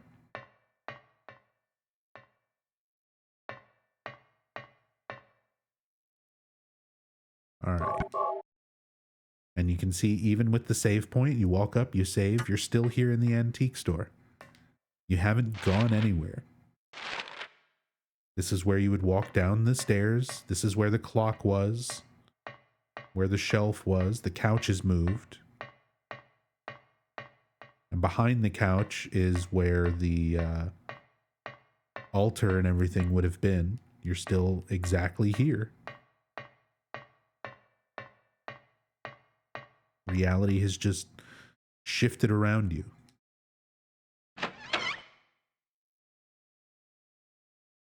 So if we were speedrunning, this is where a very significant portion of the game would be skipped. So by walking up the stairs here and getting this romper enemy to chase you,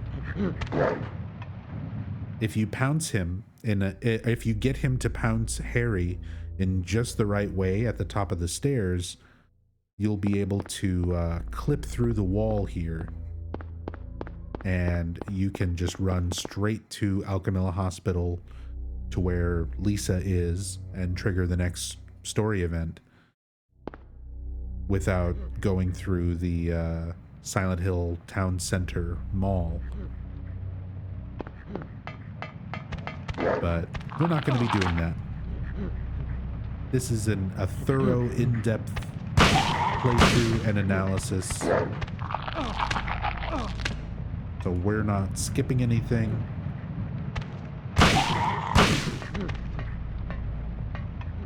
I am going to have to shoot some monkeys. These fucking rompers.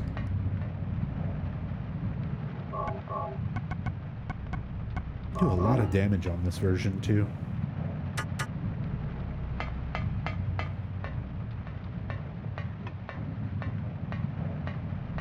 And now we get a look at the Otherworld variation of this side of Silent Hill. This part of the town. I mentioned during the first stream a couple days ago how impressive a lot of the visual effects are in this game, especially, I mean, for the time. Stuff like this rain effect being dynamic. We're going to get an especially good place to see an example of it.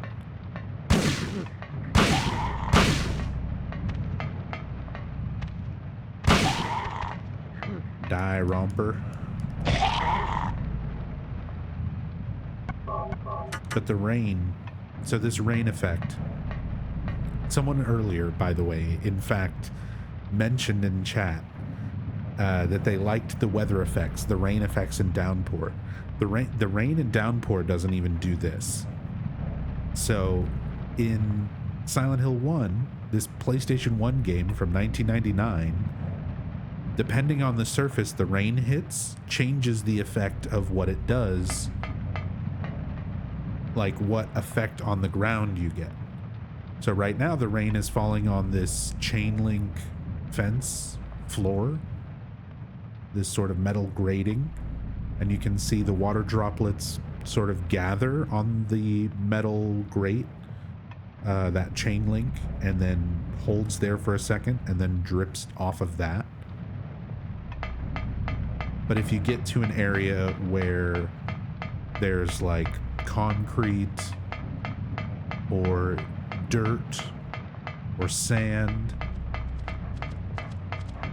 you'll see that it's got a different effect. So like out here, that's all there is.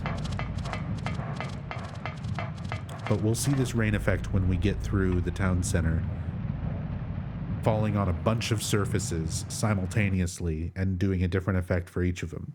That type of detail in like PlayStation 1 games, you know, is just fucking extra. Like Team Silent didn't have to do that. That's not an expected visual detail in PS1 era games, but it's there. A really cool effect. And again, even later games like Downpour that came out 13 years later than Silent Hill 1 and has an entire theme around rain, does not have a dynamic rain effect the way Silent Hill 1 does. It's just a static overlay rain effect of varying degrees that just falls and clips through everything exactly the same.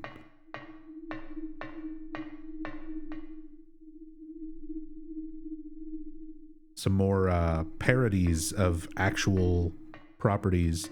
The Vestal Gigastore, a reference to Virgin Megastore. Back before Virgin was really only known. Virgin's around today, but people really only know them for like cell phone service and stuff, right? They don't do much anymore. They used to be all around like General Electronics and things like that. So you'd go to a mall or whatever and there would be a Virgin Megastore and you could buy stereos and computers and whatever.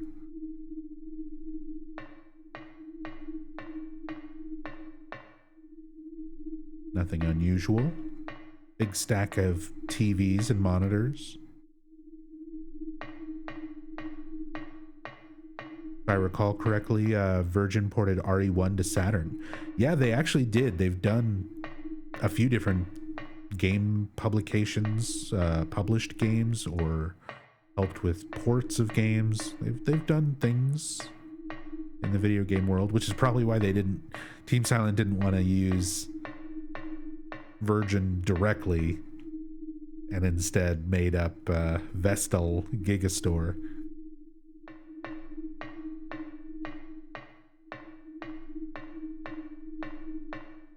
Good scene here.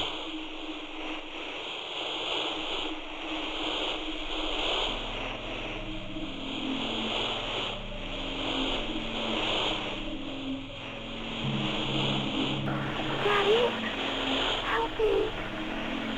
See? Where are you?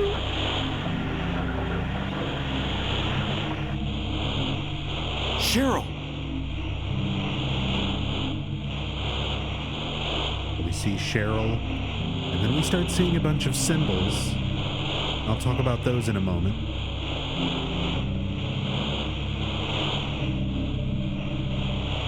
Then we see flashes of Alessa, along with the seal of Metatron. So Alessa is trying to give Harry some more information. She's still trying to keep Harry led along so that he can help her. She trusts him, but I guess maybe she can't have her projection just talk. She can't just say, help me, here's what's going on. But instead we're getting images that are somewhat helpful if interpreted correctly. So first he sees that video, that clip of Cheryl, because Alessa knows that's what's going to keep him searching. That's what's going to keep him looking around. You know, that's his motivating factor to keep going forward, is to find Cheryl. So for him, that feels like a clue. It feels like he's getting closer. So Alessa shows him that. We have these symbols that are being shown, which represent the Olympian spirits. Give me a moment to pull up my notes on that.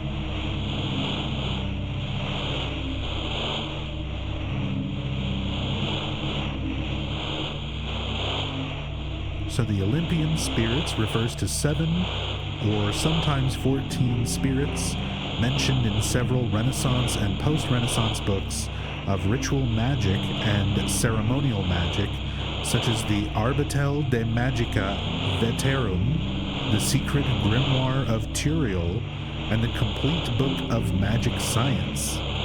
The Arbitel of Magic says of the Olympian spirits, they are called Olympic spirits, which do inhabit in the firmament and in the stars of the firmament, and the office of these spirits is to declare destinies and to administer fatal charms so far forth as God pleaseth to permit them. There's a whole lot of real-world occultism that Team Silent did research into, including these real-world occult books and these symbols, these runes representing these Olympian spirits. And we get the names of those Olympian spirits and what rune they coincide with later on towards the end of the game. So we'll be back.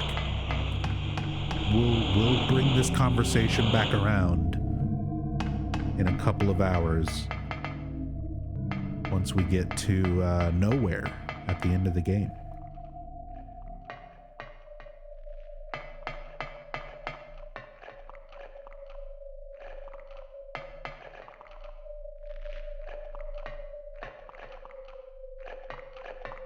Here we've got a jewelry store. Kazanian.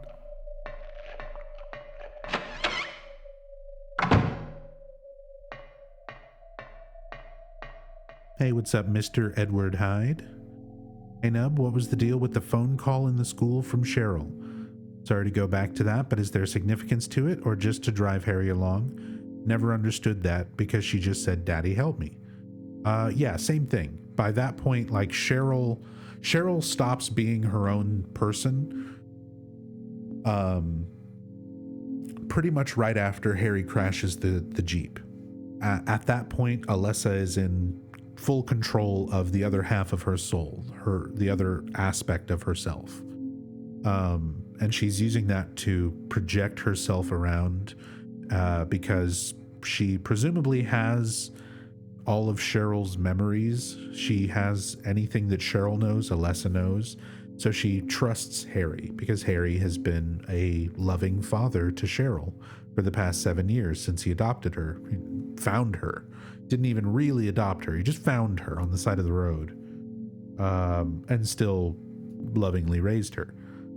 So the phone call in the school is just Alessa's way of keeping Harry going, very much like showing him that video of Cheryl downstairs in the mall.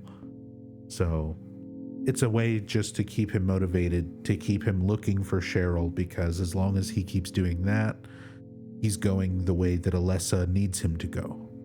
Like, he needs to go through all of these things in order to get what he needs, or to learn information and get to where he can stop Dalia, stop the cult, and help Alessa.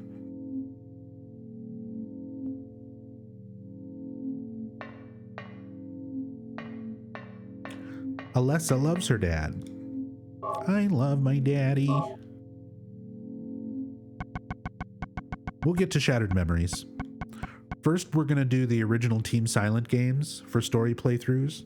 Hopefully tonight we'll finish Silent Hill 1. Next week we'll get through Silent Hill 2 and maybe 3. We'll probably do 4 after that in the following week. And then once we're through all the Team Silent games, we're going to hold a vote for people to decide the games to do after those 4.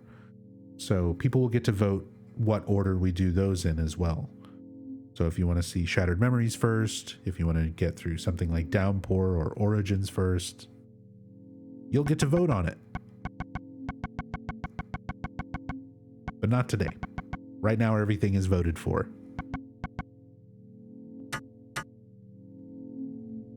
Silent Hill 1 was voted for, and the ending that we're going for was already voted, so.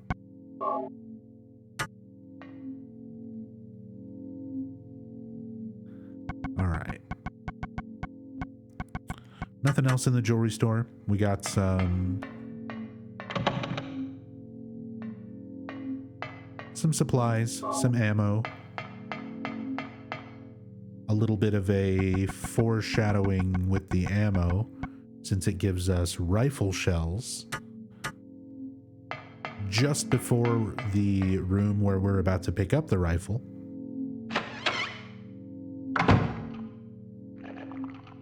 What's the difference between PSP version of Shattered Memories to the Wii one? There are a lot of differences between Wii, PS2, and PSP with Shattered Memories. It's more than I can get into right now. There's a lot. There are all 3 pretty distinct versions of Shattered Memories. Some have like entire areas missing compared to like the Wii version. So we'll get into that whenever we play Shattered Memories. Cool detail here. So we're about to fight the Twin Feeler, the giant caterpillar boss. And there are smaller caterpillars, smaller twin feelers that are actually visible right here. You can see at the top of the screen there, eating a corpse. And if you get close enough, you can actually shoot them without triggering the floor to fall away.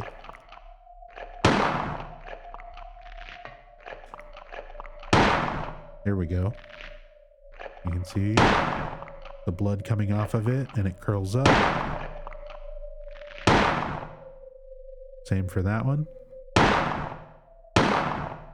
You can actually kill those smaller ones too.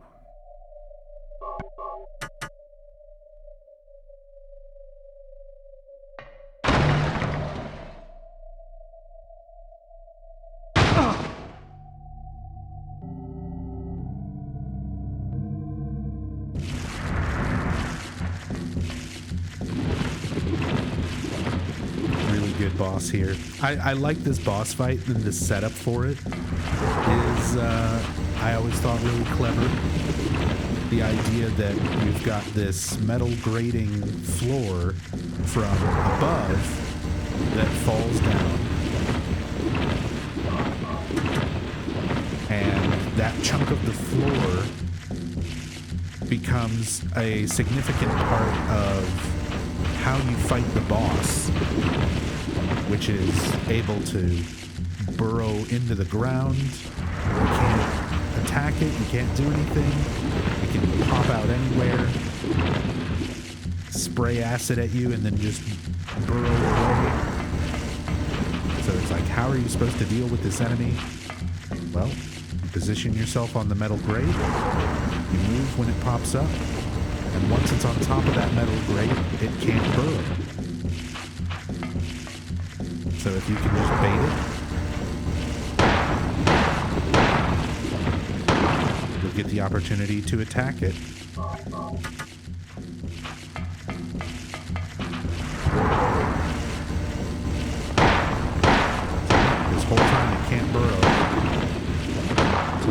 off of the metal grate. But just the idea that falling through the floor into this boss is more than just a way to get you into the boss arena. It's also plays into part of the, you know, clever way of defeating the boss. It almost feels like a Zelda thing, you know?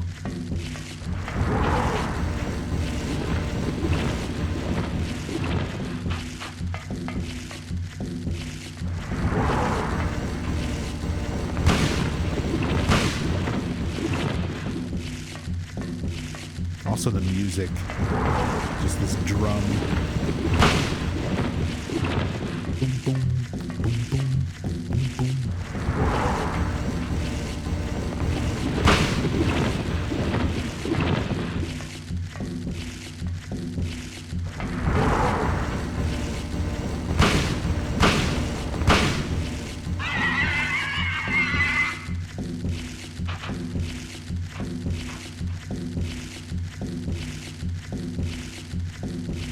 Like you kill it, but it actually gets back up and leaves.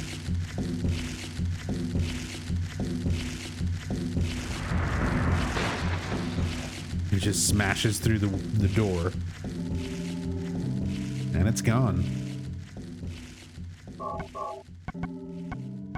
And I've blown through basically all my ammo, but luckily we've picked up some hunting rifle ammo, and we can grab the hunting rifle here. Decent gun in this game too. In my Silent Hill 2 playthroughs, for those of you who are familiar with them, you know I always rant about how terrible the hunting rifle is in Silent Hill 2. But in 1, it's pretty good. You can't walk with it. Like you know, shotgun is still the best for damage and mobility, because you can still move with it while aiming and shooting. Hunting rifle locks you in place, but the damage is good, and he readies up and shoots fast enough, even with this slower animation in the trade demo. It's a good weapon.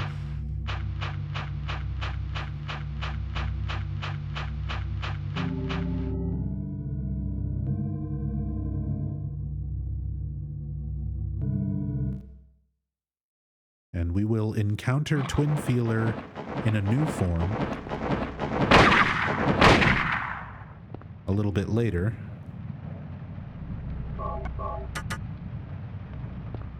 Prefer the bosses in this to Silent Hill 2. There's certain ones in Silent Hill 2 that I like. I like the Pyramid Head fight, and the double Pyramid Head fight. I like Flesh Lips.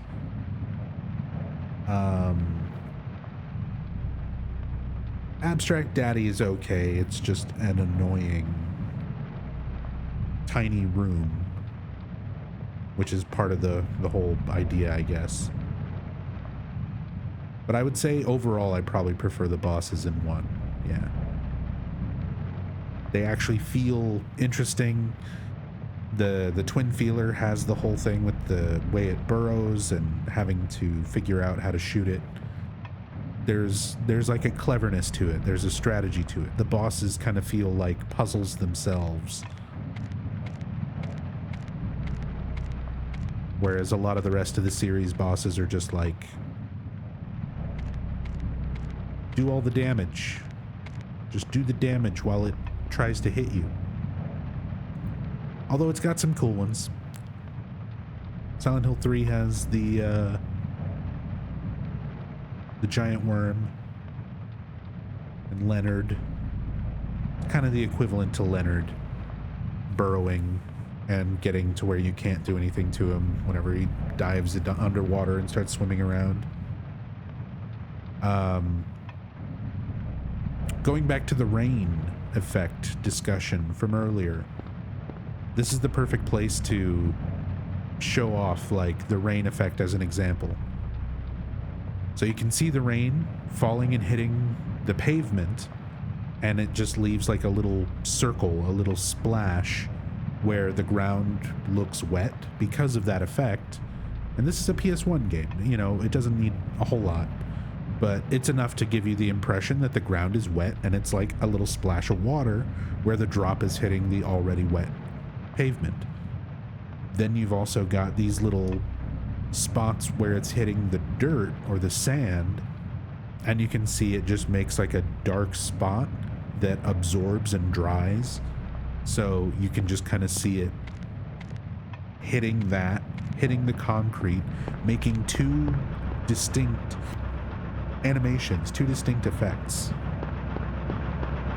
as the rain lands on that specific surface. And then you have the metal grate over here where it drips down, collects on the metal grate for a second, and then drips off of that. And you can see that effect happening right next to where it's also dripping and hitting the pavement, leaving the little circles, the little splashes. Dynamic rain effect. The rain changes depending on the surface that it's landing on. In a PS1 game in 1999, like I said, Downpour came out in 2012, and its entire theme is around rain, and it has a less convincing rain effect. Like, this is such a great amount of detail for the time, especially.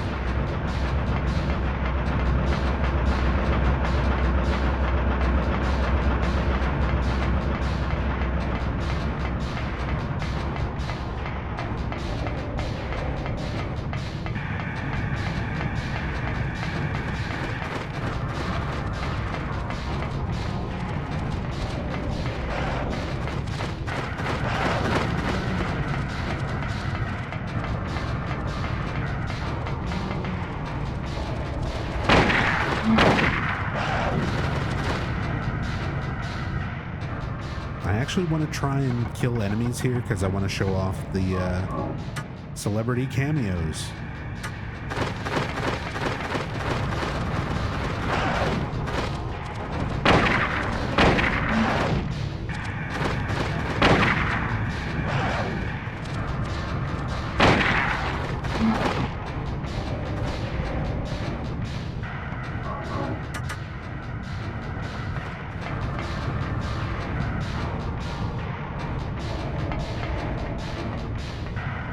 Oh yeah, this is my jam right here. Yeah, this is a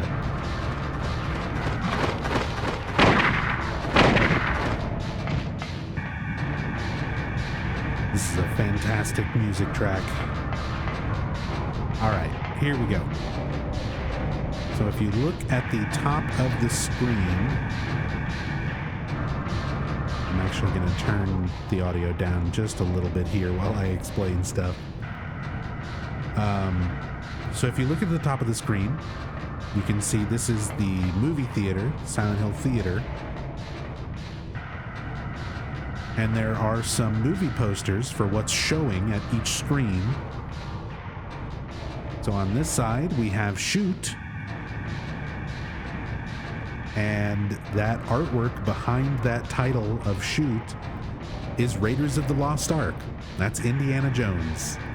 So there's Harrison Ford in Silent Hill 1 making his guest cameo.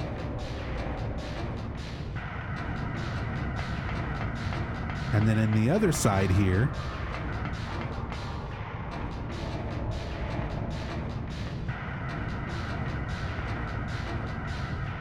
we have Crusher Dan. Crusher Dan is showing in the other theater. And that artwork is Die Hard 2. So that's Bruce Willis, also making a celebrity cameo in Silent Hill 1.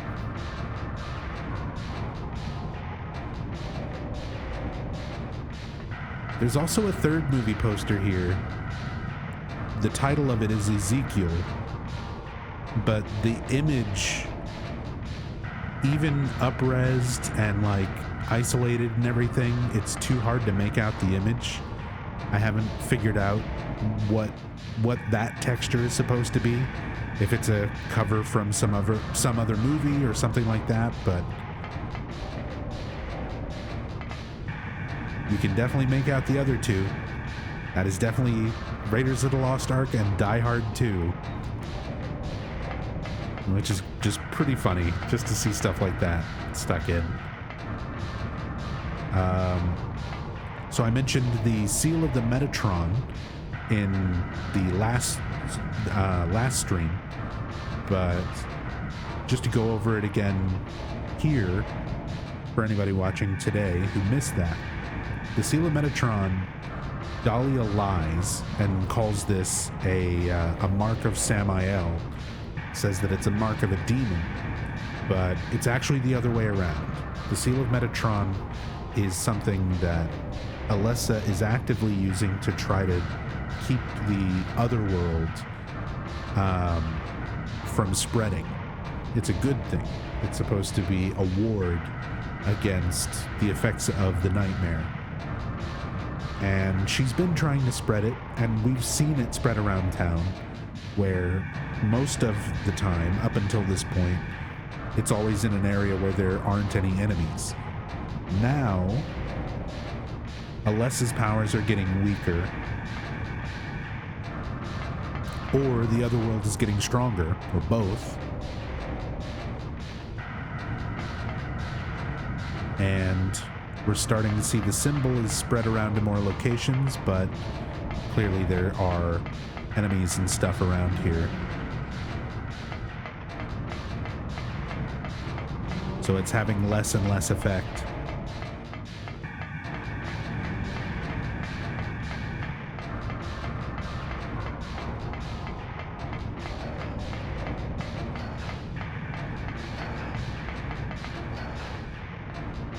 But if you look, there's 2 seals of Metatron on just cats. If there's any location in all of Silent Hill that Alessa wants to try her best to make sure that it's protected, just cats.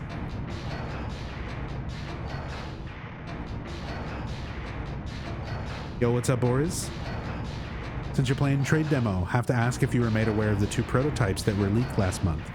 I'm aware of them. I've seen some videos and stuff on them, but it's not anything that I have for myself yet. So at some point I'll track those down and probably stream them too.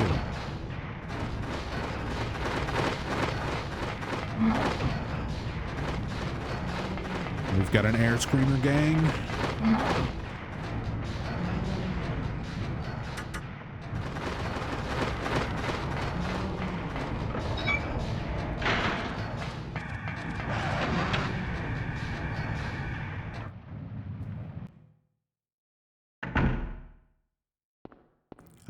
But yeah, at some point I would definitely love to check out those prototypes for myself and give them the old Nub Zombie thorough in-depth analysis. See what kind of silly shit we can find. Because the trade demo, don't get me wrong, I appreciate the trade demo for what it is.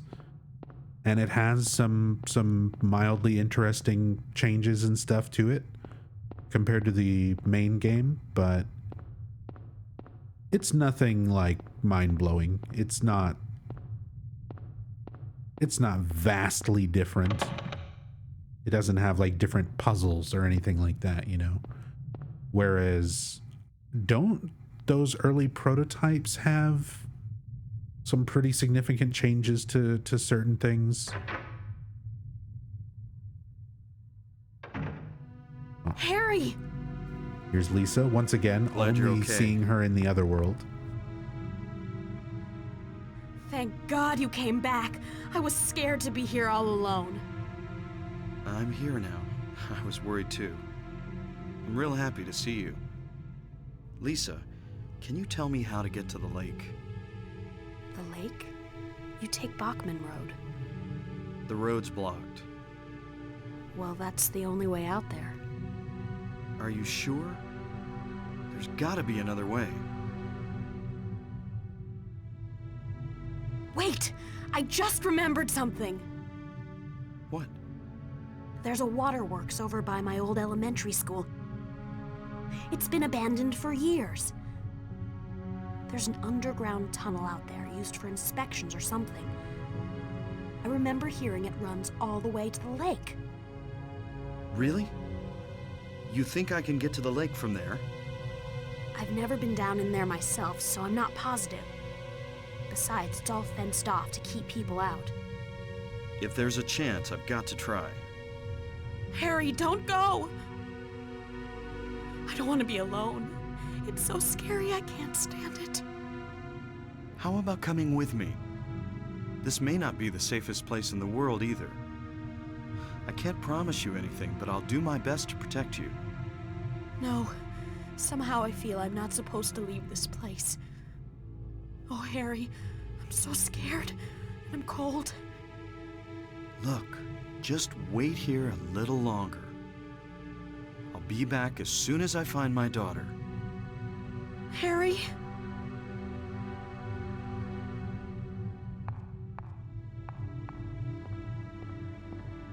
Just go stand over there in the darkness.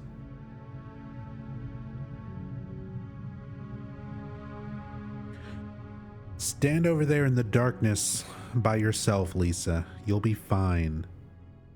We could have had an escort mission. Nah, Lisa's fate was sealed before we even got here. Even if you walk right back in here, she's already gone.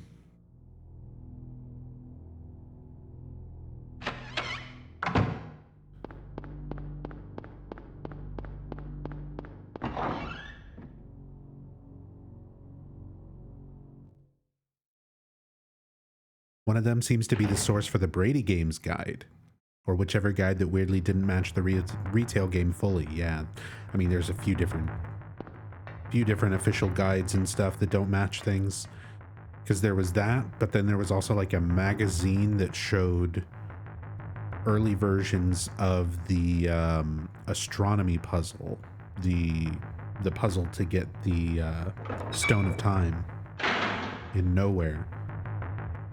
So I don't know if the prototypes that have been found are the ones that have that early version of that puzzle that we saw in some magazines. God, I love the music here. Just hearing this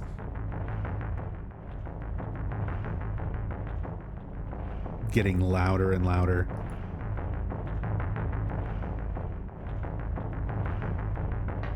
The build up. So we fought the twin feeler.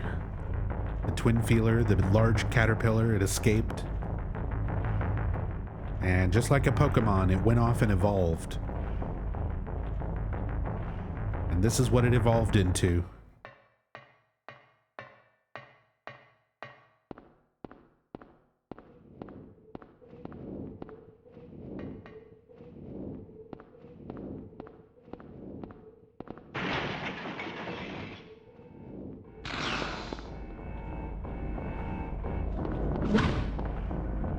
The float stinger. It floats and stings.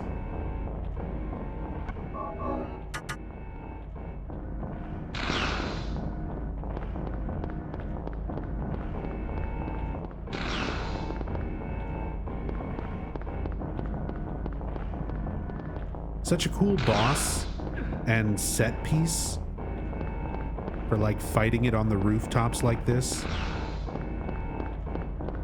And you barely even get to see it.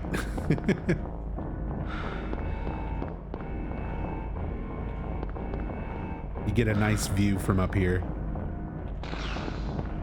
Moonlight butterfly.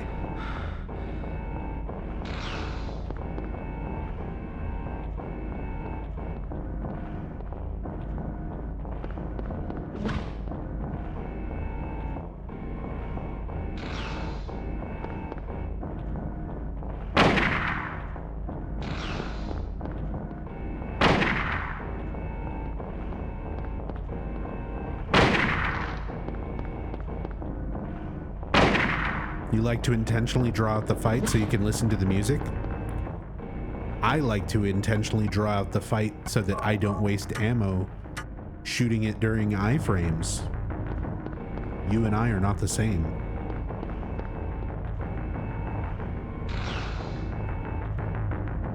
That's another one of those mechanics that I never would have learned.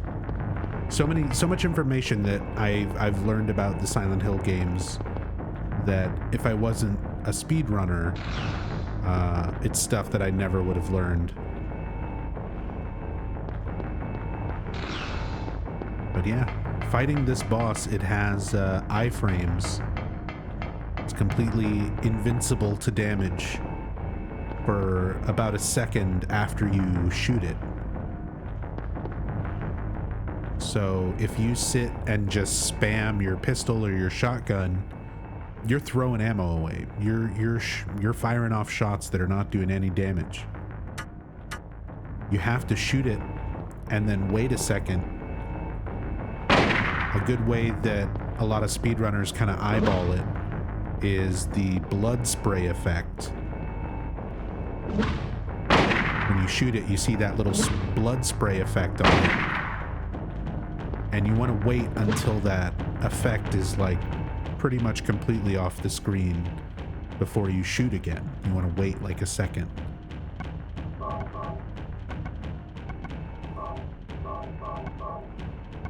And that's the most efficient way to deal with this boss.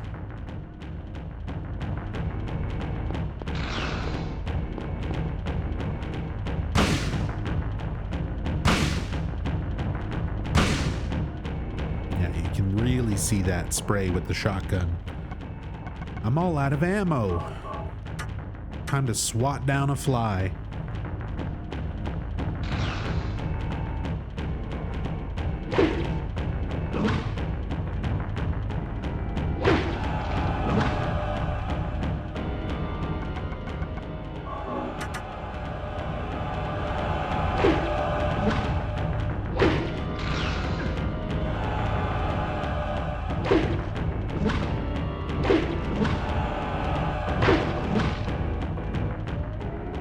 That's a good spot if you need to melee it. It tends to miss a lot for some reason when you're right on that corner. And down goes Float Stinger. We get our sirens. The Otherworld dissipates.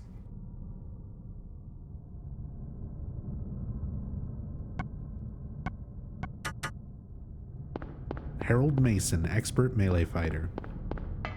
He sure did smack that giant bug with a hammer. The big pointy hammer.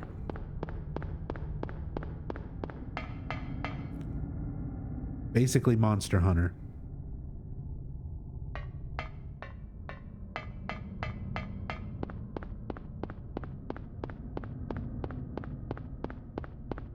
All right. So we talked to Lisa. Lisa mentioned the old Waterworks next to Midwich Elementary. We're going to have to use that to get to a new part of the town. So we're on our way over there, but before that, we gotta stop at Konami Burger.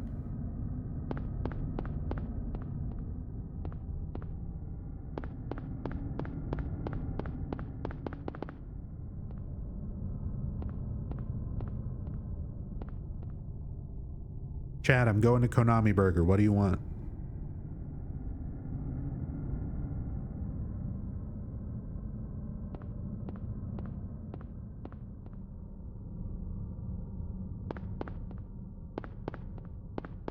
Let me get a hamburger, no cheese, lettuce, mayo, pickles, tomato,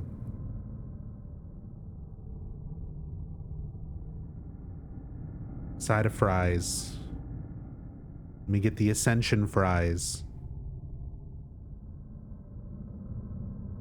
Let me get, for my friends here, a double bacon cheeseburger, a large number 4 and a medium number 6, a Metal Gear Survive, 1 Pyramid double bacon nurse, 1 Kojima cucumber burger, 2 number 9s, a number 9 large, a number 6 with extra dip, a number 7, 2 number 45s, 1 with cheese, and a large soda,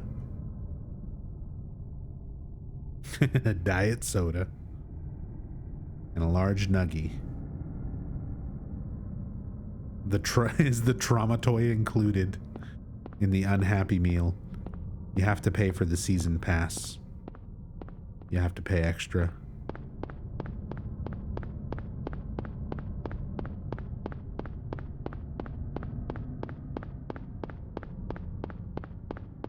The Uber Eats minigame. Take the Konami burger delivery to the correct house. All of this for $30. This comment made me miss the 90s.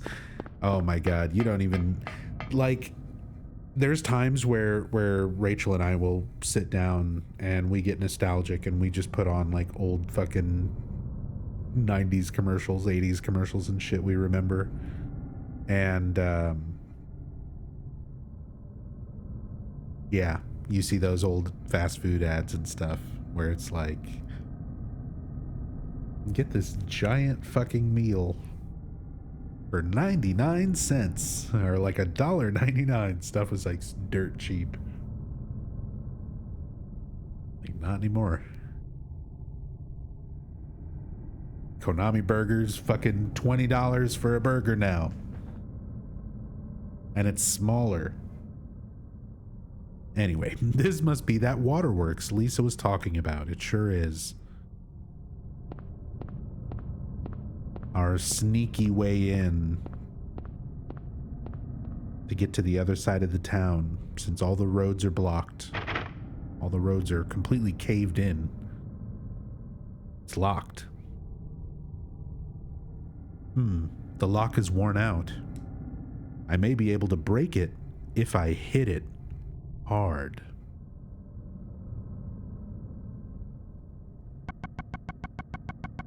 Well, I'm all out of ammo.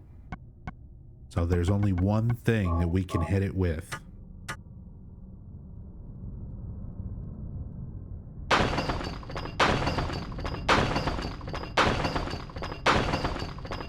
I need some royalty-free porn music. Is that a thing? It's gotta be a thing, right? I used to play music as a joke during that part, but my videos kept getting flagged.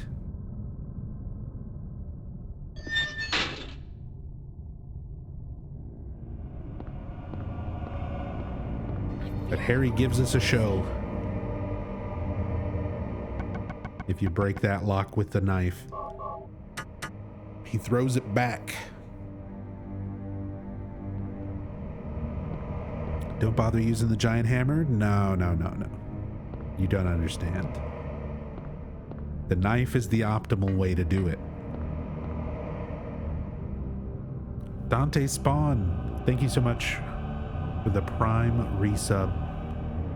Good stuff. It is good stuff. Thank you so much for the support.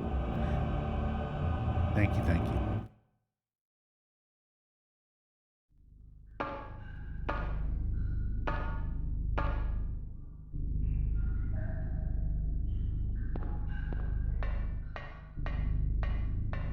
All right. It's time for my reason why this is not my favorite Silent Hill game. I love me some Silent Hill 1, man. Don't get me wrong. But this is my third favorite Silent Hill game. And right now is one of the biggest reasons why.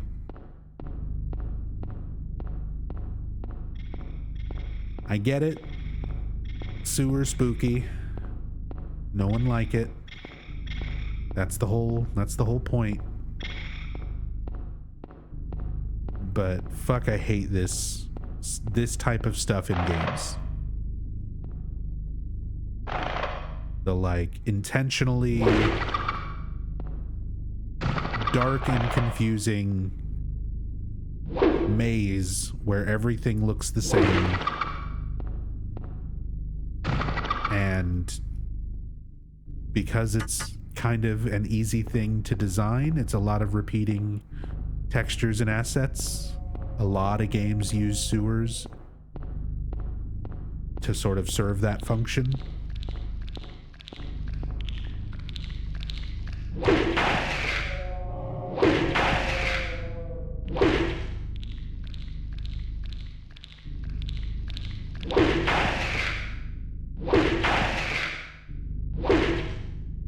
And it's full of reptiles. These enemies known as scratchers, basically lizards with these long claws. But ever since I was a kid, they always to me looked like Reptile in the first Mortal Kombat movie, when he's just like a really bad CG lizard running around before he gets inside the statue and turns into a dude for like one fight. So even as a kid, when I saw the Scratchers, I just always called them reptiles. In my mind, they have always been and will always be reptiles, because they just look like Mortal Kombat Reptile. But they're called Scratchers. They hang from the ceiling, they scratch you. Again, it's just part of the gimmick. You've got these narrow walkways. It's a sewer. Narrow walkways with enemies that are pretty damaging, like relatively hard to avoid. Even in speed runs and stuff, I'll still occasionally get grabbed and bent over and fucked in the ass by these stupid lizards. These fucking reptiles.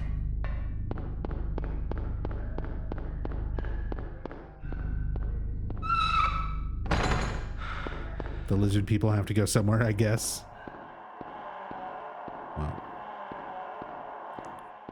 as long as they stay in the sewers, which wouldn't be too bad if you only went to the sewers once. But since Silent Hill 1 has story that needs to like take you from place to place when all the roads are destroyed twice, they just take you through 2 different sewers.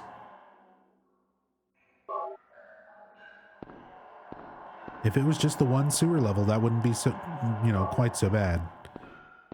But they make you do 2 fucking different sewer levels that are both identical, basically. Subways and sewers, even subways are at least a little bit more. There's a little bit more going on with the subways, as far as being like a real world, natural kind of liminal space that's creepy. I just want to see the animations where they reach down.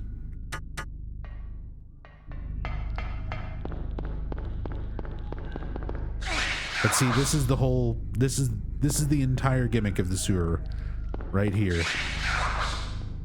You run around and there's dead ends and it's narrow. And there's enemies who are just like, fuck you, I'm on the ceiling.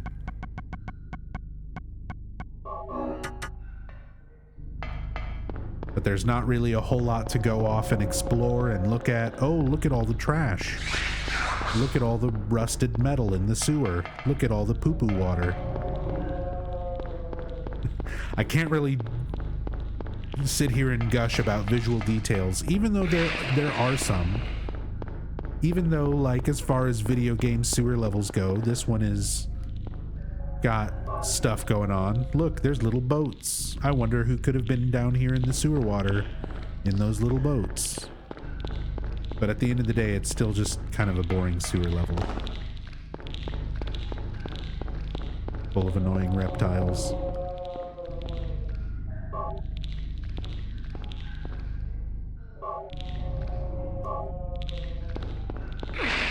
Please don't.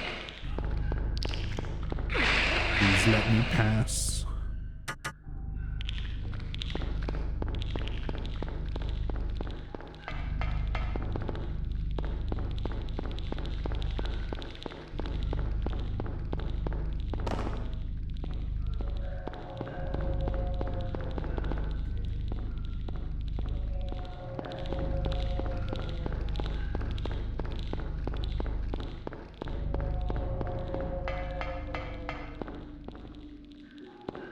I always feel like I miss stuff in the sewers too. Just, again, because everything looks so samey. I wind up thinking that I've already gone and looked somewhere, but I haven't actually. And I know when I was looking over like 10-star routes and stuff, like there's always some items that are here in the sewer that I forget about.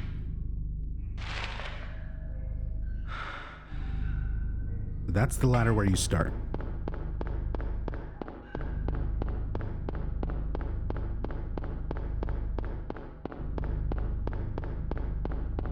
To the right should be the locked doors.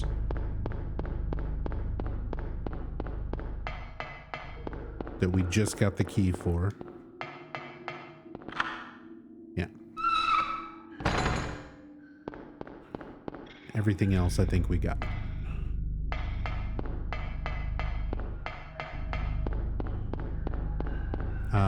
At least it's not like Silent Hill 4 where you have to do every level twice. Especially Horrible Prison. Yeah.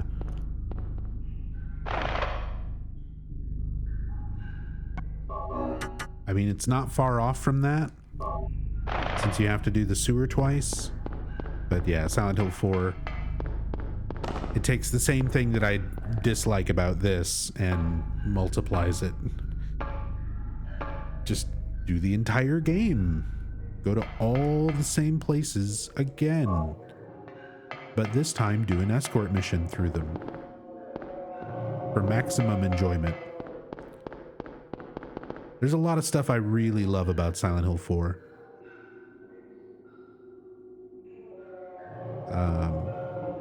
But man, I hate the second half of that game.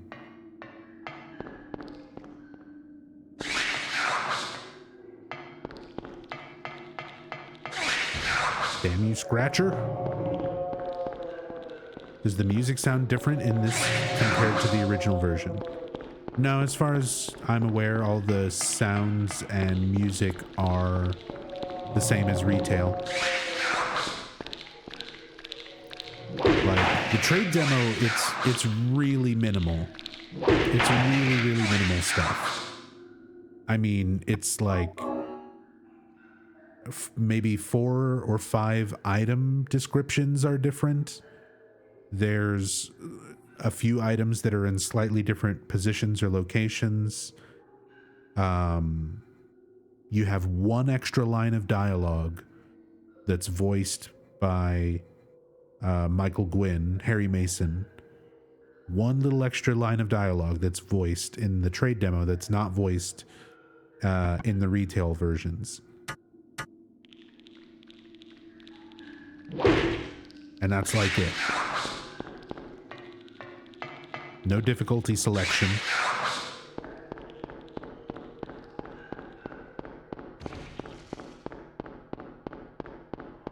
But yeah, that's about it.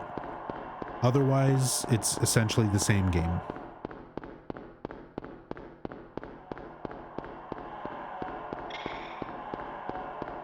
That's why, like, I've covered this before and I've done playthroughs of it in the past, but it's not one that I cover very often because it's neat, but there's only so much I can say about it. Like, it's a cool thing to see, like, a game, how they were changing things in this game right up until release. They were still tweaking things, changing things, and adjusting stuff. Even if it's relatively minor, it's interesting seeing that. Seeing the early build that's not even really early by all that much.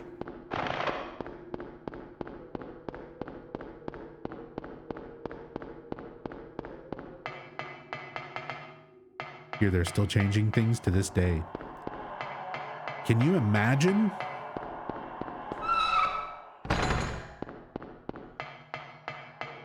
Can you imagine if Team Silent on their own just decided to get together and go back to Silent Hill 1 and change and fix a bunch of stuff that they originally intended to do, but didn't have the time or budget or whatever.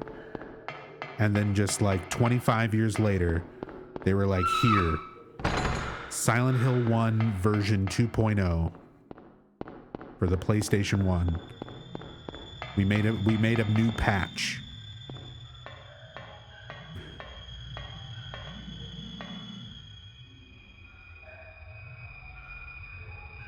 There's a sewer exit key in the water. I'll take that, thank you.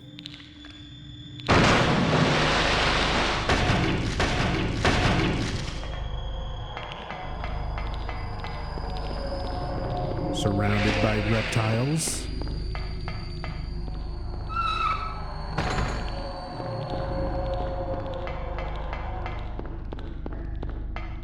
I will say I like that, the ambush scare. I like having to get the key out of the water and having all of the enemies pop up. Like, it's not the worst sewer level in video game history or anything. It's not that bad. But compared to the pacing and everything for the rest of Silent Hill 1, I've just always hated the sewer parts. It's another one of those ones that, in my head, thinking about it, it's not that big of an area either, even with both of the sewer areas combined. But it feels like a lot more. Just because it's like all very samey. It's easy to get lost and run down the same sewer, 2 or 3 times before you find your way out, until you get used to knowing exactly where to go. But it always sticks in your head, like how much time lost in these sewers you spent. Same thing with Silent Hill 3 subways. Even now that I've played these games thousands of times and I know exactly where to go no matter what, I still have my moments of getting into the subway and my brain being like, this is where I used to get lost for so many hours.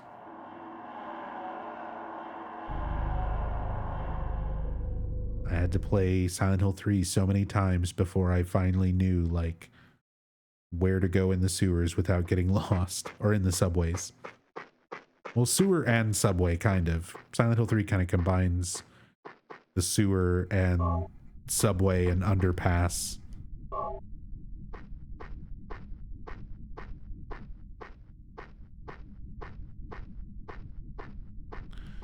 Hey, Wonky Donkey. Is this played through emulator? Looks awesome. This is the Silent Hill 1 trade demo being played through the DuckStation PlayStation 1 emulator.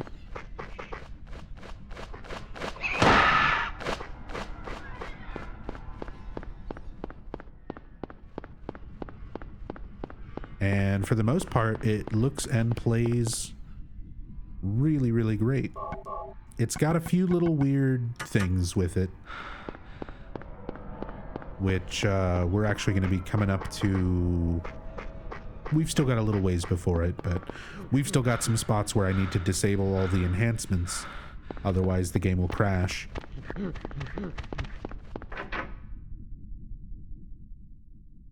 I don't know why Silent Hill 1 is very finicky with DuckStation, but oh my god, Kaufman! He's fucking that monster!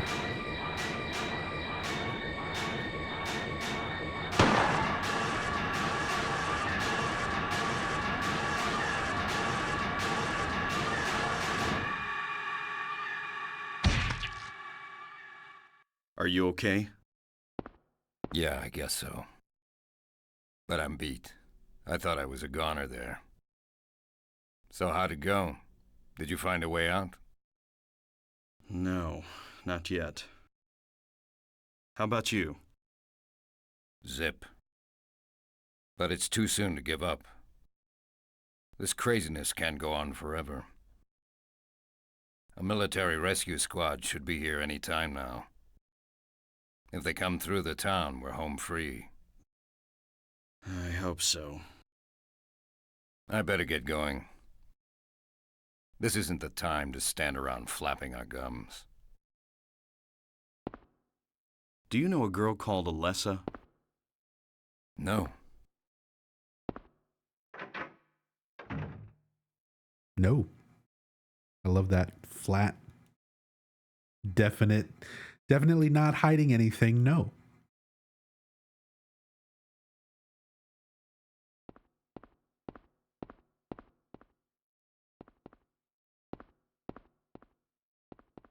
Again, we see a claw finger, kind of like the air screamer that Kaufman had.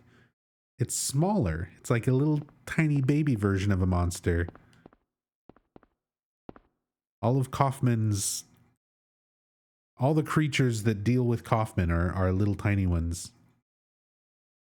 Kaufman must have dropped this. Looks like it's full of stuff. Got a Kaufman key.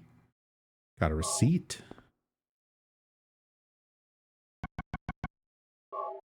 A 3 is written on the tag. The key was thought to have been dropped by Kaufman. And a receipt from the general store thought to have been dropped by Kaufman.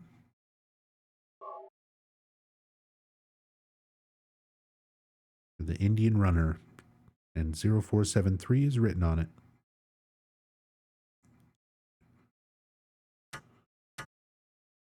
Yeah, we got Kaufman's old used condom.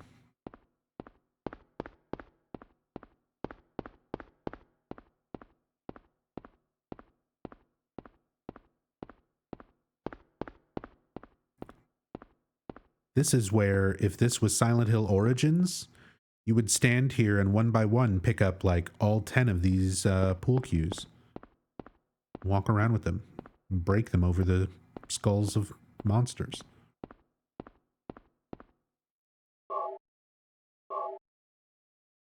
But Harry Mason, he's a much more dignified fellow.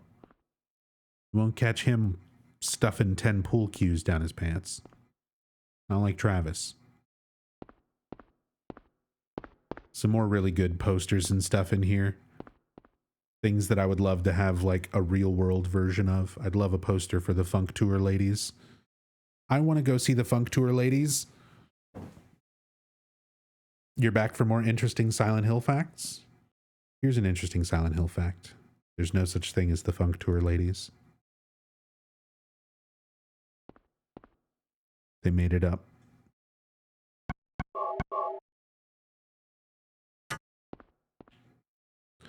There's no such thing as Buzz Fizz beer either. But I would totally have a neon Buzz Fizz beer sign. Put that up somewhere in the stream room.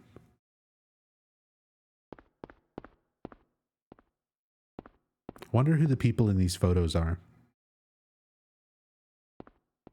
I wonder if they know that they're in Silent Hill. Wonder if they're still alive.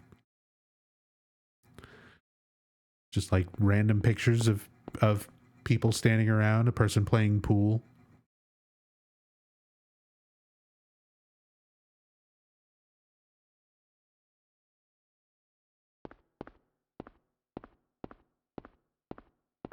Isn't Buzzbeer the beer in Simpsons? Duff. Duff beer is the beer in The Simpsons.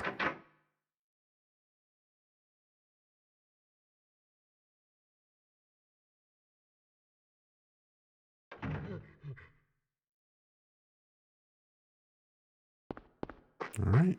Well, we're not going to get to play any pool or see the Funk Tour ladies, so I guess we're done here.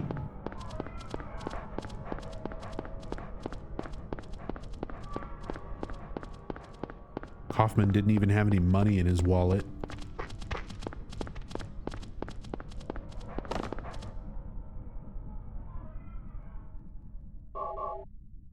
$0473. A receipt for the Indian Runner, which is this store.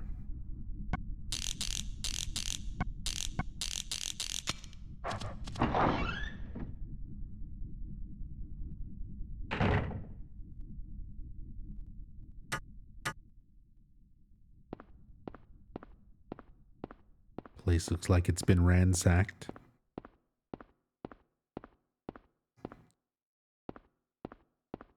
Wonder if that was also just a result of, you know, everything being fucked up because Otherworld. Did Dalia trash this whole place looking for a Glophatus? Can you imagine Dalia Gillespie fucking knocking over shelves, like these massive wooden shelves and shit, looking for the Glophatus? Where is it? Just throwing shit across the room. Some more good parody brands. Betty X. Betty X Espresso. I hate ordering shit through FedEx. It never shows up. It never fucking shows up.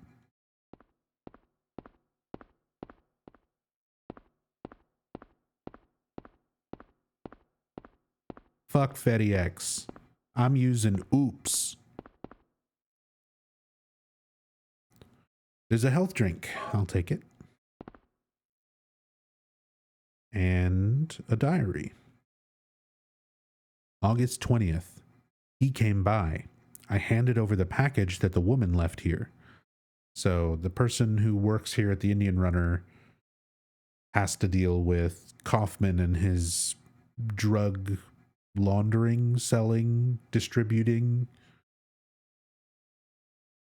So he's dealing with Kaufman, he's dealing with Dalia, and we kind of get an idea of things from this person's perspective, whoever the clerk at the FedEx was. Handed over the package that woman left here. September 12th, he showed up at Norman's too. So that'll be the next place we go and check out, is Norman's Hotel. It's not the Bates Motel. Might as well be. Don't want to be involved with the likes of them anymore, but I'm getting creeped out even more than before. Thought of leaving town, but I'm afraid of what will happen if I do. So people are fearing for their lives if they're wrapped up with Kaufman and Dalia. They're like, people know that stuff is up, but at the same time, other people have gotten curious about what's going on and then suddenly mysteriously die of heart attacks. So people legitimately don't want to push their luck. They're scared to even leave town.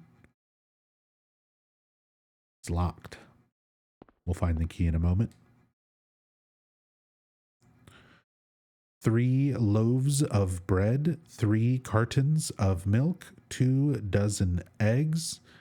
Deliver to back door Dayi, D-A-I-Y, 8 a.m. R-R, capital R, lowercase r, A-E, entrance code 0885. What's funny, especially about this fucked up image with all the wrong spelling on it, they fixed where it says rear entrance code and rear is misspelled. They fixed that typo, but they didn't fix daily missing the L. They fixed one but not the other, because that typo is still in the retail version. 3 loaves of bread, 3 cartons of milk, 2 dozen eggs. Deliver to back door daily, 8 a.m. Rear entrance code 0886. Norman Young.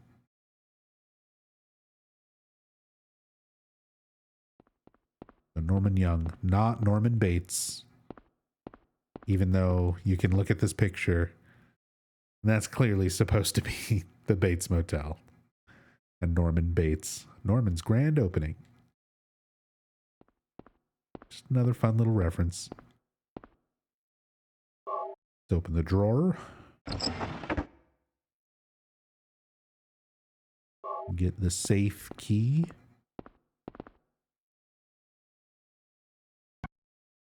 Key to the safe, found at the Indian Runner General Store. Used it. What is this? Drugs? I don't need drugs. I get high off life.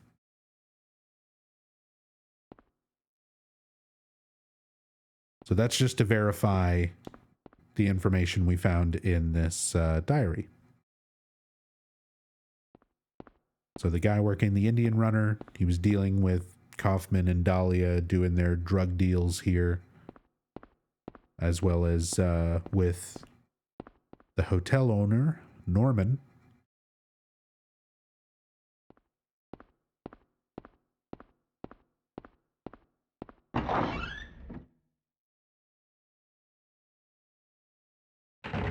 Yeah, see, they should have been getting their drugs from Tassadul.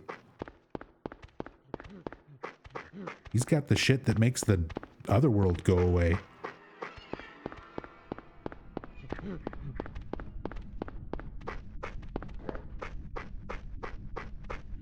This is all optional content to explore. This is all for the good plus ending. So you can finish the game without doing any of this extra stuff. But you'll get a different ending. You'll get a worse ending. If you want to go for the best ending, then this is all required.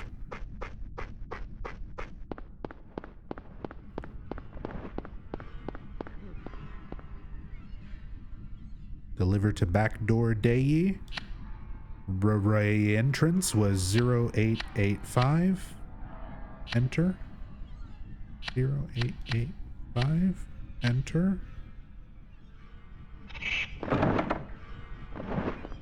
Let me in, I'm gonna die.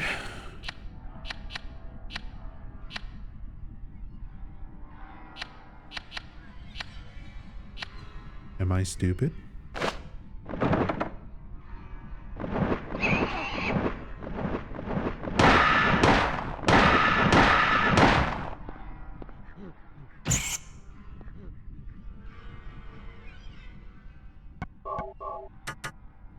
Gotta jiggle the handle like I showed you. 0886.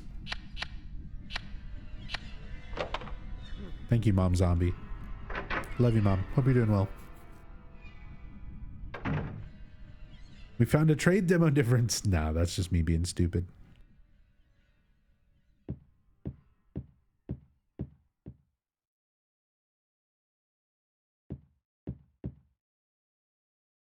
Newspaper. So these are some more instances of notes that you have to read in a certain progression. I talked about this topic on the stream a couple of days ago in Midwich, where there's a book that you can read called The Monster Lurks, and you're only able to read that book if you read some bloody writing on the wall first that says The Monster Lurks, in which case Harry will recognize it on the book and then read the book. So here, if you don't actually go to the police station, read the notes about the drug stuff going on, if you don't do this extra stuff going on with Kaufman, Harry won't read all of these newspapers and things that are in this area. Newspaper, it's the same date as the one in the hospital. So you needed to read the newspaper in the hospital where it said an article was clipped out in order to read this. Investigation stalled. PTV dealers still at large. Suspicious deaths continue. Like the anti-drug mayor, a narcotics officer dies of a sudden heart failure of unknown origin. So there was Officer Gucci, who we read about in the notes in the police station, who mysteriously died of a heart attack, even though he had no prior symptoms of heart disease. And now the anti-drug mayor has also died. So it seems like the more people are trying to investigate the PTV dealers, the more people keep dying. So Kaufman is basically just killing anybody who gets too close to his operation. Anyone who interferes with him trying to keep this drug trade going, he's making a shit ton of money off of these cultists and the tourists. So Mayor, anti-drug mayor, starts to fuck that up. He overdoses the mayor with some PTV. Mayor looks like he had a heart attack. Same thing with Officer Gucci. Same thing with Lisa Garland. Spoilers. Sorry, what? I was staring at the lady's ass on the right? Yeah, there's also a lady's ass on the right. I think it's from a Playboy. Somebody has found the comparison image. But yeah, there's like a magazine cover there that's underneath the newspaper. And that's a naked lady. In a Silent Hill 1, in a PlayStation 1 game. Speaking of which, there's also a scantily clad poster on the wall. Don't look at that now, though. Don't look at that now. My mom's in chat. It's fine. My mom's seen it. She bought me this game. There's a magnet. Take it.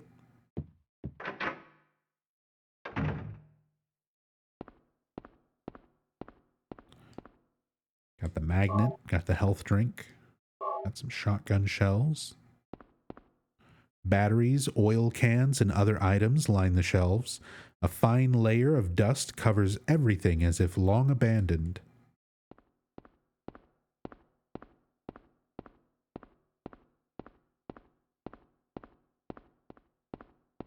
An old motorcycle.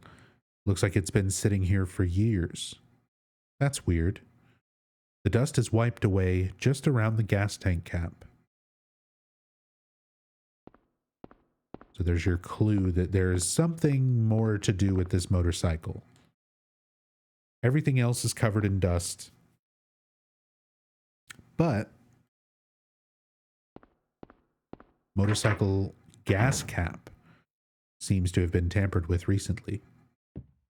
Another book in the other room. There's this book right here.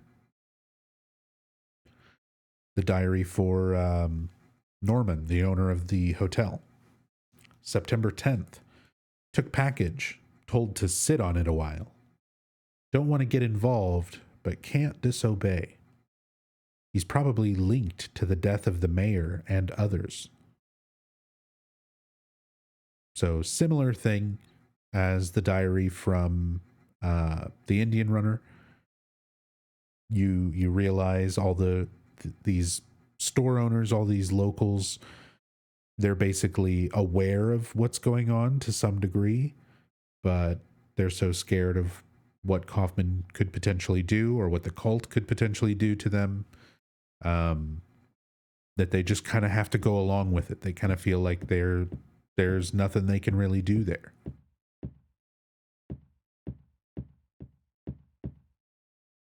There's a TV set. The power must be out. It doesn't work.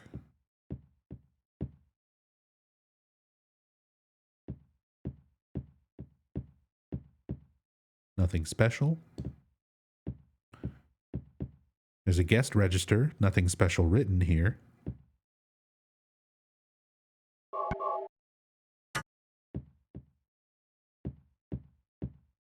Crazy how the purchase of one game has led to all this. Even before that, though, like the seeds go further back than that. My mom loves horror books.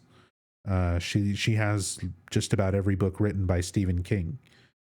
And when I was growing up, that was what was around the house to read. I liked horror, so I started learning to read basically off of Stephen King novels.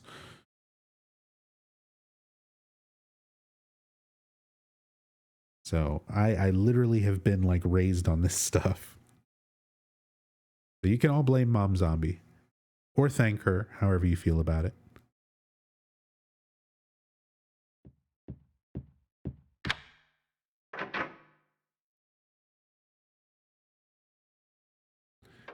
People are scared of what the cult might do, just like Ascension, for real, for real. I know, right? Powerful cult controlling what goes on in their town, covering up crimes. Exactly like the masterpiece that is Ascension.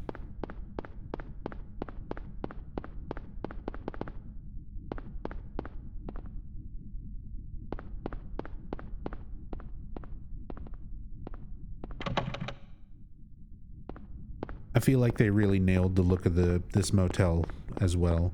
It's one of those small things. You're barely in this area. It's entirely optional unless you're doing the good plus ending, and even then you don't have to really explore it this thoroughly. But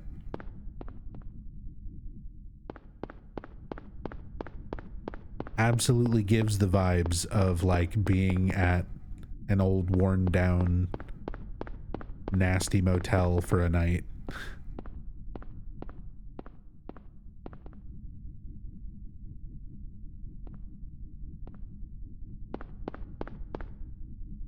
The like road trip motel where it's like you just have to close your eyes for like 8 or 9 hours and maybe change clothes and shower and then get back on the road, and you wind up having to stay in a fucking place that looks like this. I've had that experience. I don't know about all of you, but they nailed it. They nailed it. Right down to those curtains, those super shitty, thin, white sheer curtains on the inside, or right up against the window with those super heavy, they always look smoke-stained yellow outer curtains.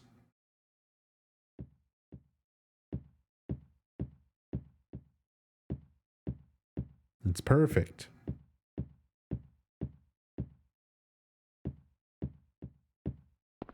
It's almost perfect. Here's the one thing. I guess maybe this is an especially shitty motel. There's no toilet.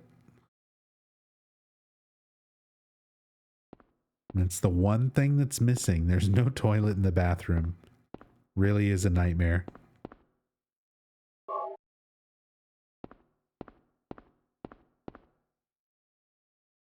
Nobody inside. 2 words of dialogue. All this is, just 2 words. You're examining stuff, and that's all Harry says about it. And I love how that just by itself infers Harry's mindset. He doesn't comment that there's a shower. He doesn't say like, oh, it's gross. It doesn't look like anybody's touched it in years. His first thought, his only thought when you examine it, is that there's nobody in there. Like, at this point, that's all he's expecting, is just, where is the next fucking threat going to come from? Where is the next weirdo going to be? Where's the next monster going to show up?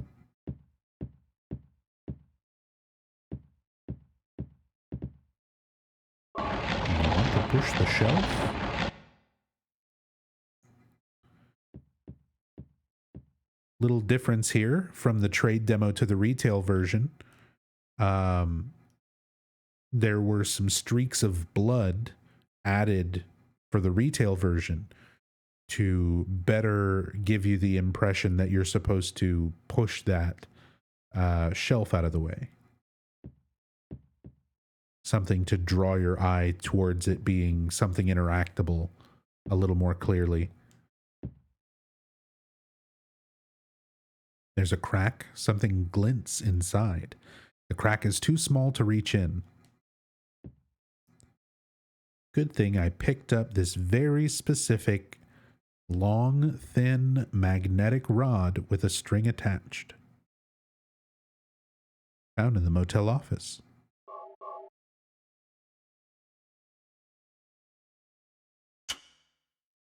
Got the motorcycle key. Hell yeah. We're going to start the motorcycle up. We're getting out of here.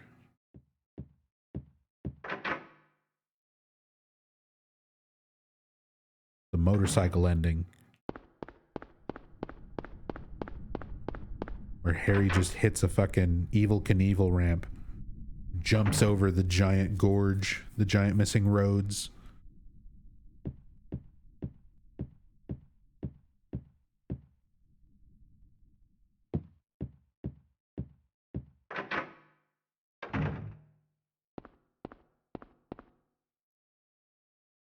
So the dust was wiped away around around the gas tank cap. Say that 48 times fast. Key to an old motorcycle, which was dropped between the floorboards in the motel room. So here's our new dialogue.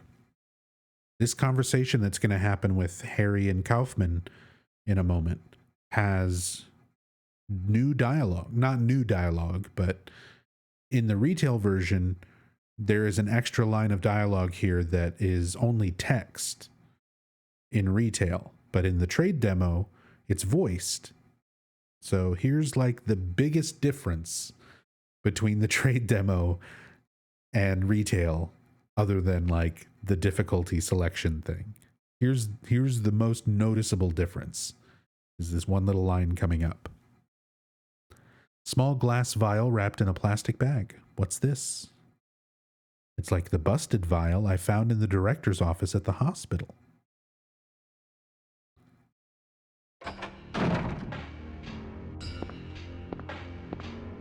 Give me that.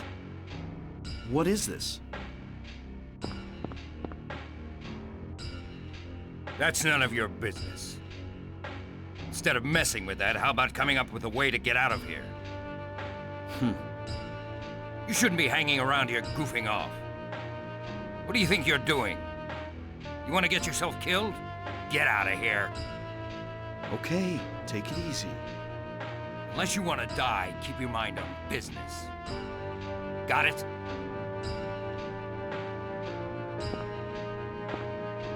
That guy's gotta be involved in a local drug racket. Man, was he pissed. At such a rush, too. That was probably dope in the bottle. Anyway, better let him do as he pleases. There's more than my life at stake. Whoa! Is your mind blown? Is everyone's mind blown? Isn't that awesome? Harry Mason said dope. Yeah, so that last little bit of dialogue in that conversation after Kaufman walks away, in the retail version, all of that is just text. It's inner monologue. So he doesn't say it out loud. I guess they decided that it fit better not having it spoken out loud, but for the trade demo, he read it. He read those lines. They're there. It sounds good. It's good voice acting. Probably some of the best voice acting from Harry there. Yeah, exactly. Mandela effect.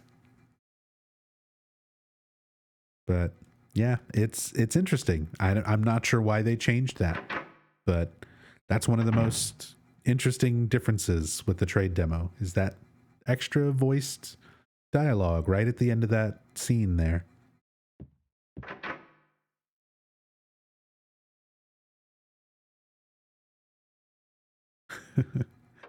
Dope. That guy's gotta be involved in a local drug racket. Man, was he pissed.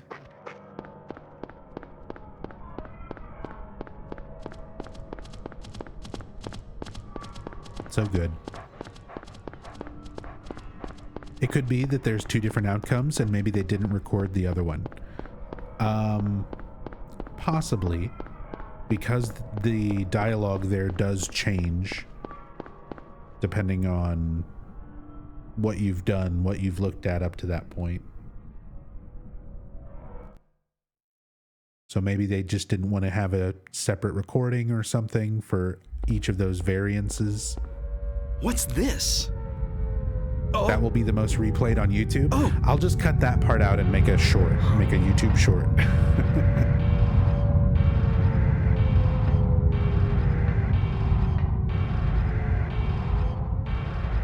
Rather than shifting from reality to a nightmare, this is more like reality becoming a nightmare. I don't like this feeling, like something bad will happen. No doubt something terrible is going on. Yeah, it's a withering.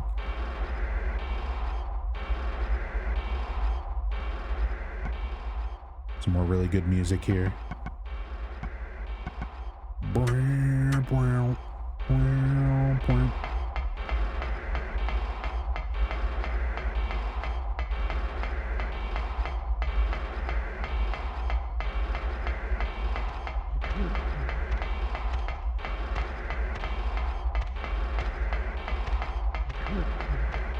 Leave me alone, Romper.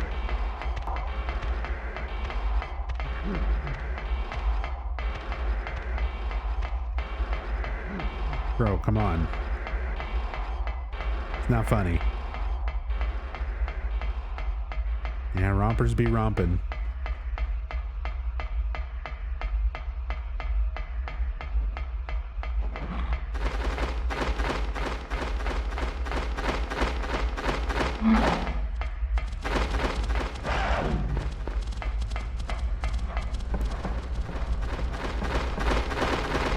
God, there's so many air screamers just everywhere. So much everything. So many enemies during this part. It's just a gauntlet.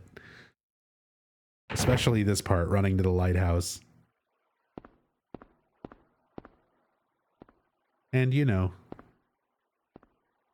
a fucking giant body stuck to the bulkhead. It's bolted to the bulkhead. My brain's melting, don't mind me. Cibil, Harry! how did you get back here? I followed the sewer. Were you the one who cut the fence? Yeah. I'm glad you made it. I was worried about you. You were worried? Where did you disappear to? Never mind. I want to know what's going on here. What is with this town? This may sound really off the wall, but listen to me. You've got to believe me. I haven't gone crazy and I'm not fooling around. At first, I thought I was losing my mind. But now I know I'm not. It's not me. This whole town. It's being invaded by the Otherworld. By a world of someone's nightmarish delusions come to life. Little by little, the invasion is spreading, trying to swallow up everything in darkness. I think I'm finally beginning to understand what that lady was talking about.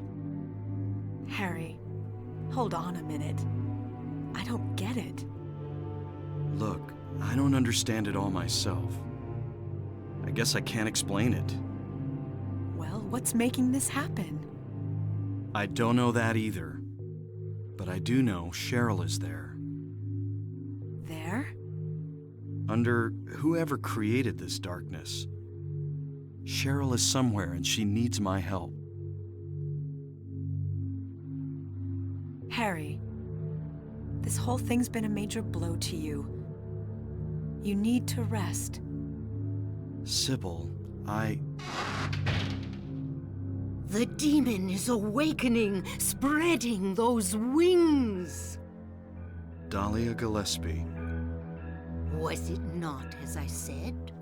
Now Silent Hill is spreading all the way to Sweden and Japan? No, Yes, no. It's everything. Norway and Pennsylvania Hungry for and Japan. sacrifice, the demon will swallow Sweden up is the safe. land. For I now. knew this day would come. And what's more, the task is almost finished. There's only 2 left. To seal this town to the abyss, the mark of Samael. That's the seal of Metatron. When it is completed, all is lost. Even in daytime, darkness will cover the sun. The dead will walk, and martyrs will burn in the fires of hell. Everyone will die. So what am I supposed to do? I've got to save Cheryl. It is simple. Stop You know the how demon. Dahlia sounds kind of happy? The demon. when the she's demon describing taking that everyone child's dying? form. Because Stop she's it before your describing daughter what would becomes a happen if the sacrifice. god is born. Before it is too late. This is what the cult believes will happen. Stop it! Stop it! What do I do? She's happy Go to because the she's lighthouse on describing the lake. exactly what she wants. And to the center of the amusement park. Make haste. You are the only hope. Look, Harry. I really don't get what's going on. But if there's a chance we can save your daughter, I'm in.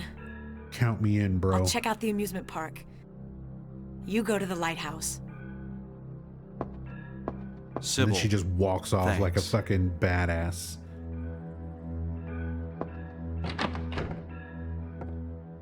You will need to use it. Use what?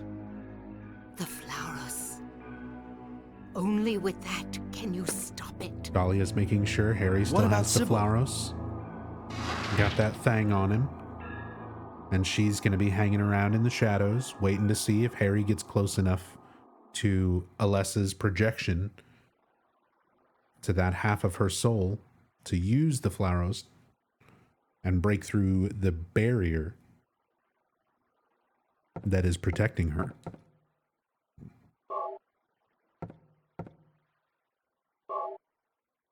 She's a true friend. Like, they do such a good job with Cibil. Like, introducing her from the beginning, the scene with her in the diner, she seems calm and, like, genuinely trying to help you out. She gives you a gun. And then, like, every scene with her, you don't get to know a whole lot about her other than police officer from Brames, the next town over. And I'm here to see what's going on. But she seems like a good person. And they make you care about her. Like, even in very, very limited interactions with her, they make her a likable character. And you want to see her survive this. Like, you give a shit about Cibil.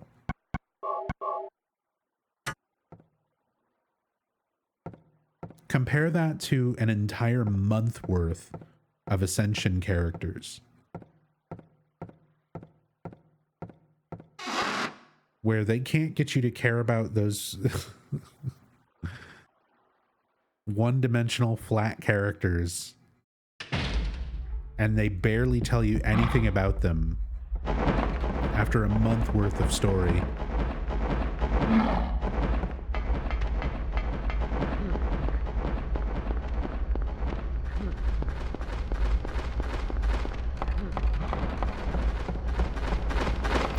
It's just such a shame.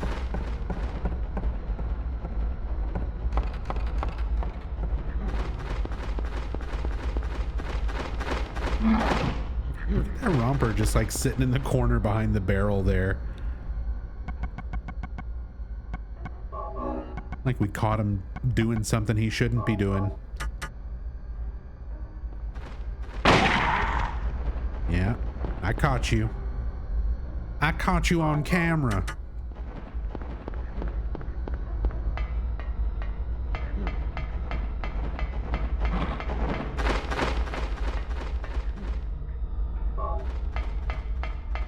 Almost never run back here to this little part. There's not much here. It's that one first aid kit.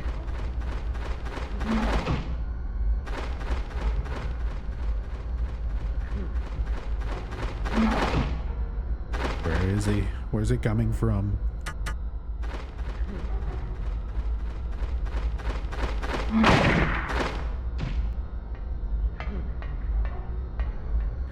That's a very, as far as like satisfying video game noises go, shooting an air screamer and then it lands on the ground near you and it goes like poof.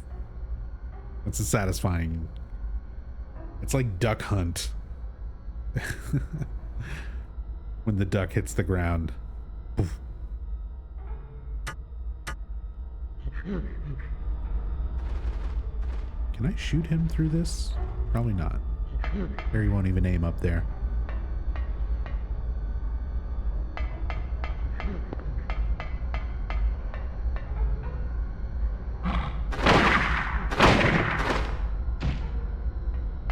Do you see him just squaring off against me?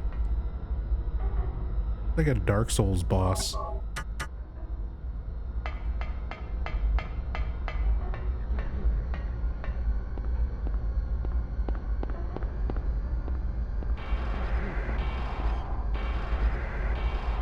Yeah. Here's the best part of this music track. Turn it up. Yamaoka, turn it up.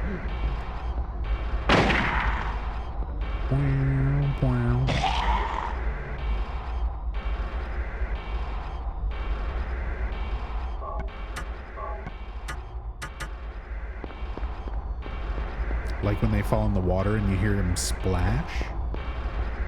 True. That's one you don't get to hear very often.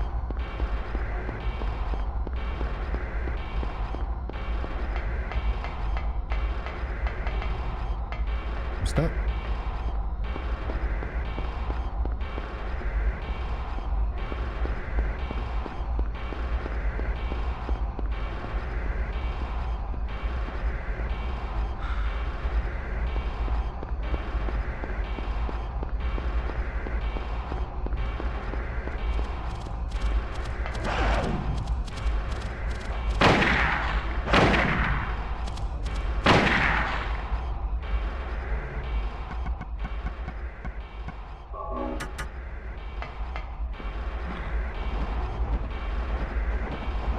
So you don't even have to like, oh my god. You don't even have to stomp them after shooting them with the rifle. That's the thing.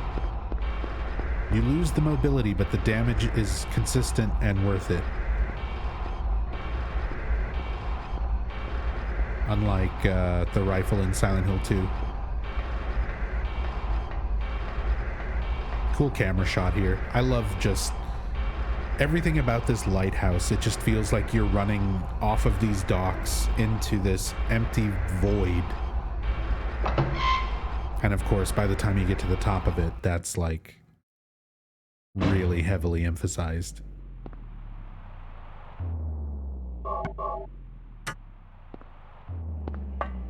Radio off hits different. It really does.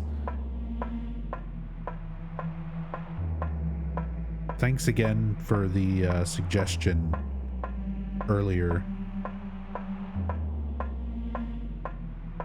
Someone in chat had mentioned doing radio off, flashlight off.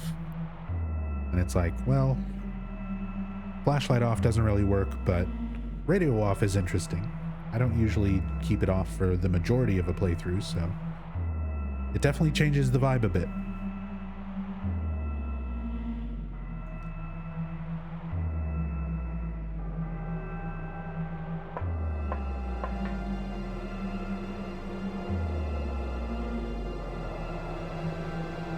Wait!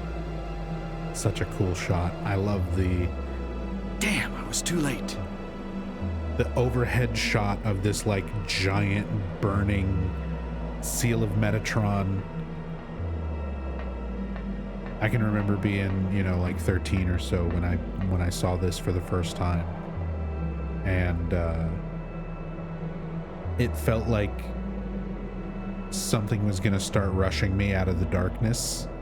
It felt like something out of Diablo or, you know, like I'm trying to think what my brain would have been familiar with at that time, where I was expecting this to be like, oh shit, you know, oh shit time, crazy boss fight time. Top of the lighthouse, this giant void, this music. This huge burning seal of Metatron.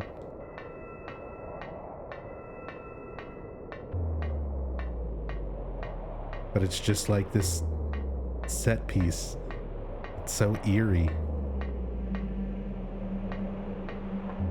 This game just plays with your expectations. That's one of the things I love about the original Silent Hill games as well. How they tend to build up your expectations for certain things, because with certain things they're very tropish and sort of by the book, because they're copying, you know, other horror works, or being heavily influenced by other horror works. But then there's other times where they completely set up for an expectation and do something completely different, or just do nothing at all and leave you to kind of wonder, like, okay, what was up with that? You know, you get to the top of the lighthouse and it seems like, okay, this is clearly significant, but not in the way that I thought. you know, so then it makes you think about it more. Is this optional? No, this is necessary for progression in Silent Hill 1. This is honestly your favorite horror game of all time. It is one of mine as well.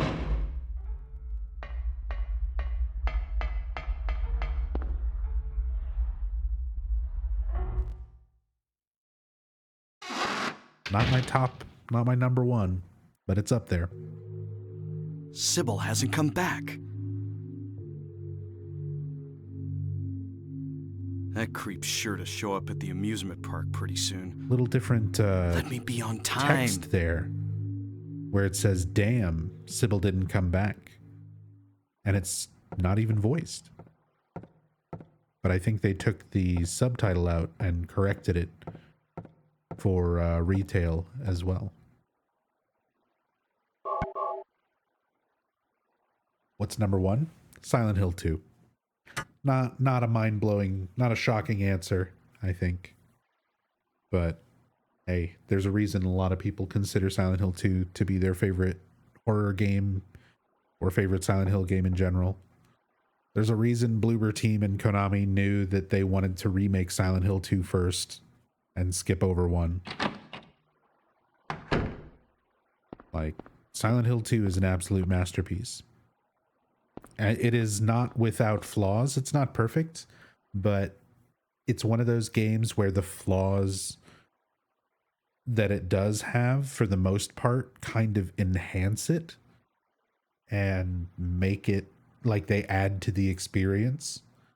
Stuff like the stilted voice acting.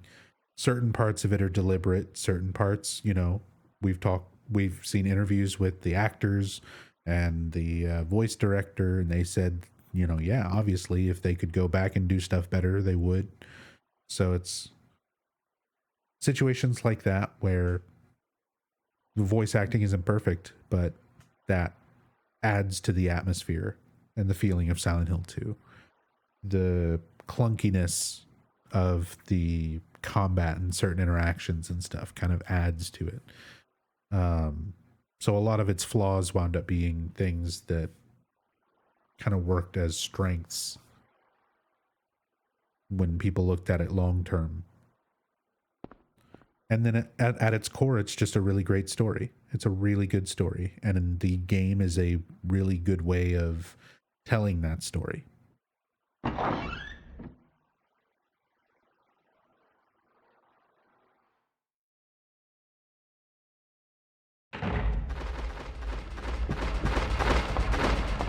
So yeah, Silent Hill 2. Silent Hill 2 is my favorite. Silent Hill 3 is my second favorite. If I could roll Silent Hill 1 and Silent Hill 3 together into one game, it would be better than Silent Hill 2. But as it is, I think Silent Hill 1 and Silent Hill 3 are both like absolute masterpieces. But Silent Hill 2 is the better complete package. It doesn't need a prequel, it doesn't need a sequel. It's got a beginning, it's got several endings that are all satisfying in different ways. Could Cibil have gotten to the amusement park from here?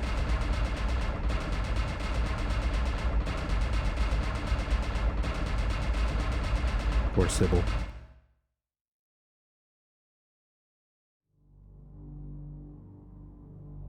There she is. Creeping along. Trying to make sure she's being safe, and then something hits her. We don't see what. But it turns out to be one of those parasites.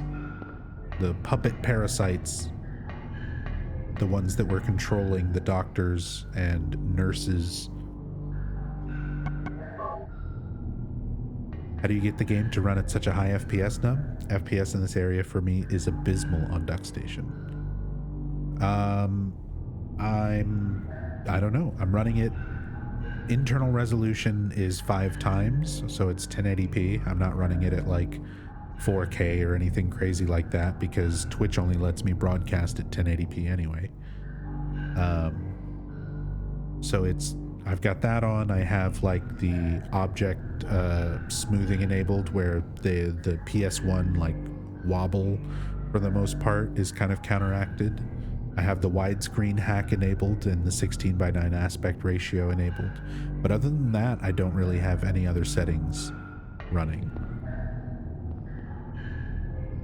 Pretty simple, straightforward Silent Hill 1 with some basic enhancements, you know, smooth everything out, bump up that internal resolution, make it fit and look right for widescreen, and I'm good to go. I don't need anything more than that. Even that is not necessary. This is still just as wonderful of a game on the original hardware on an old CRT.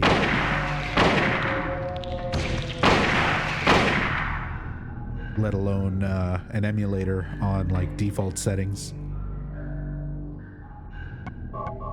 Still a wonderful game.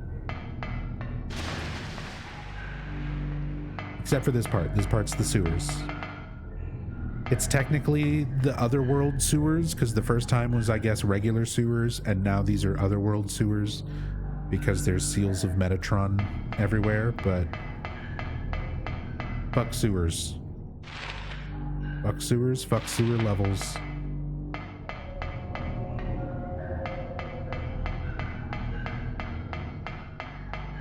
They're not fun, and I don't like them.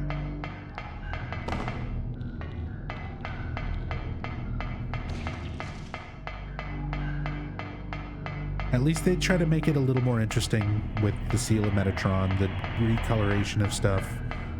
There's like neon green slime everywhere. The mysterious wrapped bodies are placed all around.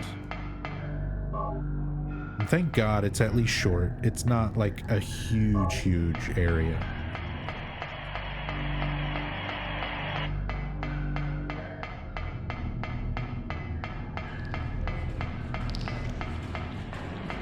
Just realized you were watching this in 480p. You just turned it up to 1080 and you're like, oh my God. I thought you were just playing regular Silent Hill 1. People started talking about enhancements. I was like, what did you mean? Oh, this is bad. I might die.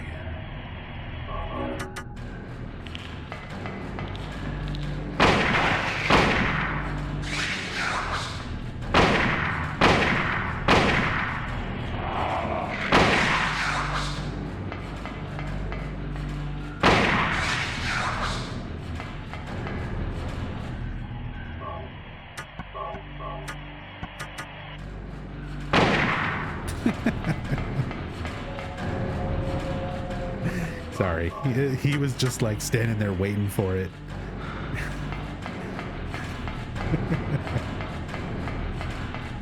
He was waiting patiently for that fucking shot.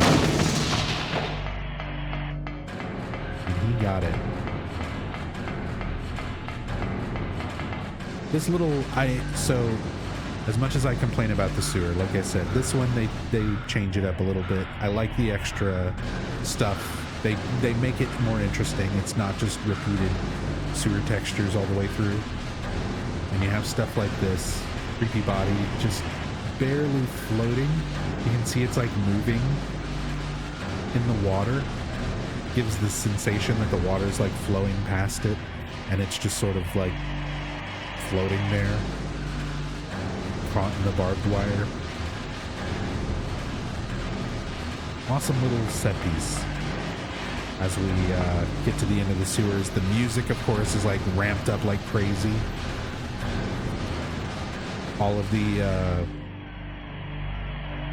discarded merry-go-round horses foreshadowing the merry-go-round boss fight,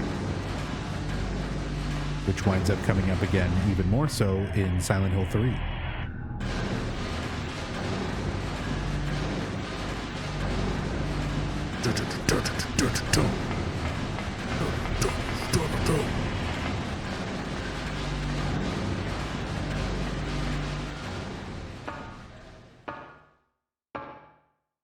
And then just quiet.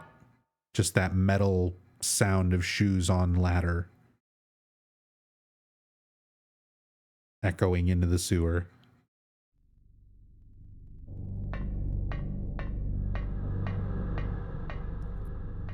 Here we have Lakeside Amusement Park. Iconic Silent Hill location that we will never visit again because Konami thinks that Silent Hill needs to expand away from the town and be in Norway or Japan or Pennsylvania. Personally, I love Lakeside Amusement Park. You could make a whole fucking Lakeside Amusement, the amusement mark. You could make an entire amusement park simulator game, and I would love that. Let me manage my haunted, fucked up amusement park.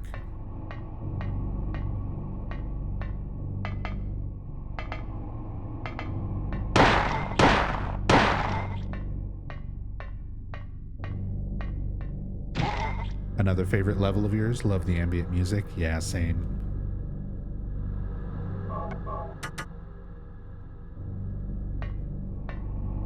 Although admittedly, this is one of the areas in this game that I still tend to get turned around in. Even after playing this game literally thousands of times, having sunk thousands of hours into it. And there's so much of this area that is just like a void and chain link ground. And that's like all you can fucking see. So it can be hard to tell when you're in a spot that's kind of in between everything. When you're not close enough to hear that music or hear the machinery, and you're just kind of in a spot like this, and you're like, all right, metal fence, metal floor, black void, metal fence, metal floor. Got it. It's like, where the fuck am I? And yeah, no map. No map for this area. Could have used a map? Yeah, it's fine. As much as I love my feeling of satisfaction of getting a map and then filling that map out completely, like exploring everything and knowing that I explored everything.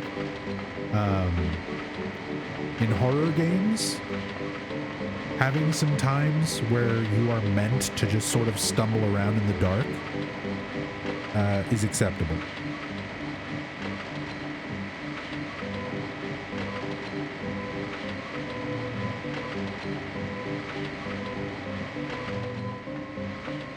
I don't think it should be the entire experience, but having some moments where it's just like, go walk around, go fuck around and find out. No map, no hint. Just here's a fucking spooky environment. Go.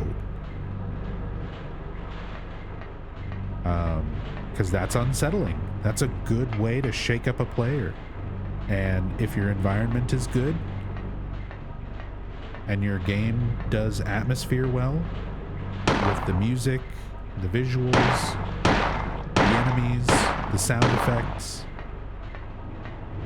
everything is mixed and balanced in such a way where you feel sort of lost in the void, but every once in a while things get really loud as you get closer to certain types of machinery. All these little details that make up the atmosphere for this place. It makes it pay off wandering around in it. Being lost in the dark and being like, oh, okay, here's an enemy. Here's a cool camera angle. Here's some loud machinery on one of the rides that's working. but there's nothing else to do. That's all it is. And then you're right back out into the darkness to explore a little bit more. And explore a little bit more. Like, that's perfectly fine. That's wonderful in a horror game, if it's done well. Having that atmosphere, having this satisfaction of finding all these little interesting bits and pieces while you explore, makes it feel worth it.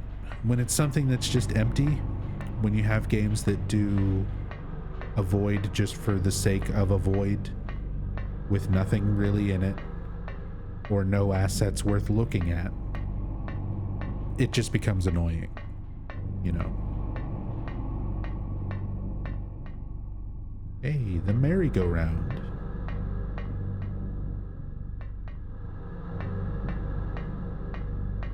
Well, I don't want to go on that quite yet.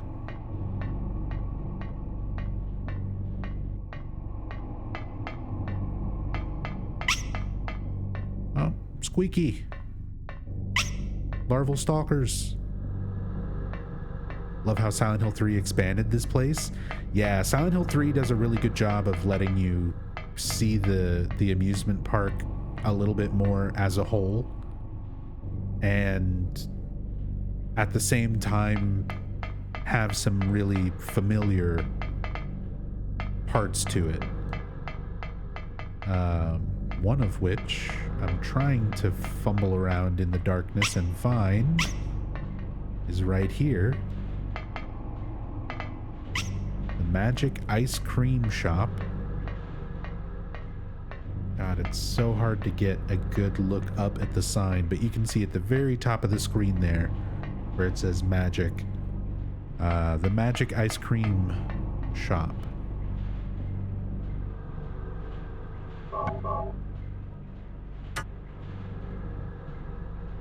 And this little ice cream shop with a notepad on the counter where you can save your game. And remember, every time you save your game, Harry is just writing down the events that are happening to him. He's just writing down his notes of his experiences up to that point on these notepads. And you don't get a chance to read what he's writing down in Silent Hill 1. It's just a save point. It's just a save mechanic. But with Silent Hill 3, they were clever enough to take that little save mechanic and expand it into something meaningful. They thought to themselves, like, hey, in Silent Hill 1, he's writing down his thoughts. In Silent Hill 3, when Heather visits this area, she finds this notepad and she reads it, and it's a message. It's from her dad.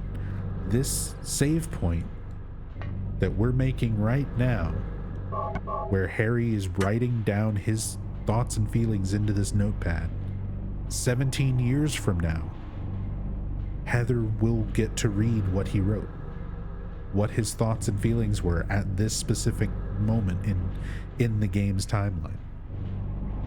The writers accounted for that for Silent Hill 3, for expanding on this storyline. I thought that was, it's such a relatively small thing, but it's such a cool and clever way, satisfying way to connect these games.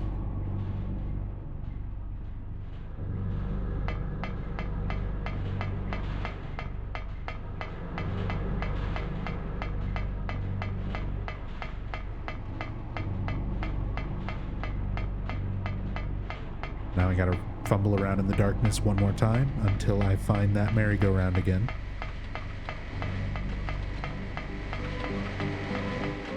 That's not it.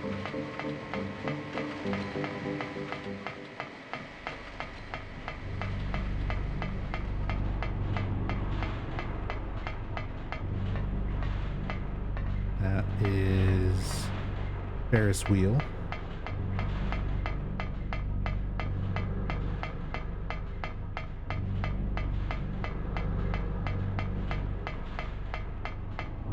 See, I'm lost in the void.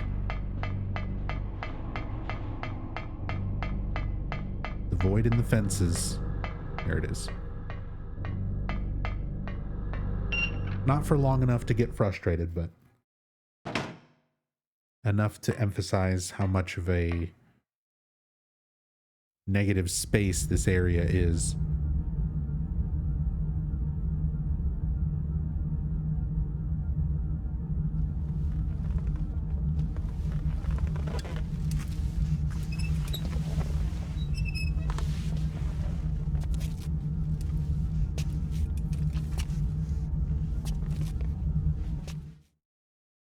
Possessed Cibil.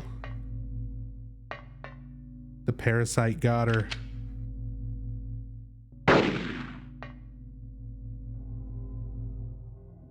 And Cibil's no fucking joke. Even on easy difficulty, if you get shot by her, it does so much fucking damage. And on hard difficulty, it's just a one shot. You just die.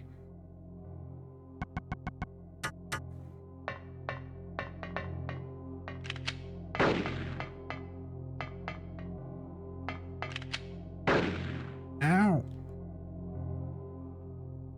Yeah, see? I was at green.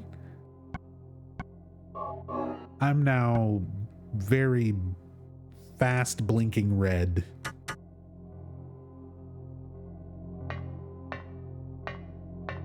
And then she shimmies over to you. Just to add insult to injury.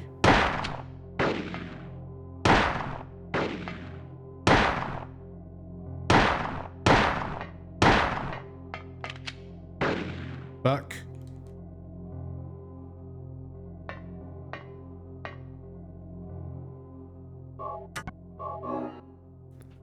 Fight is so much better than Eddie in Silent Hill 2. Kill shot, that's a kill shot. Yeah, she fucking holds the gun sideways. Ouch. I thought we're going for good plus. We are. I made a save. But there's also some really cool animations with Cibil that I want to show off.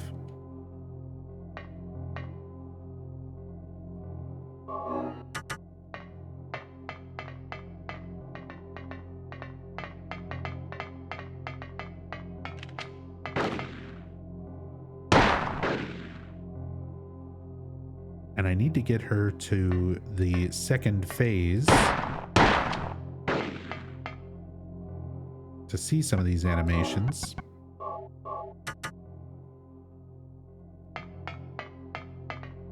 There we go.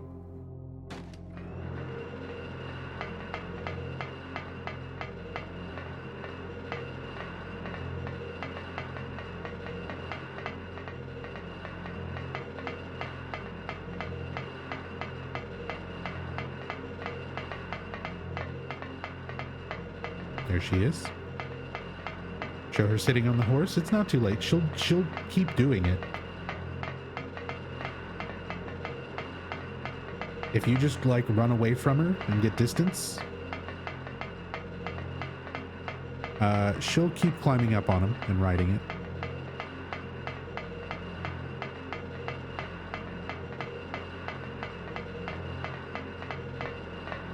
Thought she only did it when she still had ammo? Nope. I'm pretty sure she'll do it at any point here.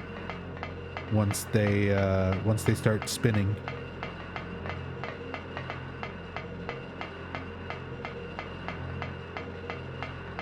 It's just a matter of getting her to start the animation. Like, she started walking over towards a horse there, but I got too close to her, so she went back into trying to attack me. This one's always a pain in the ass to, like, get it to trigger.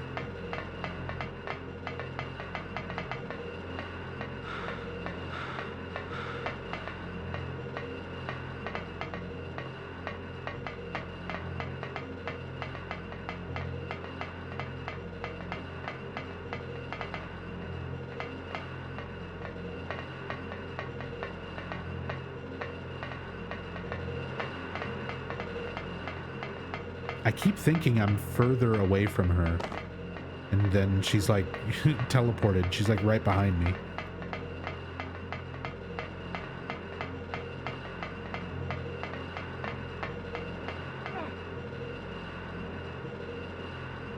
Cibil, no.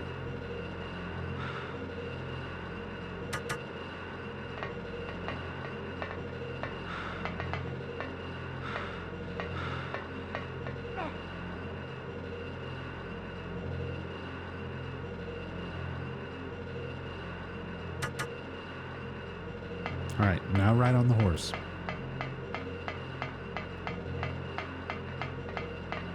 God damn it. Just ride on the horse, Cibil.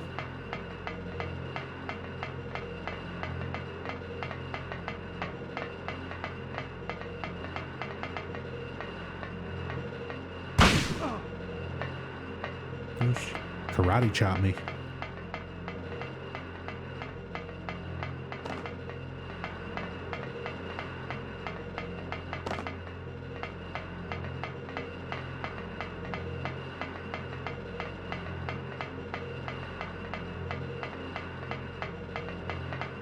God damn it. I get into these sections where I'm running for a while, and I'm like, oh, I must be pretty far from her. Maybe we'll see it.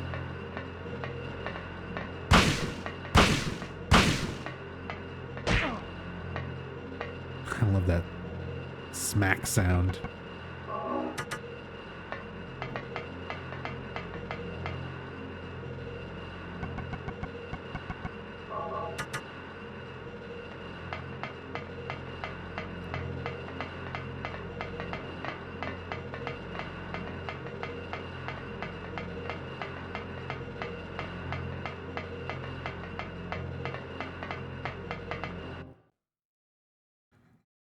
Had the exact same problem trying to do this. Yeah, it happens, Maxie. Like, sometimes she just does it right away, and then there's other times where she just, like, refuses.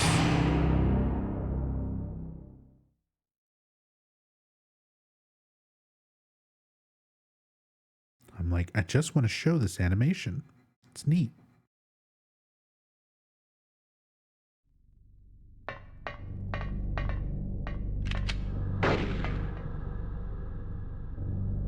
And it's definitely not this part, right? Oh, it is this part.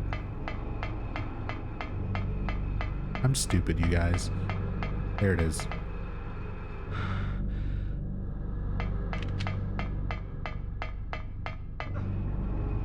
I always think that it's during the second part of the fight. But it's this part.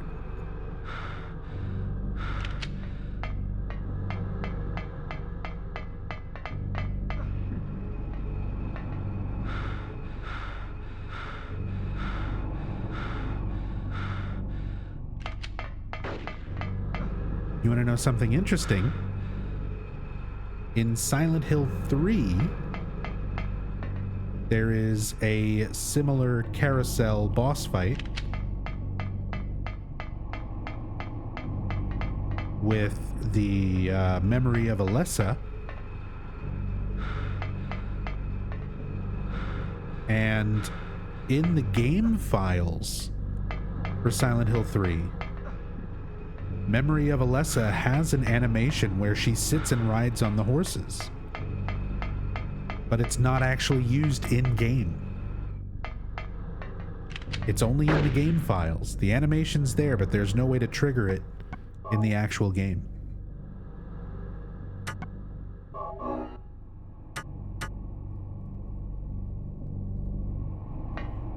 So there was going to be a reference, a direct reference to this animation with Cibil in Silent Hill 3, but for some reason they didn't go with it. Alright, time to splash Cibil with the magic Kool-Aid. Wait. She's gonna shoot me right in my fucking balls. God damn it.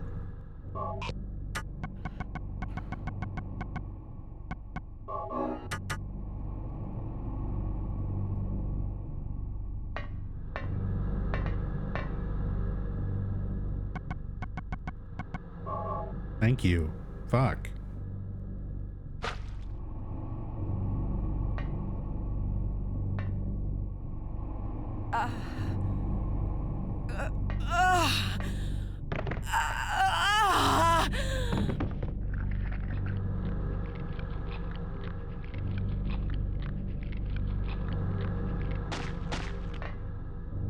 Cibil!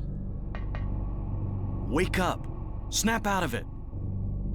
Cibil! Harry, what happened? Shh, don't talk. I'll take care of you. Harry, why did they take your daughter? Why her? I'm not sure myself. But, you know, Cheryl isn't my biological daughter. I actually haven't told her yet. She probably already knows anyway, though. We found her abandoned on the side of the highway. Nobody knew where she came from. We didn't have any kids of our own. My wife was sick,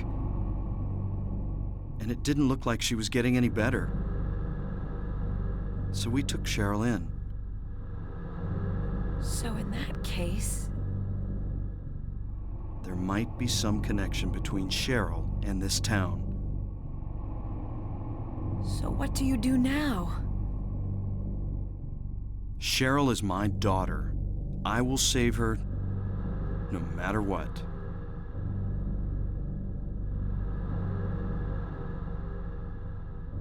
Good guy, Harry. Shit. Hold on. So this is one of the scenes where the graphics will fuck everything up. So we get to go back to PS1 vision, just so the game doesn't crash here. And then we'll switch it back to all the enhancements once this next scene is over.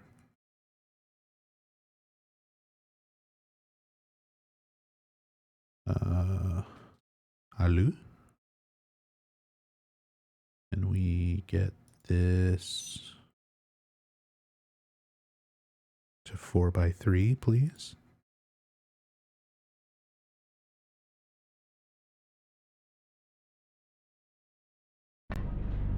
There we go.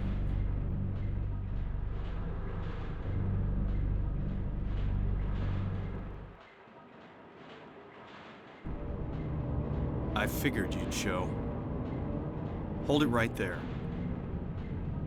I don't know who you are or what you're trying to do, and I don't care. Just one thing. Let Cheryl go. That's all I ask. What?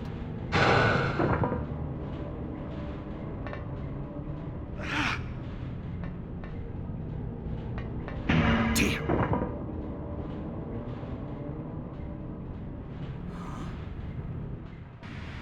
So this is why Dalia wanted to make sure Harry had the Flauros. Breaks through Alessa's barrier and gives Dalia a chance to capture her.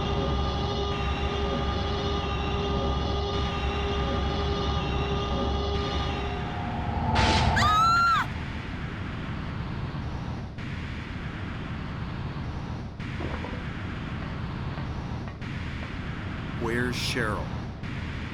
Give me back my daughter. We meet at last, Alessa. Dalia Gillespie? Where's Cheryl? Where is she? Alessa, this is the end of your little game. Mama? Huh? Could she be... You've been a ghastly little pest, haven't you, Alessa? I was careless, thinking you couldn't escape from our spell. But Mommy didn't know how much you'd grown. That's why I couldn't catch you all by myself. But what a pity, yes? Now you're half indebted to this man for his help. Hey, what are you talking about? Alessa, my dear little girl, there is one thing left I need you to do for me. No! Get away from me! Bad girl. Everything is ready. Let's go home now. What's going on here?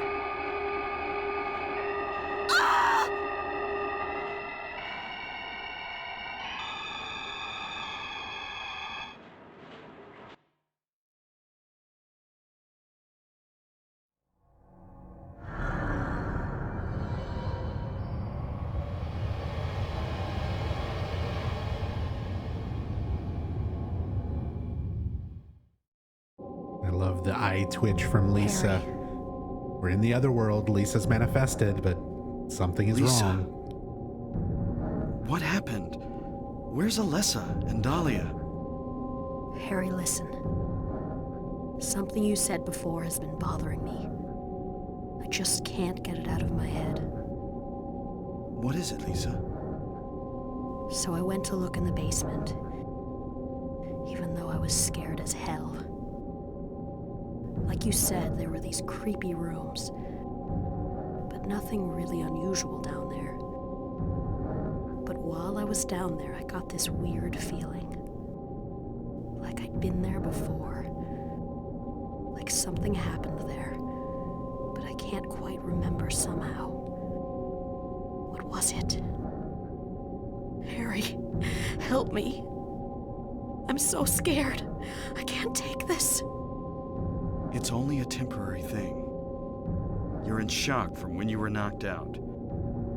Don't fret about it. You'll remember after a while. No.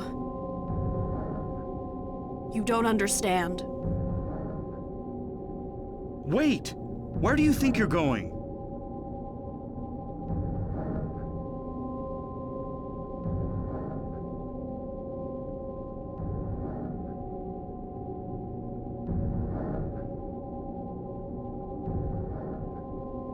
No, emulator. I thought I fixed the settings in time.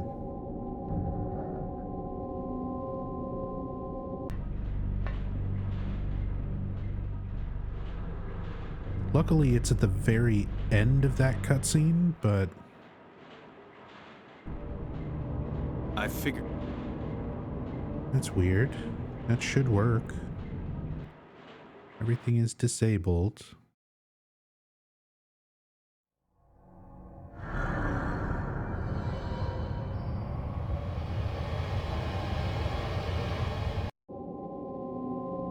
Harry. It's all right. Lisa. What happened? Here we go. Where's That's fine. Alessa and Dalia? Harry, listen. Something you said before has been bothering me. I just can't get it out of my head. What is it, Lisa? So I went to look in the basement, even though I was scared as hell. Like you said, there were these creepy rooms, but nothing really unusual down there. But while I was down there, I got this weird feeling. Here we go again. I can't get the scene out of my Like I'd head. been there before. I mean, I guess we can try and... Like something happened there. We saw most of it. We saw everything up until the very end of it. I was gonna watch it again to see if the transition broke again, but it's all right. It's not necessary. We saw the important bits. Lisa giving more clues that she's a manifestation. She feels just like the other nurses, the other creatures.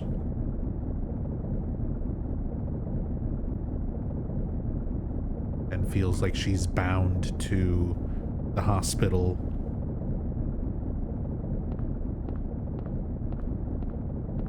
Especially when she's talking about, you know, having gone to the basement and seen weird stuff, which is going to start bringing back memories of Alessa, which is the whole thing that led to her trying to quit, which is what led to Kaufman drugging her and forcing her to look after Alessa until the point that she died of an overdose. At least, most likely. It's never... That's my interpretation of it, just to be fully clear. That's not expressly detailed in the game or anything.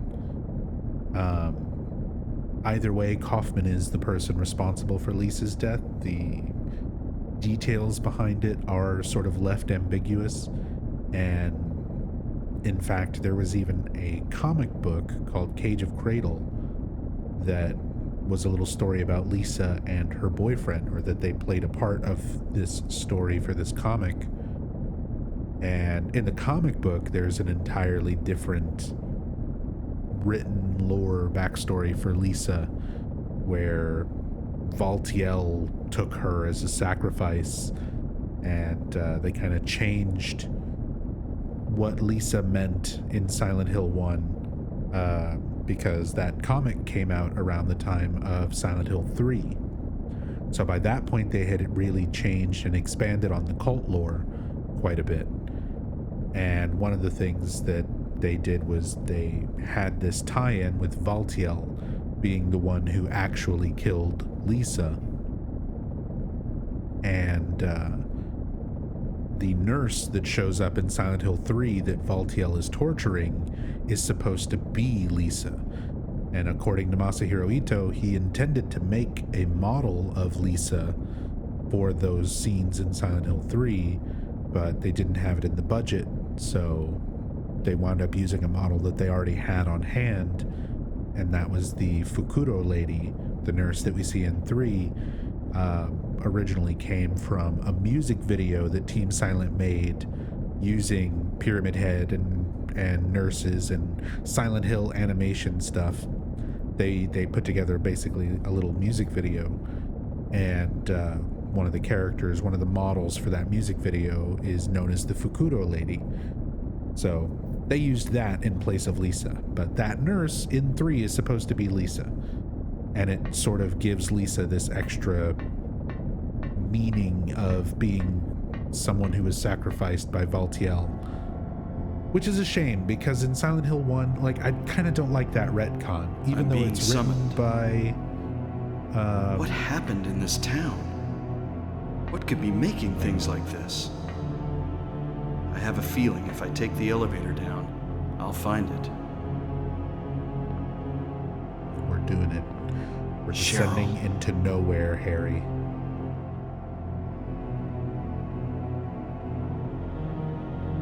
Final leg, the final part of the game. But yeah, I feel like that retcon, even though it was written, that comic was written by Hiroyuki Owaku and illustrated by Masahiro Ito, it was, I don't like that retcon personally. I feel like it takes away from Lisa's revenge arc, the idea that Kaufman was the one who was responsible for her death, and at the end of this game, we see her get that revenge, you know, the manifestation version of her claims Kaufman. He doesn't get to escape, along with Harry and potentially Cibil, depending on which ending. We'll see them both escape. But Kaufman doesn't get to. So I feel like retconning Lisa's death to be in the hands of Valtiel takes away from that revenge arc. And I don't like that. I like that aspect of Lisa's character. But with that said, we're now on the very last segment of the playthrough. We just have the last area and the final boss to kind of go through. There's still a lot to talk about. So even though it's the last kind of leg of the stream, you know how it is. I'm going to talk about stuff way too long and way too in depth. So we still got a good little chunk of stream left. So I'm going to take a break before we get into the last part of this and stretch my legs, use the restroom, refresh my drink, all that good stuff. So try and do the same. If you've been sitting for a while, stand up, make sure you stretch, drink some water or something, some sort of fluids, and have a snack. and I'll be back in just a couple minutes.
Sorry about that. Got my throat.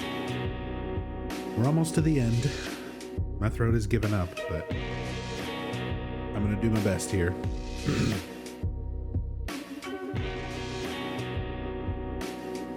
Welcome back. Thank you, Skulls. Hey, Mike is Salty. Welcome. Is there a list of differences for this in the retail copy? You know what? There actually is, I think. Not anything that I had prepared, but I think Silent Hill Memories might actually have this listed.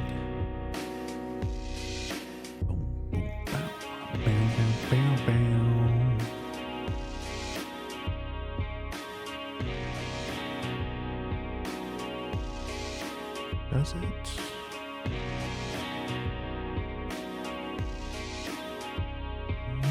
Maybe not. I can Google as well. Don't mean to interrupt stream. Yeah. I thought there was an article off the top of my head I could link you to, but it's not as easy to find as that as I thought. And I don't have it bookmarked, sadly. But we're getting back into the story playthrough anyway, so let's go ahead and bring that music off.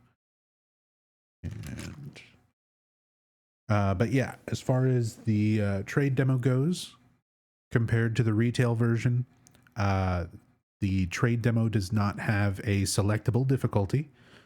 So no easy, normal, hard, none of that. You just hit start game, the game starts. The difficulty itself might be described as mostly normal. It's most equivalent to normal on retail, but it's slightly harder. Mostly because of enemy behavior changes. So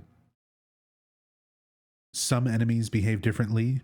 Air screamers appear more frequently, and they can appear in large gangs, groups, whatever you want to call it, flocks.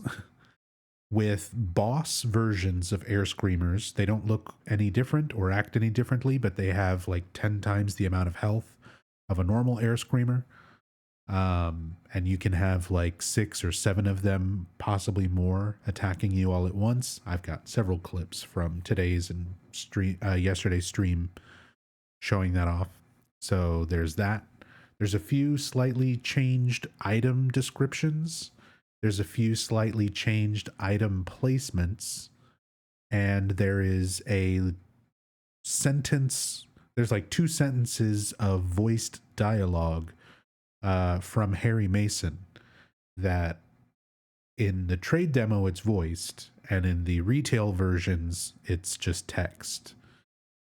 So that's one of the most notable things, and we've already seen that. We're near the end of the game now, so there's very little left to show in terms of like trade demo differences. But there is still some. One of those item descriptions is the key to this bird cage that has a slightly different description once we get that and pick it up. But yeah, it's pretty minor stuff. The bird cage is locked.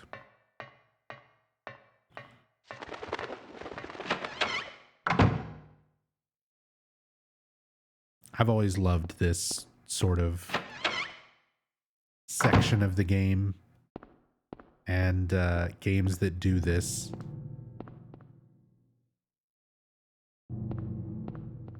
Where this is nowhere. This area is made up of other areas we've been to previously, other things from Alessa's memories, essentially, all sort of rolled up into one. There's a key in the faucet, but I can't get it out no matter how much I pull. Do the options on the radio menu come back? Why would they have?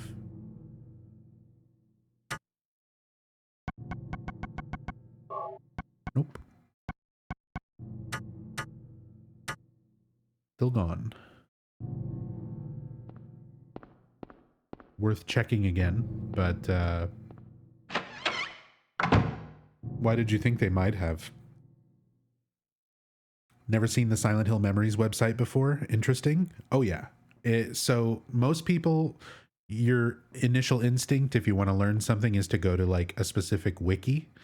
And there is a lot of valuable information on the Silent Hill wiki, but there's also a lot of misinformation. There's a lot of administrators and moderators for the Silent Hill wiki that post things without citations, that are not fact, that are presented as fact, or straight up incorrect. There's been times where I, along with many other people, have had to submit corrections for things that are just not true. Oh, hi, Alessa. So yeah, the Silent Hill wiki, it's got some good info on it, but you have to know how to sift through the bad info. Whereas Silent Hill Memories is just like archive heaven. So instead of being subjective, you know, theories and shit, it's just archives of like concept art and interviews and lengthy descriptions, full game scripts, model viewers for certain games and stuff like that. It's a great resource for Silent Hill information and resources. So yeah, huge shout out to silenthillmemories.net.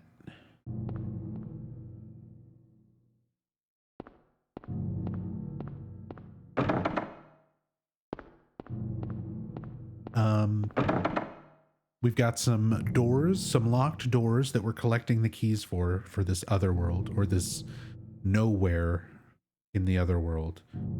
And each of them has a word and a symbol carved into it. Ophiel, for example, is carved onto this door. And I'm probably saying it wrong, but this is where earlier in the playthrough, yeah, exactly, Skulls, when we were in the town hall in the Silent Hill town center, there were some monitors next to the Vestal Gigastore. And it showed an image of Cheryl, and then it showed a bunch of symbols. And I explained at the time that those were the symbols representing Olympian spirits. So now we get the names of those Olympian spirits and their corresponding symbols. So this is Ophiel. Drewzilla, thank you so much for that Prime resub, 16 months. Thank you, Drew. Very much appreciate it. Thank you, thank you. But yeah, this is where we get the names of some of those Olympian spirits. So this is something taken from real world, you know, occultism that Team Silent did their research on. The word Haggith is carved on the door. Oh God.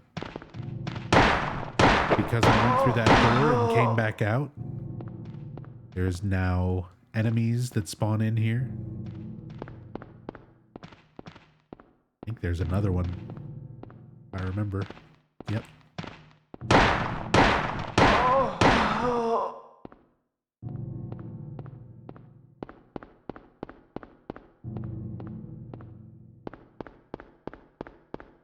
No map for this area. This is another one of those, you just get to wander around and explore and figure out what to do. And it's all these areas just sort of like, it's nonsensical how it all fits together. You just go through a door and now you're in the antique store. There's an old clock, square hole in the center of the clock. Hands of the clock. It's a key. I can't get to it because of the glass cover. Fuck it. Break it with your gun. Smash that glass. You're in a weird otherworld nonsense place. I don't think you're gonna get in trouble if you break things. Just a wall. Since this is the exact same spot where there was a hole that you were going through and investigating, you find the small altar, the other church, in the back of the antique store. And in this version of the antique store, it's gone.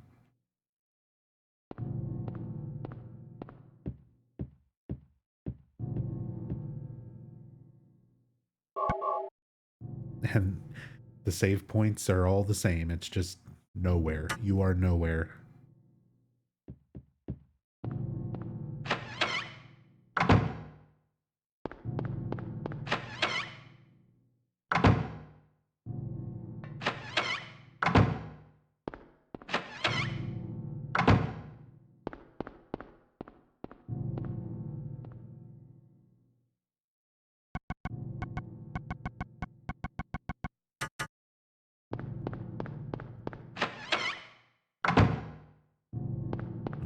So we've explored.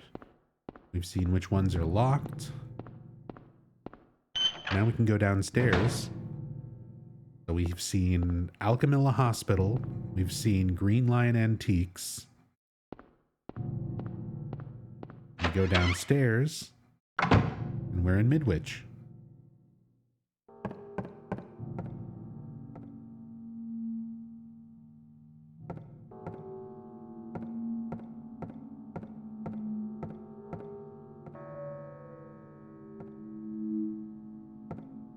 All this creepy, dissonant tones in the background, all the music. The walls and lockers that were earlier so cluttered. So many little assets, little things, little colorful pictures and drawings and all sorts of things everywhere. You can see how just creepy and barren everything is in here now, except for a few things.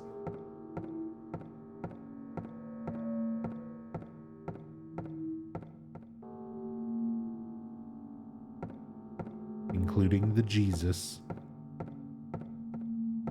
And the one desk. Go home, thief, drop dead. The bullies that carved that into Alessa's desk and tormented her.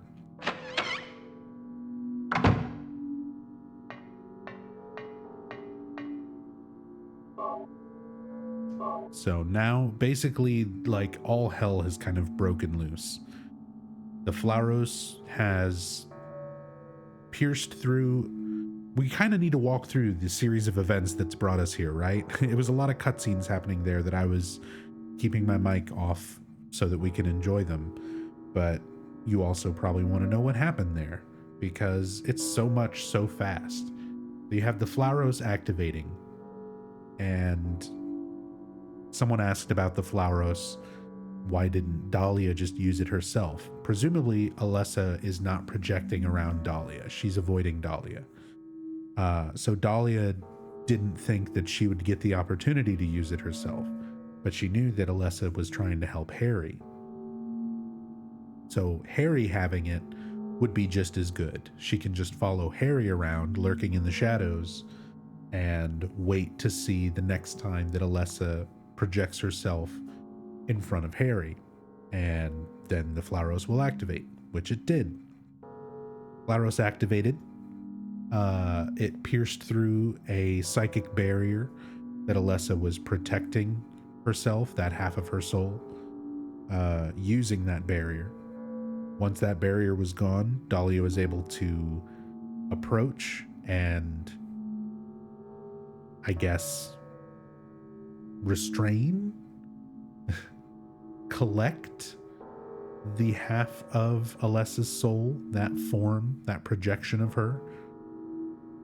And in doing so, the nightmare and everything has just gone completely berserk. Alessa is about to have her soul reunited. Everything that she has been fighting for the last 7 years is about to fail, as far as she's aware.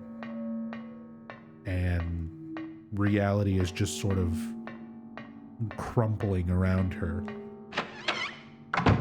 So we're just seeing all of these fragments of memories that are just randomly sort of stitched together, making up this last area.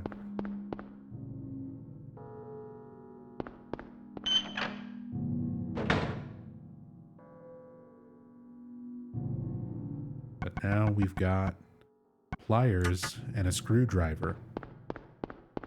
So first we can use the pliers to get this key. Not this key. This key.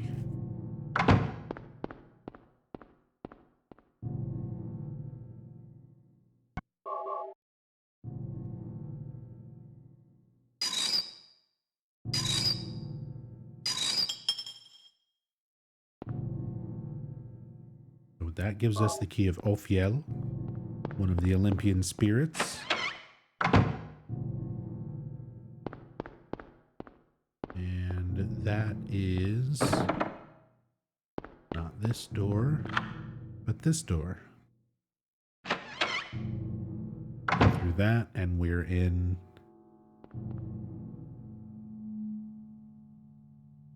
a similar hallway from Alchemilla Hospital, a different floor from Alchemilla. But this door would normally go to a bathroom and not the hallway we just came from.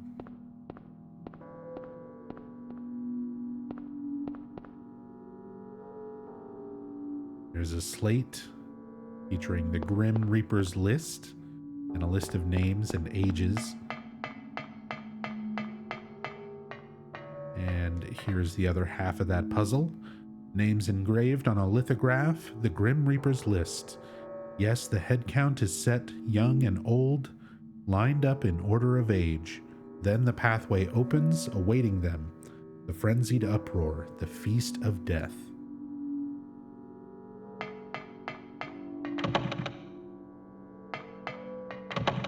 So that's our clue to get through that door. We've got a couple of different puzzles here to solve. So we'll do this one next. We'll do this one first. So we're arranging them in order of age, and that's going to be Albert first, Lydia second, Edward third, Roberta fourth, and Trevor fifth. You put all the names in that order, take the first letter from each of their first names, and it spells out the word alert, A-L-E-R-T. And that can be entered here on this letter pad. It's like a keypad, but just with letters. It's also sort of laid out almost like a Ouija board. Not exactly, but in just kind of a similar pattern. I always liked the layout of this for some reason. Something about this image, just this off texture red sort of stone background with the letters over it. This screams just early horror PC point and click. There were so many games from that era that had this kind of look about them. Myst and Riven and stuff had a lot of these kind of screens on them. But there's something very nostalgic about these types of like puzzle screens.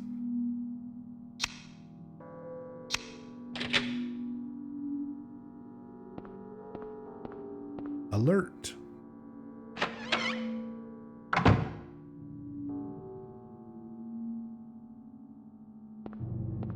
Here, especially with the nice DuckStation emulator enhancements, you can see really clearly Psychic TV across the boxes in here. I mentioned earlier the drawbridge is called the Orage drawbridge. which is a reference to a musician by the name of Genesis P. Orridge, who was the leader of a band or creator of a band called Throbbing Gristle. Throbbing Gristle, a very heavy industrial experimental band, was probably a big influence on Yamaoka for a lot of the more industrial aspects in the Silent Hill series soundtrack. A lot of that is thanks to Genesis P. Orridge and Throbbing Gristle. And one of the other projects that Genesis P. Orridge did outside of Throbbing Gristle was also called Psychic TV,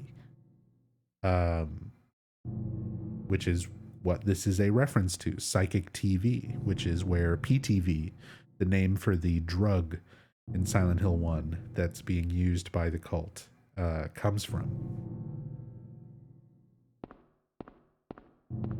So there we've got another little in-game reference to Genesis P. Orridge and Throbbing Gristle and Psychic TV.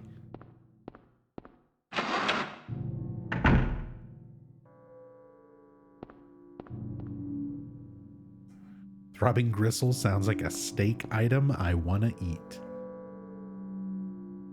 Oh yeah, gonna go to the steakhouse. Get me a Throbbing Gristle. The body is laid out on the bed. Don't feel like checking this out. This room scared me so much when I was like 13.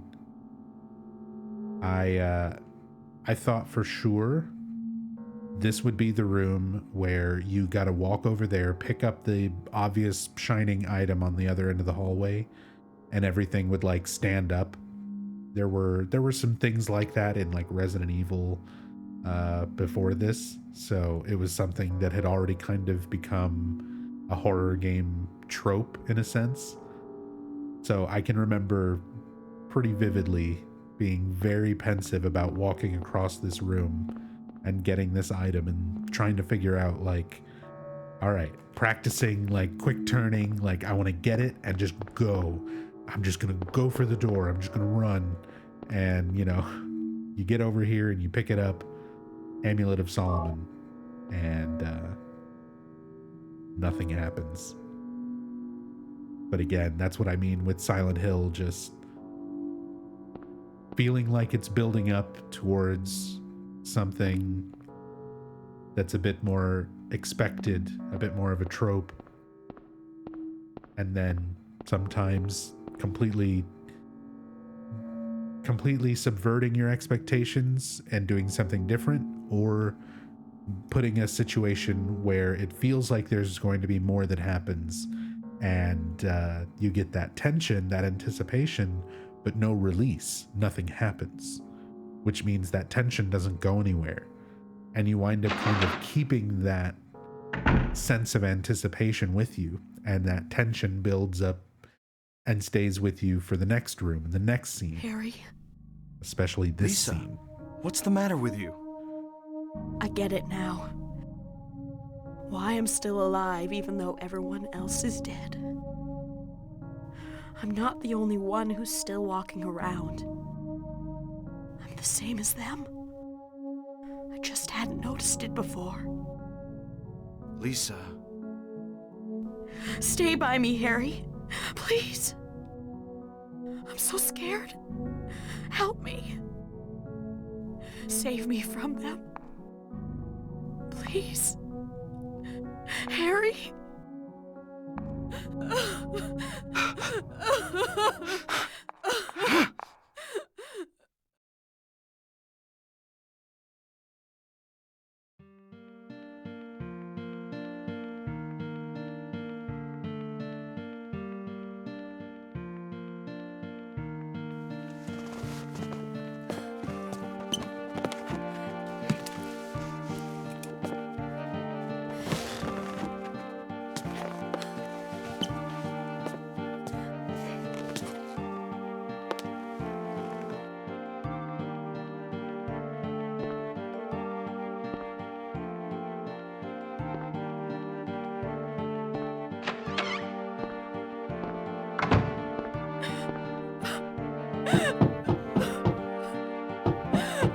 Lisa.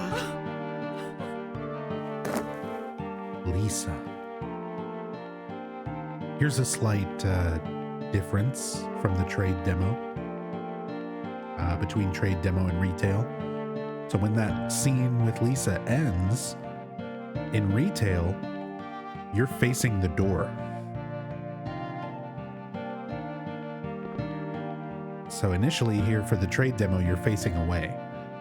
They really wanted to emphasize to the player, go back in there. A lot of people apparently, with the trade demo version, would just leave after this because Harry's just facing away. But they wanted people to go back in there. So they changed it to where retail version, that scene that plays out, it ends and you're facing the door. Because they want you to find this. There's a diary on the floor.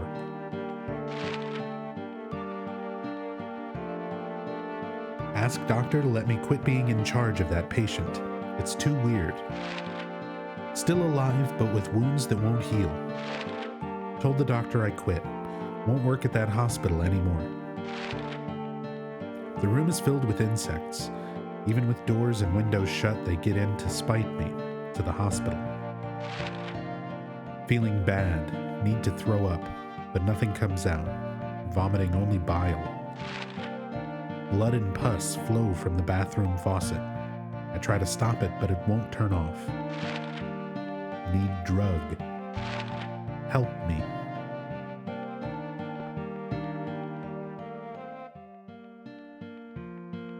So, we learn a lot more backstory there with what's going on with Lisa, what was happening from her perspective. And you start seeing those pieces of the story kind of come together. So Kaufman's working with the cult. He's manufacturing drugs for them. So the cult's got a good relationship with the hospital. Dalia wants to perform a ritual to impregnate her daughter Alessa with their cult's god, and attempts to do so. A fire happens, either an intentional fire that is part of the ritual or an unintentional fire through a boiler explosion. It's not really specific about which, and there's different information that sort of supports either theory in both Silent Hill 1 and Silent Hill 3 and Silent Hill Origins, so whatever you want to believe is what you believe. But either way, a fire occurs and gives Alessa an opportunity to split her soul in two using her psychic abilities. She splits one half of her soul off into the baby Cheryl, a newborn on the streets just outside of Silent Hill, where she's found by Harry Mason and his wife Jody. They adopt her, name her Cheryl, and raise her for 7 years. After that soul split, Alessa needed to be kept alive, and that half of her soul needed to be kept going until it could be reunited. Dalia didn't want to give up on her plan and just let Alessa die and let Cheryl live. So she used a magic spell to call the other half of the other half of Alessa's soul, Cheryl, back to Silent Hill. And in the meantime, Lisa was the nurse who got put in charge of taking care of Alessa.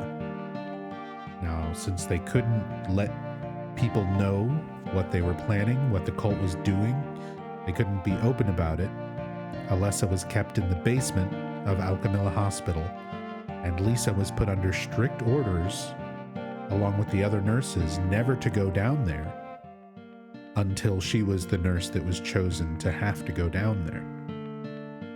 Once she was down there, she was put in charge of Alessa, this horribly burned girl who, despite treatment, daily treatment, never would heal. Always bled through, constantly just leaking pus, basically like a fresh burn victim, constantly and never healing. And on top of that, insects were getting into the hospital, into the basement, and all over the room. So they would be all over her. They would be all over Alessa. She would go to wash herself off in the sink, and the sink would just spill out filth, blood, and pus. She'd start vomiting and throwing up bile. So all of the nightmarish conditions surrounding Alessa had obviously a huge effect on Lisa, and Lisa just wanted to quit. She said, "This job is not worth it. I'm fucking out. I'm out." So she goes to Kaufman, and the VHS tape that we saw was Lisa begging, pleading with Kaufman to be allowed to leave. She's saying, "I won't tell a soul, I promise." So she was pleading with Kaufman so that she could just quit. She would just leave, and she's promised won't say anything to anybody. I'll just leave. Kaufman can't do that. He can't have that. He can't have people finding out about the cult or Alessa or his drug operation.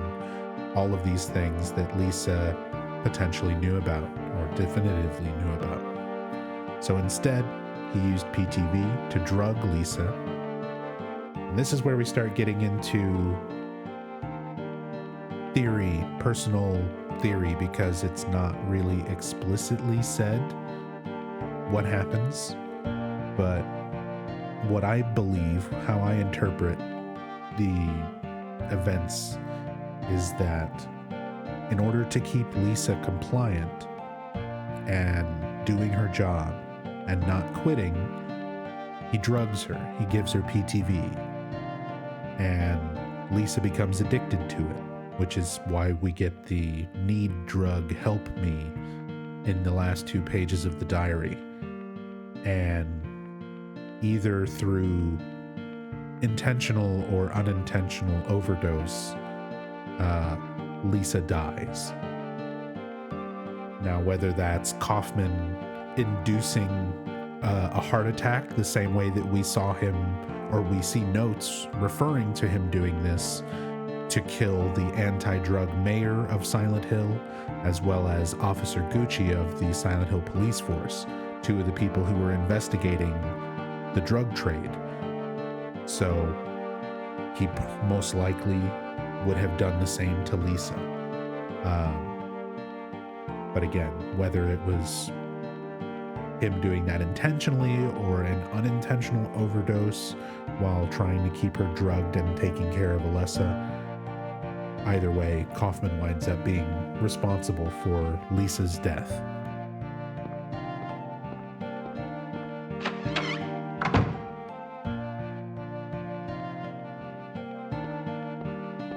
Why is Kaufman and drugs even involved with a half-dead Alessa? So we went over a lot of that subplot earlier, but essentially Kaufman makes money. He's greedy. He wants to make money, and he makes a lot of profit through manufacturing and distributing these drugs for the cult. They're made from a flower called White Claudia that grows only in Silent Hill. So Silent Hill is specifically the area where this drug can be produced.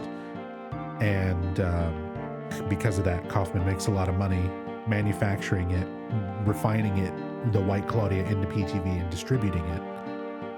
And the cult uses it to give to tourists, and it causes them to hallucinate, and then they can capture them and induct them into the cult, use them for rituals, etc., etc. So the drug plays a big role in the cult and the rituals that they perform. It's used by them. It's sold to the tourists, and Kaufman's making money through manufacturing it and distributing it. So that's why he has a relationship with the cult in the first place, because he's not a member of the cult. Maybe some things are meant to be left to personal interpretation. Yeah, the drug stuff is all information and context that's in the game. So that all I'm fairly confident on. Certain things like, yeah, the gritty details of Lisa's demise, that's left ambiguous.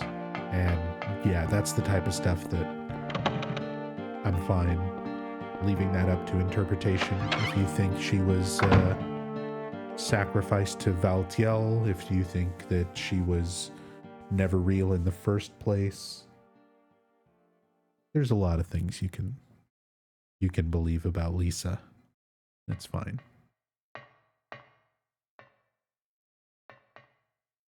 Just don't post it on the wiki and say that it's fact with no citations, and we're good.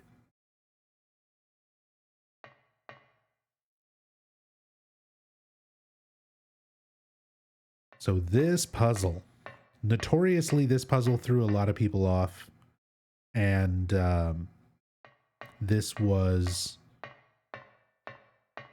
actually one of the few puzzles that we know was originally much more difficult than how it is in this version or retail. So there are some early magazines that were shown some early scenes and reviews and stuff of Silent Hill that specifically refer to this puzzle and show pictures. There's some like super ancient screenshots, pictures from this magazine of this puzzle being different, and the person reviewing it describing the puzzle in a different way than how it is. So apparently this used to actually be something based around like astrology, and it was much too complicated when they were testing it. So this was something that wound up being kind of dumbed down into a more simplified puzzle. And even in this early trade demo, which is pre-release, before retail, this still has the same retail puzzle. It's not that early version. So there are earlier review copies than this trade demo that exist out there. And there's 2 prototypes that have recently surfaced. So if I can get my hands on those, I'll definitely stream them sometime soon. Because it could be that one of those has that earlier version of this puzzle, which would be really fun to experience, to look at.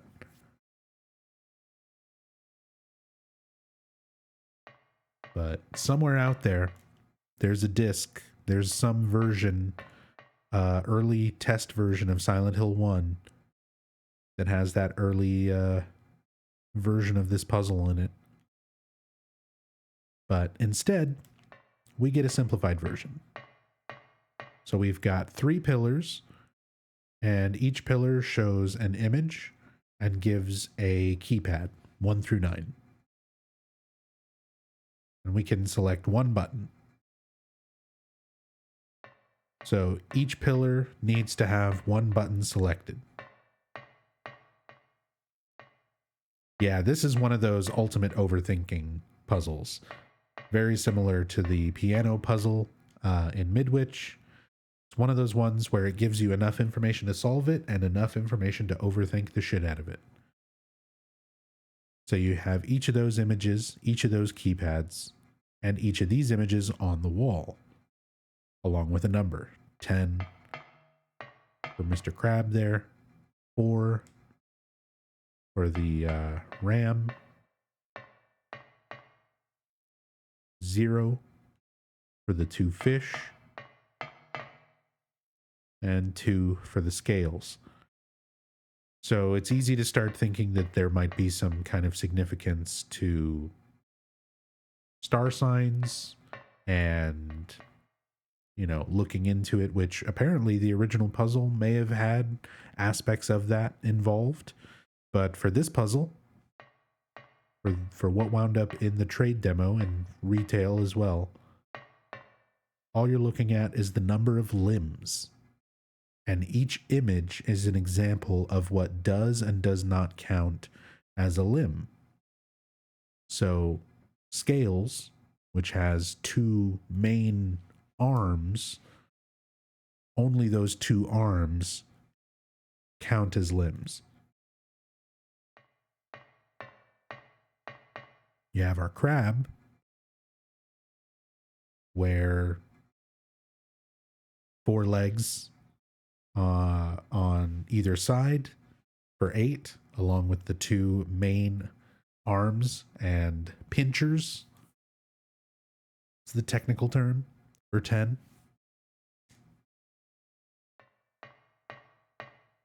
Was so sure it was a horoscope thing your first playthrough? Yeah, that's how it was for a lot of people.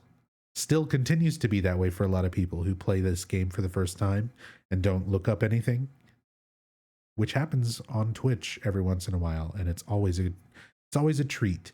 This is why you should never backseat, ever. It's always far more entertaining to watch somebody try and figure this shit out without someone just telling them, just do this. Like, yeah, we know. The fun part is watching them get to that part and figure that out. But anyway, Ram counts as 4 limbs, so he's got a little stumpy tail, does not count. So you learn tails don't count as limbs, and his horns don't count as limbs. So only legs, arms.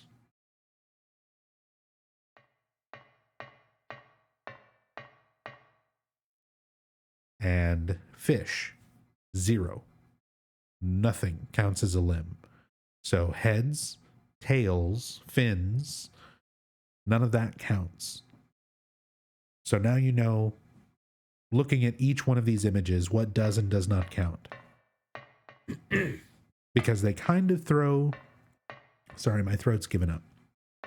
Because they kind of throw some curveballs at you. You see this, you start counting limbs, and you wonder, you know, are you counting the bow as part of that? Are you counting his head? Are you counting his tail? But if you examine each of the images closely enough, you'll see it's only counting arms and legs. So with only arms and legs, or lower legs and 2 arms, for a total of 6.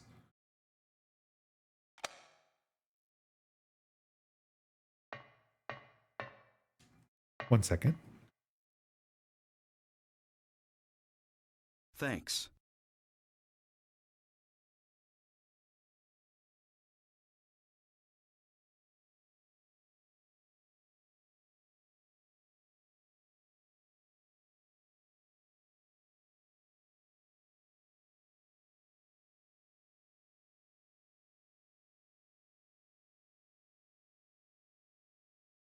All right. BH2O. Thank you so much for that brand new sub. Very much appreciate that. Welcome. Thank you for the support. All right. So we got image number 1 figured out.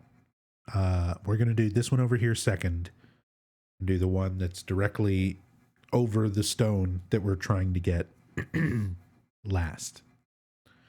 So 2 people together, arms and legs, would be a total of 8.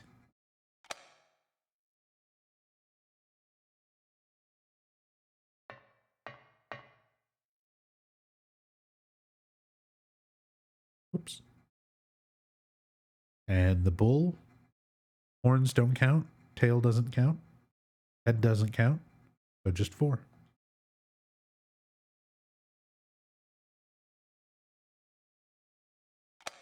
And that's it.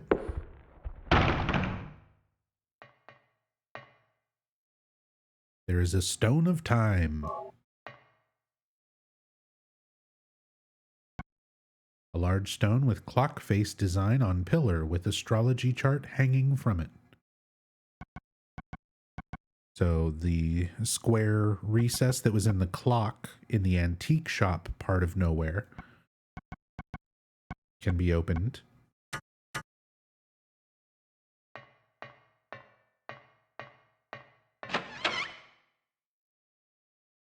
But yeah, that puzzle That puzzle used to be much more difficult at some point in the game's development, and then was simplified into that version.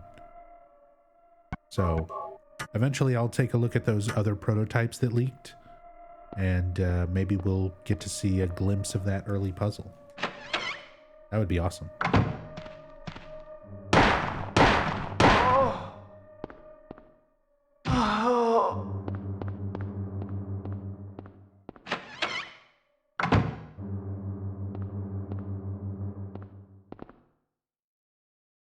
Here's the old clock, square hole in the center, and a key that we can't get to because it's behind glass. This is so frustrating too. You put the stone of time in, clock chimes, and what happens? The glass just fucking breaks anyway. You should have just broken it. You could have just shot it. Smash it in a fit of rage. But this is the key of Haggith. So now we can open up the double doors, the big door at the end of the hallway that's going towards the elevator, which is where the Haggith Olympian spirit was.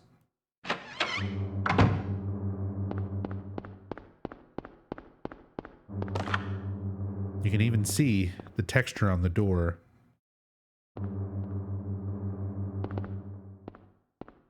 Actually says Haggith. It gets written out and then has the symbol above it.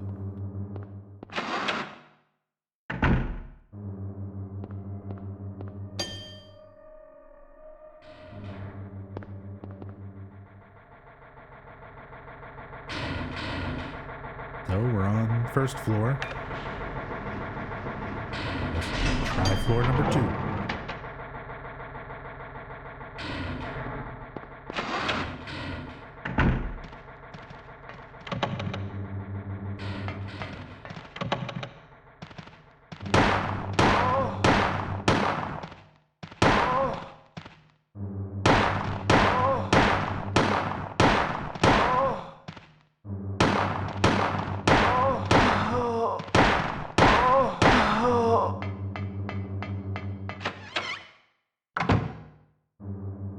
Now we're in the jewelry store.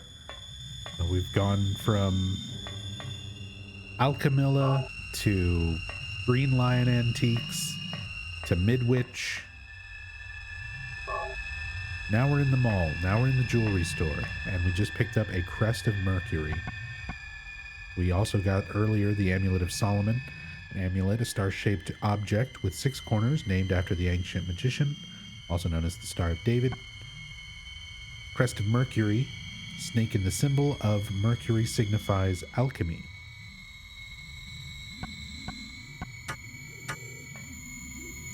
And we've already seen other lore, real-world lore pulled from alchemy for other things. Seemed to be some of the symbolism they liked to pull from for this first game especially. And a ring of contract. A rustic, hefty-looking ring of unknown material.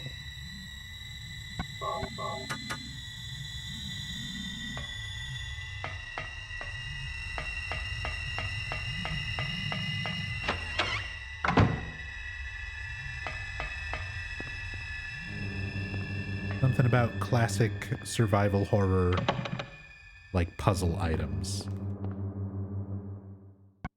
I don't know. Is it just me? I feel like I just want real life versions, like props of every single one of these kinds of things. Or I want a real ring of contract, you know, have all of the things that go into the door, the Amulet of Solomon, Crest of Mercury. Resident Evil's got a lot of really good ones too. I've actually got on my keyring a key of armor from Resident Evil.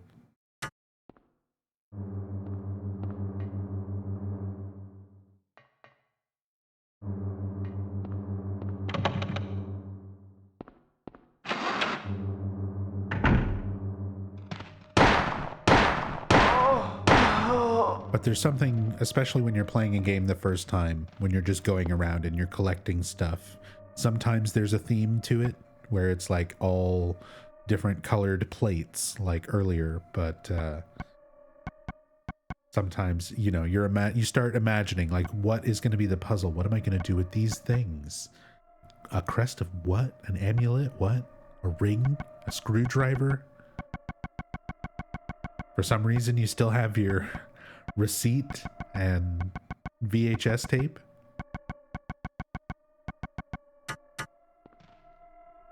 VHS tape we will use again. The receipt we won't.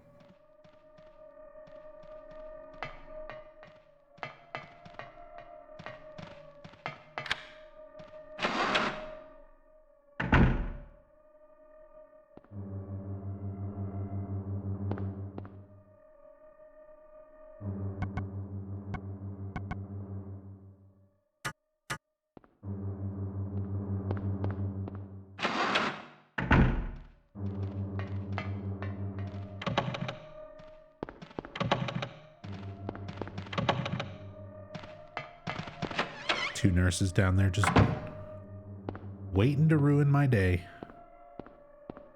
we go. We can finally use the screwdriver.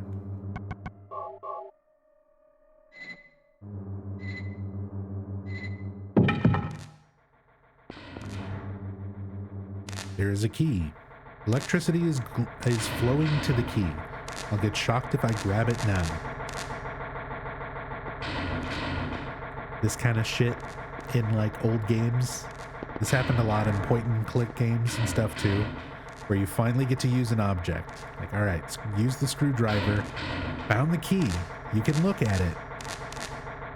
Ow, but it's electrified, you can't touch it. It's always so frustrating. You can grab it anyway. Throw your shoe at it, knock it loose. Come on, man. It's right there. Surely we can get it somehow. Ladies, please. Please. Just looking for my daughter.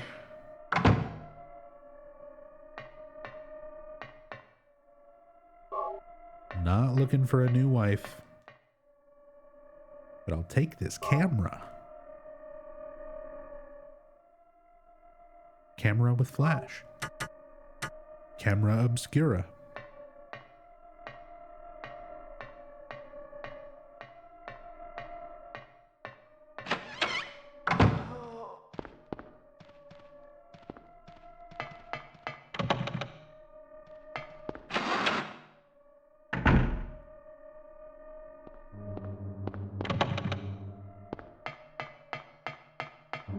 That's everything on the second floor.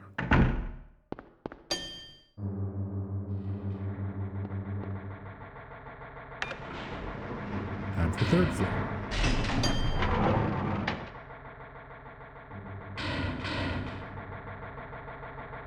You get a nice quick glimpse of Alessa there, kneeling down, praying in front of the altar. It's like fading away as soon as the elevator doors open. Looks like an altar. Wonder what they worship. Exact same altar, very similar as the one hidden behind the Green Lion Antiques. Although this one,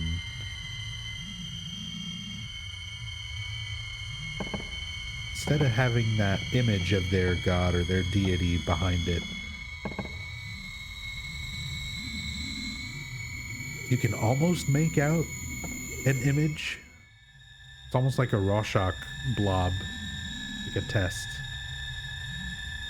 That wall texture.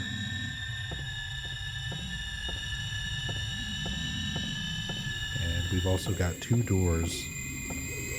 And this screeching music.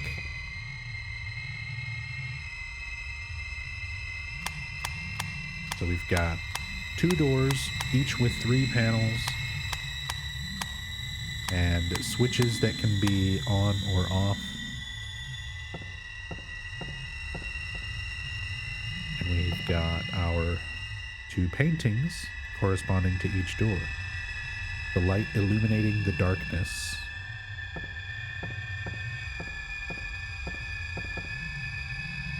the light to the future. So the light to the future is the door that you need to progress. The light illuminating the darkness is a little bit of extra information, some light in the darkness. So let's get that extra information first. It seems like a choice, but you can do both. So you use the camera with the flash, and it reveals a hidden pattern.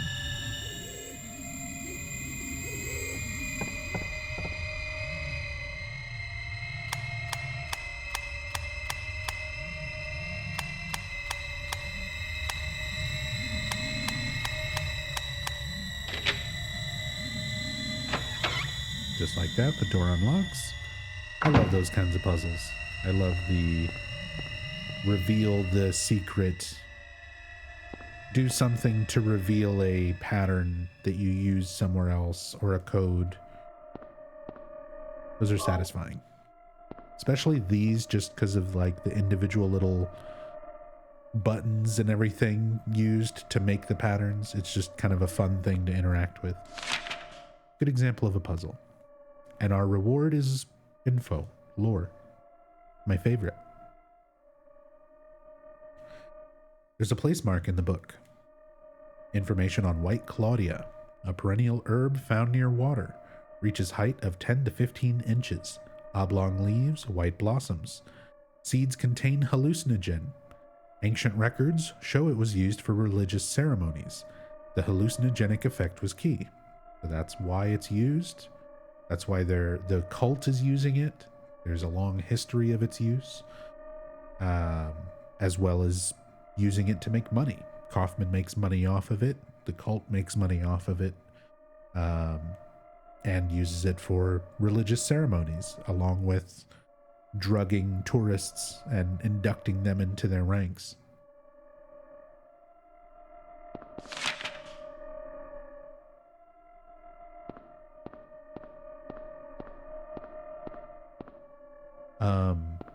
I mentioned the way information works in this game. Notes, where you have to read something in a sequential order in order to be able to read something later. So even if you solve the puzzle to open this door and get in here, you're not always going to read this book. Harry Mason will only read this book if you actually went to the police station and looked at the whiteboard that mentions White Claudia. So this is another one of those instances of like missable information, very easily missed information.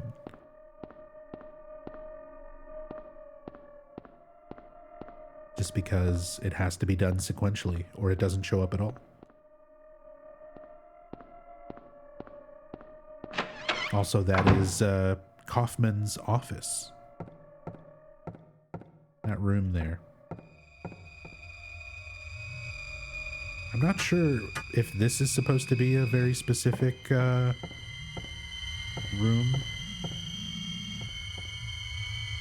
Or if this is just supposed to be the altar behind the antique store. This is where you find the final note. Yeah, that's right.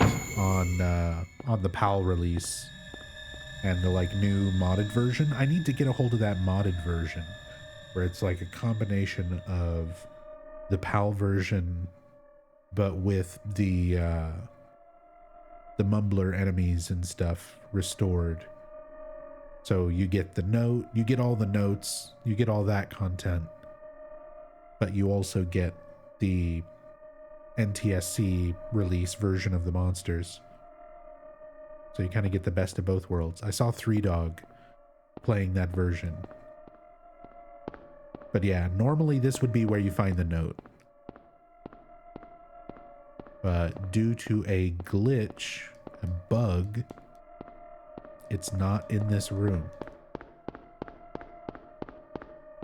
It's not where it should be. It's not interactable anywhere.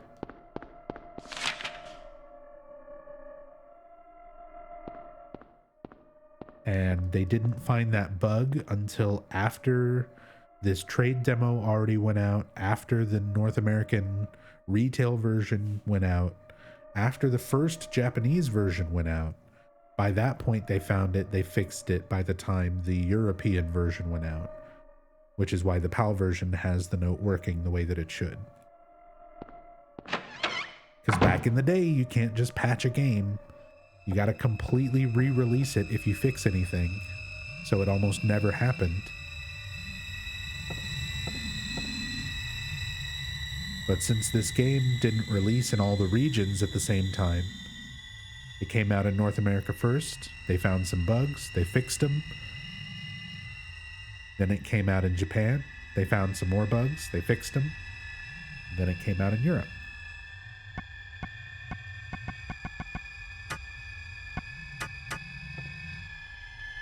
Camera.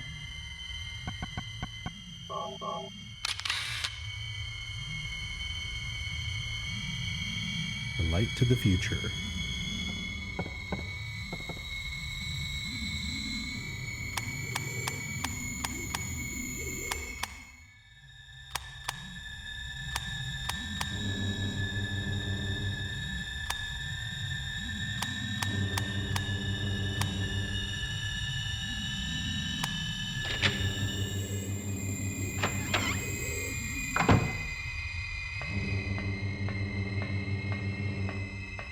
Here's our light to the future.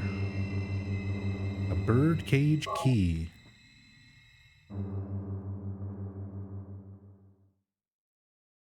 So here is that item description that's incorrect, that got fixed in between the trade demo and retail release for North American release. Name birdcage key, but the description says birdcage with engraved handle instead of birdcage key with engraved handle. Very small mistake. They just forgot the word key. But they caught that and they fixed it before North American release.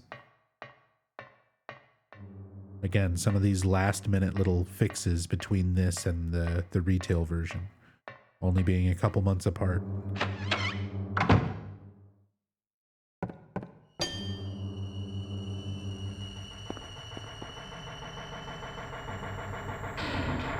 All right. So now we have the birdcage key. We can go open that.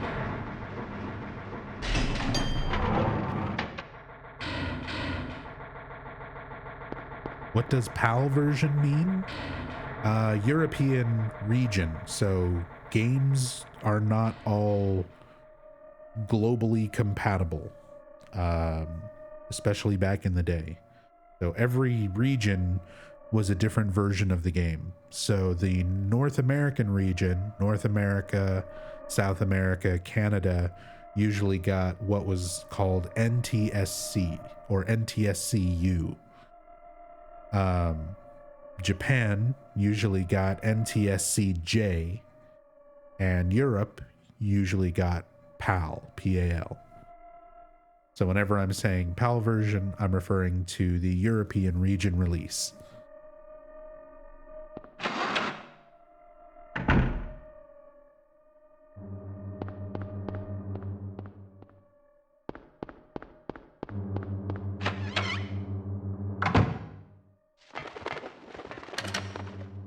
Use the birdcage key. That gives us the key of Phaleg.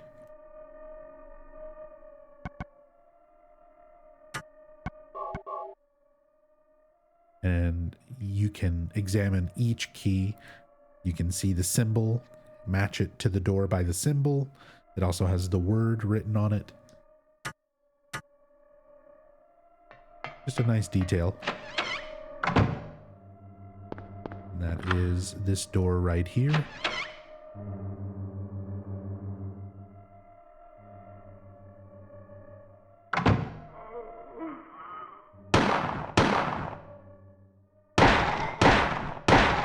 Here's where the game really throws you a bit of a curveball with enemies.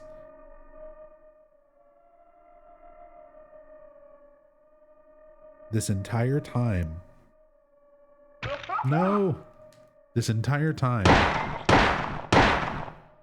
the larval stalkers, the little shadow babies, have been non-aggressive. But then they throw these translucent stalkers after you, where you walk in and you see them, and at first you're like, oh, it's the little harmless ones that just walk around and squeak. And then they start actually fucking hurting you. Such a dirty trick. I love it.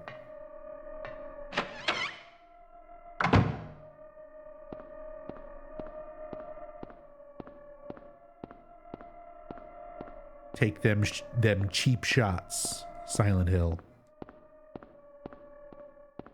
Those things that someone will fall for the first time and then never again. Unless your memory's not so good. The chain is missing a link. There is a dagger of Melchior.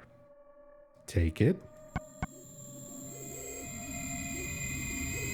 I'm going to make a save state for no real apparent reason.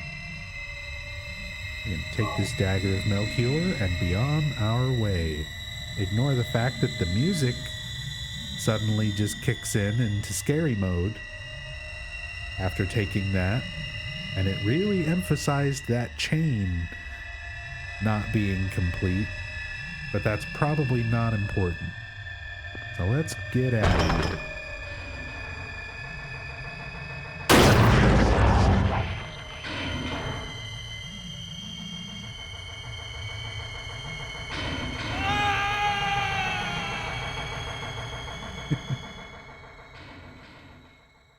That death scream.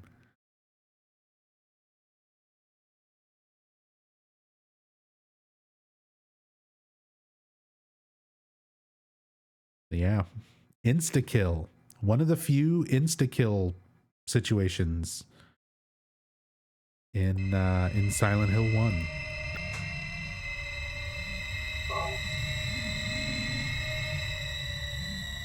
And they actually do a variation of that in Silent Hill 3 as well. Dagger of Melchior, the ancient dagger named after the Magi. This time we're going to use the Ring of Contract to complete the chain. Somehow this works.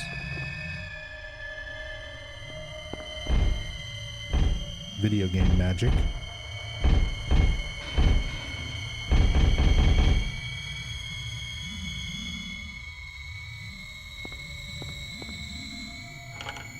Chain is fixed with the ring. Now the tentacles cannot get out.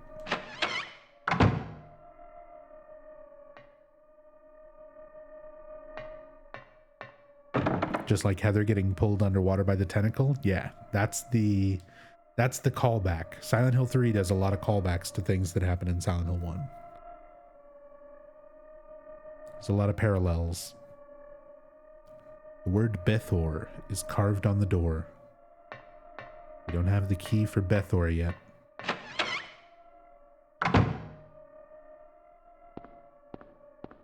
Again, I love just kind of bouncing back and forth between all these different rooms, different places.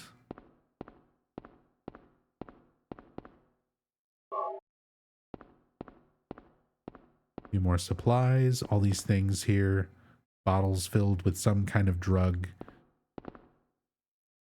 Just the Otherworld version of the storage room. An Alchemilla hospital again. But there's also some jelly beans. 39 flavors. Open that bag and don't fuck it up. Oh, god damn it, I fucked it up. It's a good thing Harry's such a fuck up. Such a fuck up loser who can't even open a bag of jelly beans correctly. And also would just find a bag of jelly beans in the Otherworld and be like, yeah, I'm going to open these. I could go for a bean.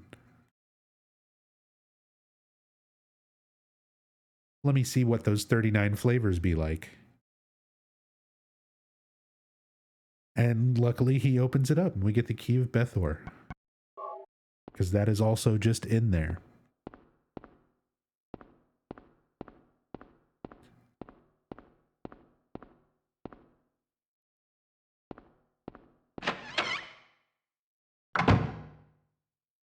I love logic in these older games. Just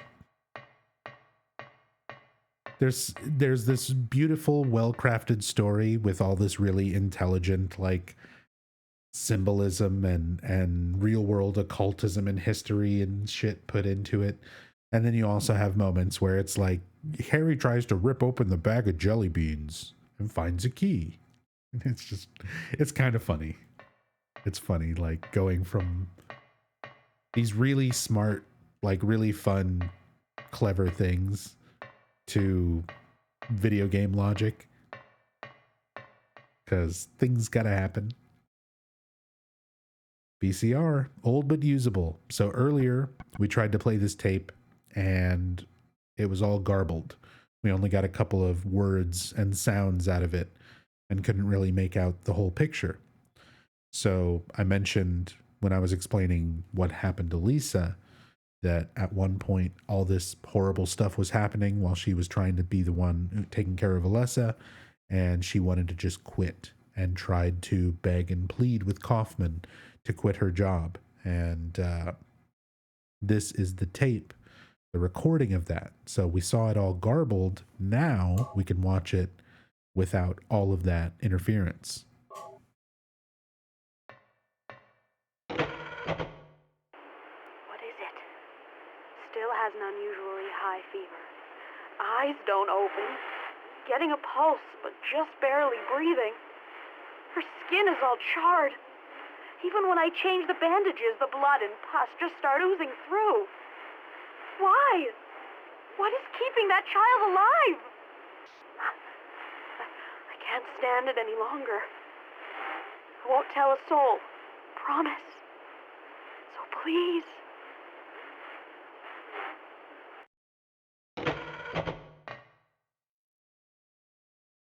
So now we have that full picture. This audio made someone some money. This audio made Thessaly Lerner a couple $1,000 on top of whatever they paid her to record it in the first place. So a little bit of Silent Hill 3 jumping ahead. So when Silent Hill 3 came out, I guess we'll start with Silent Hill 2. Silent Hill 2 came out after Silent Hill 1. Who would have thought? That's how numbers work. Silent Hill 2 is a completely unrelated story. So when it very first came out, despite being a very, very good game, a lot of people pushed back and were like, hey, we wanted more of that story that you started in Silent Hill 1. So for Silent Hill 3, Team Silent responded and did a continuation and ending for what started with Silent Hill 1. So they do Silent Hill 3, which takes place 17 years later. And is a direct sequel to everything that happens in Silent Hill 1. And as such, Silent Hill 3 uses a lot of voice clips from voice actors from Silent Hill 1. And of course, Konami being Konami, they didn't get permission to do that. They didn't contact the voice actors. They didn't let them know that their voices were being used again in a completely new project. They just did it. So Silent Hill 3 released on PlayStation 2, and Thessaly Lerner, the voice actress who plays Lisa Garland, found out about this after it released on PS2, and she contacted her lawyers, and her lawyers contacted Konami. And Konami was like, whoa, let's just settle this out of court. Because they knew they would lose that case. And if they lost that case, it could turn into something even more if all the other voice actors then followed suit. So Konami contacted Thessaly Lerner directly. They offered her, she said in an interview, she didn't specify, but she said a couple grand. So I'm guessing around like $2,000. A little bit of be quiet money. Not even much, but that's it. and they removed all of the Silent Hill 1 audio clips for the subsequent PC re-release of Silent Hill 3, because there are official PC ports for Silent Hill 2, 3, and 4. And the PC port for Silent Hill 3, it's a great port, but it's missing that Silent Hill 1 audio. And that's why. So when Just Chillin' said this audio made someone some money, that's I think what they were referring to. Thessaly Lerner got a couple grand for this audio being used illegally in Silent Hill 3.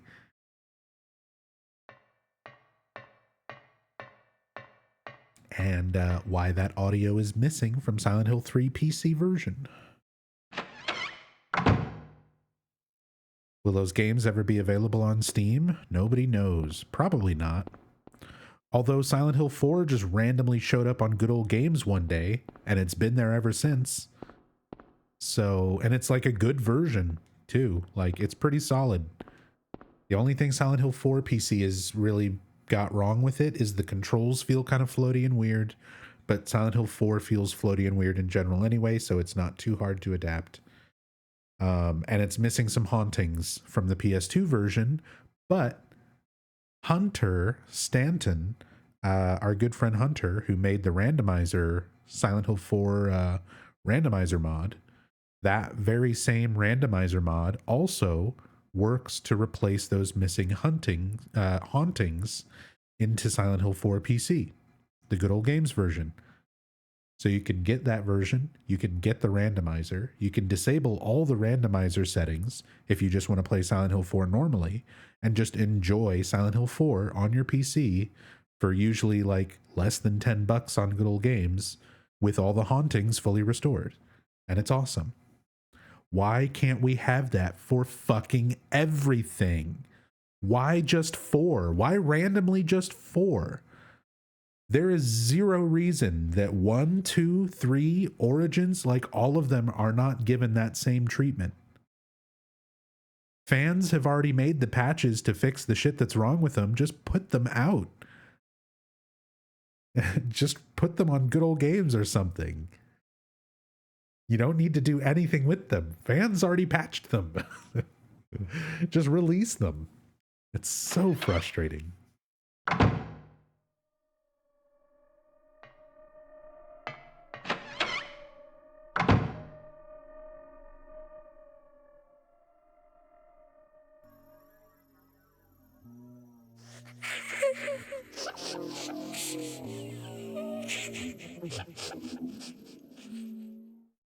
Poor Alessa. Alessa crouched and crying underneath that table. That's me. That's me crying at the state of Silent Hill. That was me at the end of Ascension, at the end of November. You'd think with all the new games coming out, they'd want more people playing the originals? No, because they're taking the series in a whole different direction. They want to take it outside of the town. They want to do different things. They want it to be fog and monsters and trauma everywhere in the world, and not just in a location that's called Silent Hill.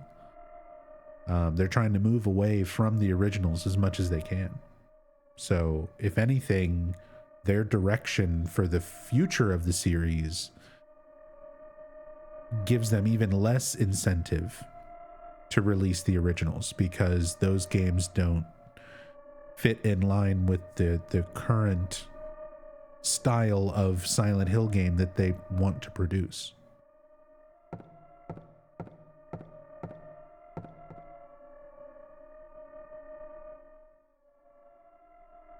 More religious symbols.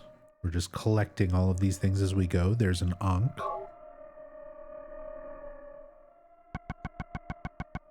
Silent Hill ended when Team Silent disbanded? Unfortunately, it did. And it's not that I think nobody but Team Silent can make Silent Hill, but everybody who has been given the opportunity to make something of Silent Hill since then seems to just vastly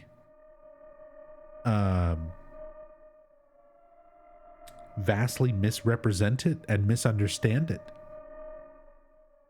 It feels like they've never done even the most rudimentary of research into playing the games, seeing what makes them good, you know, and seeing the vision that Team Silent had. It's not like they had to meet them in person. I've only ever met Akira Yamaoka and Mary Elizabeth McGlynn, and they could have, anybody who's made Silent Hill could know absolutely everything about the series that I do. They could play these games just as much. They could understand them. They could read all those interviews and get an idea of what Team Silent wanted to make and try to stay within that established lore, even after they disbanded. But it felt like nobody ever really wanted to do that work. They just wanted to jump on the bandwagon of a franchise that's already successful. Not super successful, but enough to just make money if something comes out and has Silent Hill in the title. So they just use it as kind of a loose framework and go, okay, what do we need? Some drama, some fog, some monsters? Gotcha. And that's kind of been the mindset ever since. People who just really don't get it being in charge and who aren't willing to put in the effort to understand it well enough to make something that reflects the original artistic vision that those first 4 games are known for.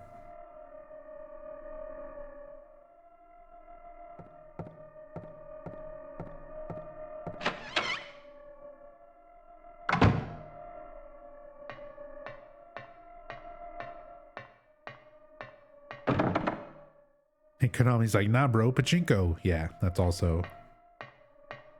They're still making gambling machines. Still making Silent Hill slot machines. Hey, Alessa's room. I love this location. So many little details. And it's wonderfully recreated. One of the few locations that's recreated from Silent Hill 1 in Silent Hill 3. That's one of my only complaints with Silent Hill 3. I wish 3 would have had a little bit more time and budget so that they could have recreated more Silent Hill 1 locations.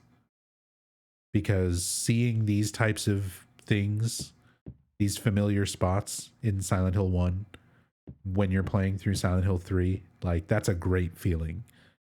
When you know at that point Heather, you know, who she is. She's Cheryl, what her relationship with Harry was, and that she's like following his footsteps, tracing the same path that he did 17 years ago. And having that moment of synchronicity of her journey and his journey kind of being at that same point.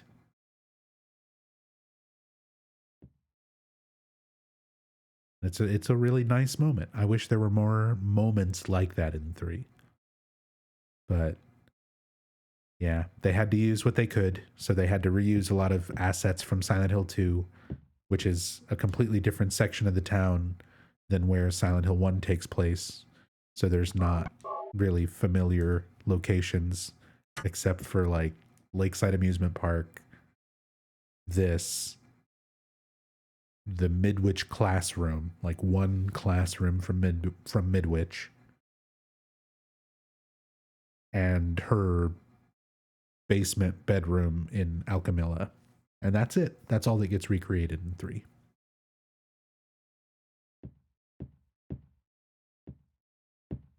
And this room.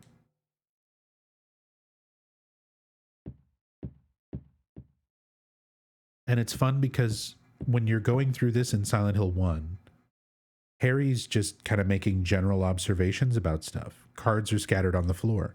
Okay. There's some dolls on the floor. All right. We don't know what those are. We don't know what the significance is. Then with Silent Hill 3, you come into this room as Heather and you look at the cards and Heather's like, oh, playing cards. I used to play cards with Claudia when we were little, back when I used to be Alessa in her previous life. And she's recalling memories from her previous lives, specifically from her life as Alessa, and remembers like playing cards with Claudia. She remembers having the dolls, remembers the name of one of the dolls. She couldn't remember the name of the other doll, but one of them is named Scarlet, which coincidentally goes on to be a doll boss fight in Homecoming.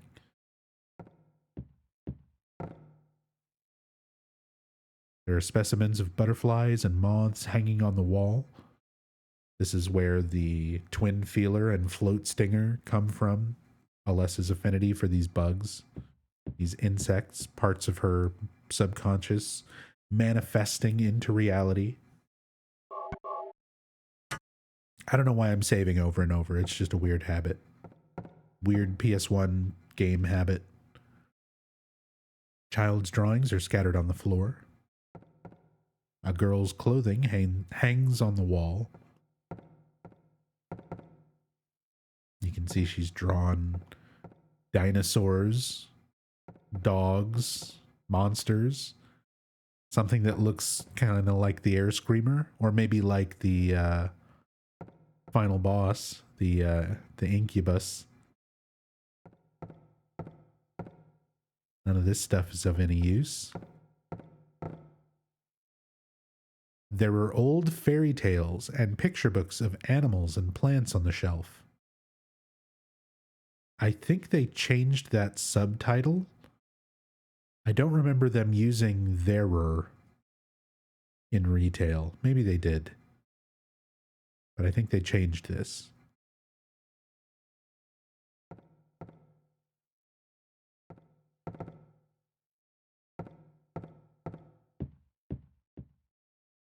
Honestly, I like the saving habit. Makes it feel genuine, if that makes sense.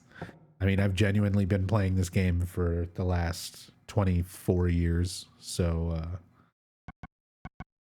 it's just that muscle memory of playing a game back then, and you never know when something's going to go wrong. Your disc is going to stop working. Your friend is going to accidentally stretch their leg and kick the PlayStation. You know, you don't know what's going to happen. The power cuts out. Your mom comes in and says, "All right, that's enough," and turns it off before you have a chance to be like, no, wait, let me save. Like, some shit could happen. So I just, it's in my brain after so many years of just like, if there's a save point next to me, I'm going to save. And if I walk past it again, I might be aware that I just saved 3 seconds ago, but I'm going to save. It's just ingrained. All right. Key of Bethor. Bethor. I hardly even know her. That didn't work. That's Eratron. That's Bethor.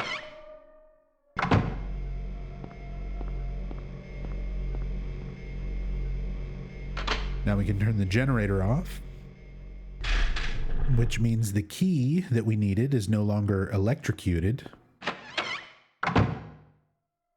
But that also means the elevators are no longer working.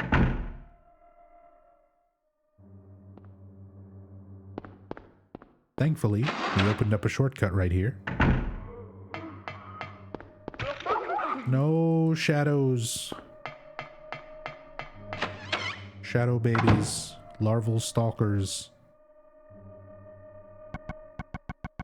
Again, it's such a cheap trick making the shadow ones nice throughout the entire game. And then in the very end, they're also attacking you.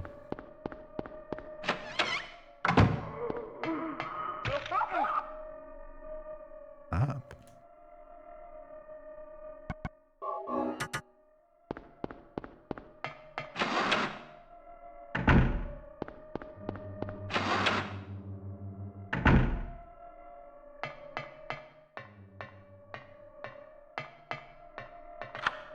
All right, Key of Eratron.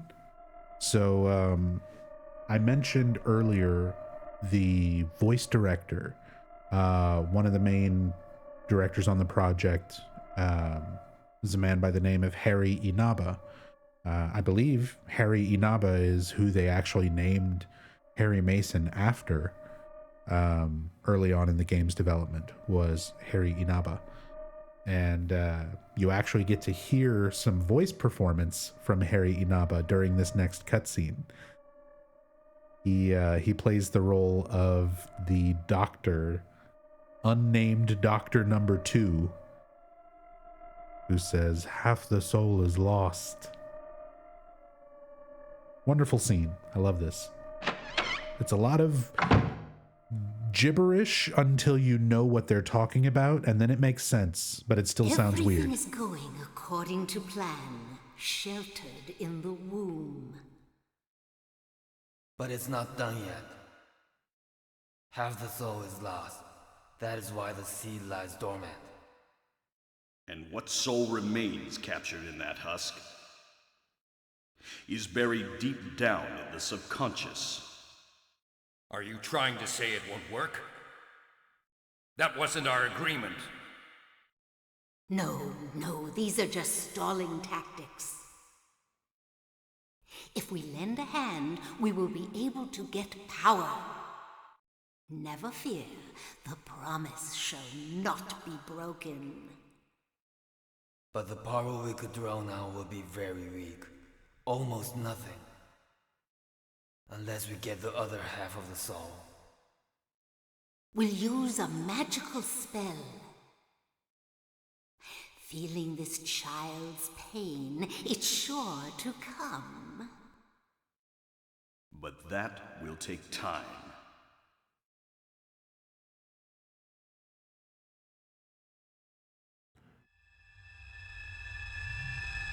And then that music cuts in right after. Yeah, clap for that. Wonderful performances there. Not only from Liz Mamorsky as Dalia and guy who voices Michael Kaufman. My brain can't think words, can't think names right now.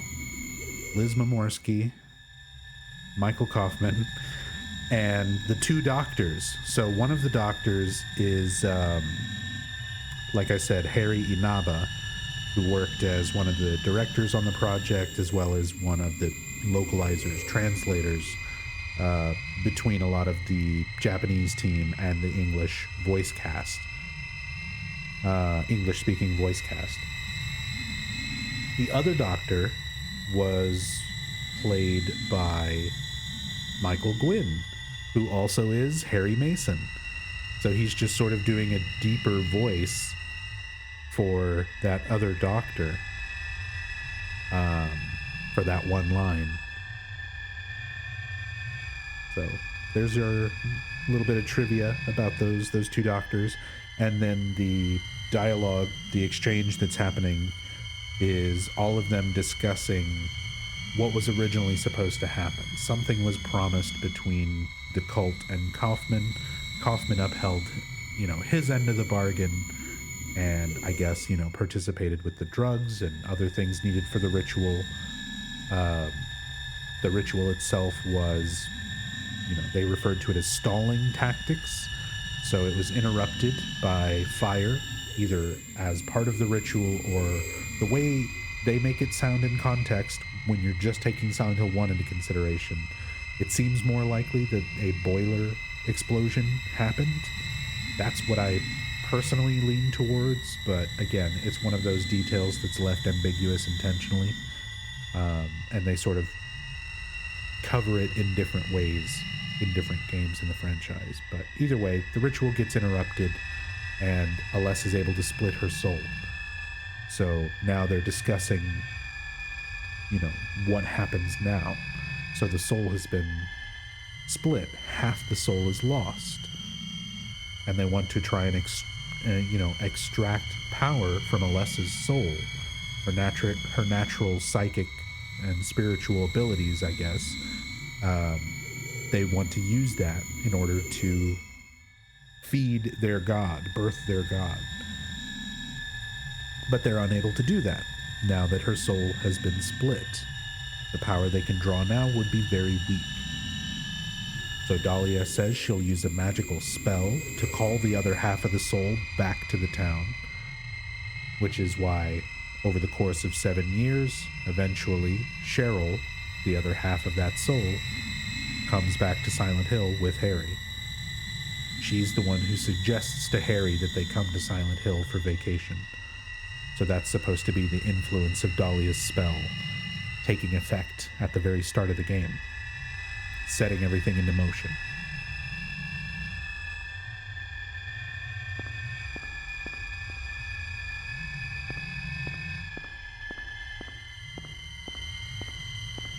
Now here we are.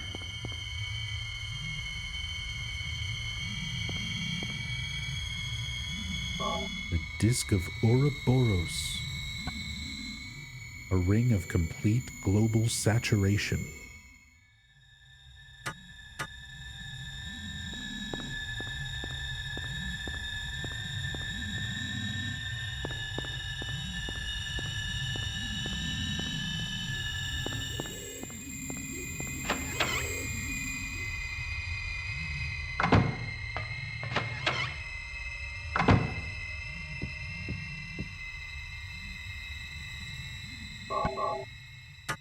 Gonna save again.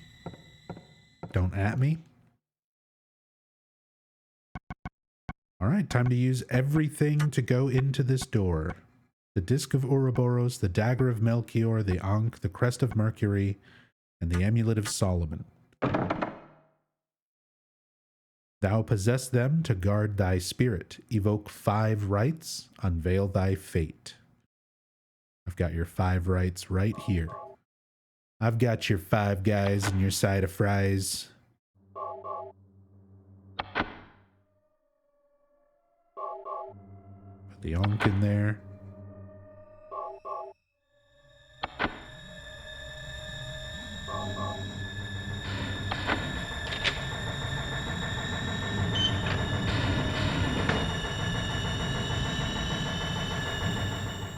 Come along. No. No, I don't want to. Do what Mommy tells you now. I just want you to lend me a teeny bit of your power. That's all. No. I don't want to do it. It will make everyone happy, and it's for your own good, too. Oh, but Mommy, I just want to be with you. Just 2 of us. Please understand. Oh, yes, I see. Maybe Mommy has been wrong. Mommy! Why didn't I see this before? There's no reason to wait. Herein lies the mother's womb, containing the power to create life. I could have done it all myself. Mommy? We see a flashback to 7 years ago. The moment where Dalia sort of had her realization of the ritual she intends to perform and using Alessa as the incubator, the mother of God, the one to be impregnated with the God as part of that ritual.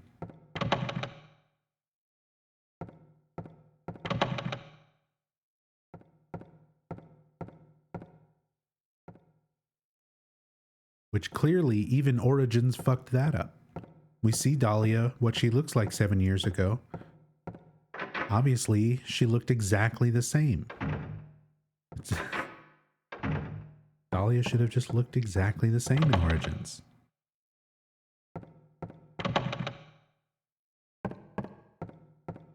Alright, this is it. Heading into the void that is the basement of the Gillespie house this little piece of the Gillespie house from Alessa's memory. You can see the body hanging on the iron, the rusty chains there.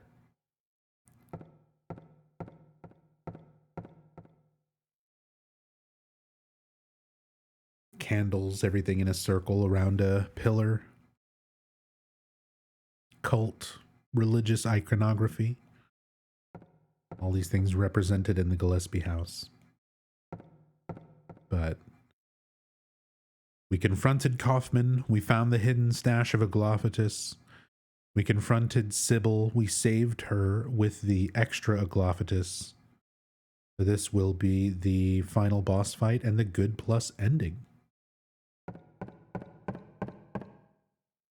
It is time.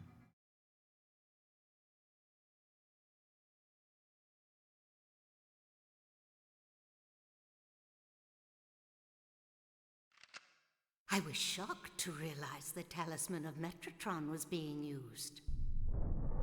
In spite of the lost soul returning at last. Just a little longer and all would have been for naught. It's all because of that man. We must be thankful to him. Even though Alessa has been stopped, his little girl has to go. What a pity. Freeze! What in the devil's name? Nub, freeze.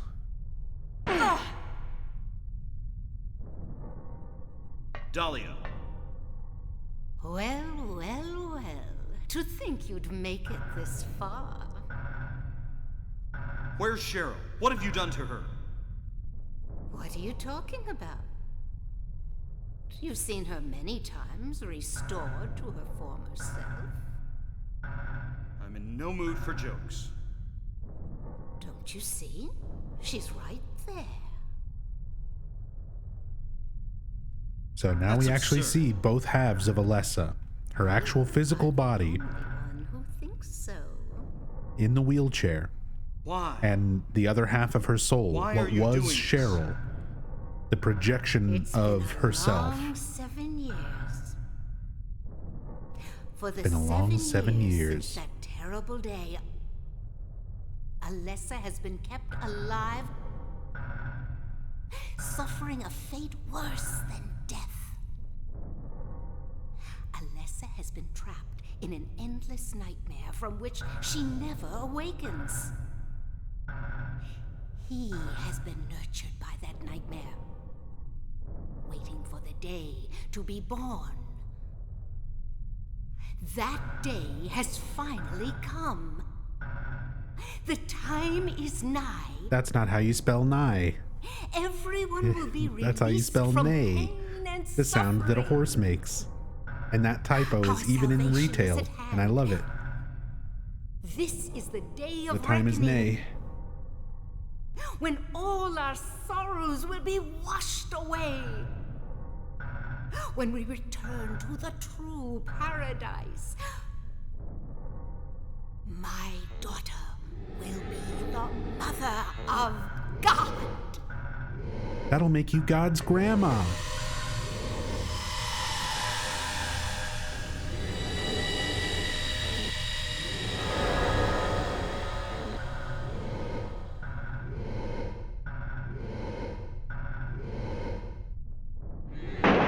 Oh, my tit.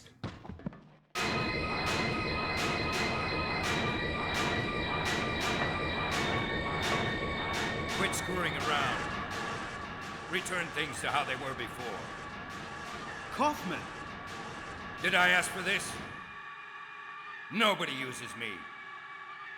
You won't get away with this.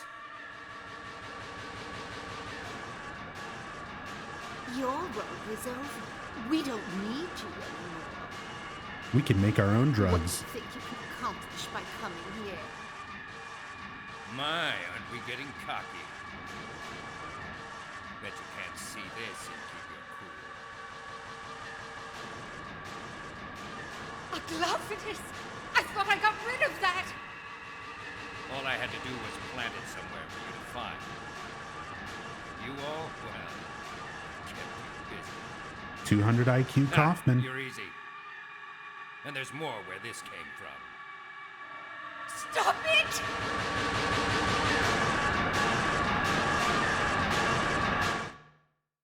Harry, I love Harry just standing there. I imagine him just like the entire time that Kaufman is talking, he's just staring off into space. There's like drool coming out of his mouth.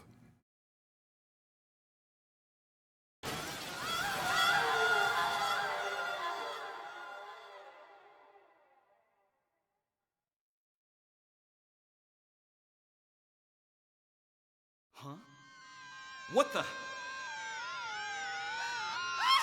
Not the dentist drill. My favorite musical instrument.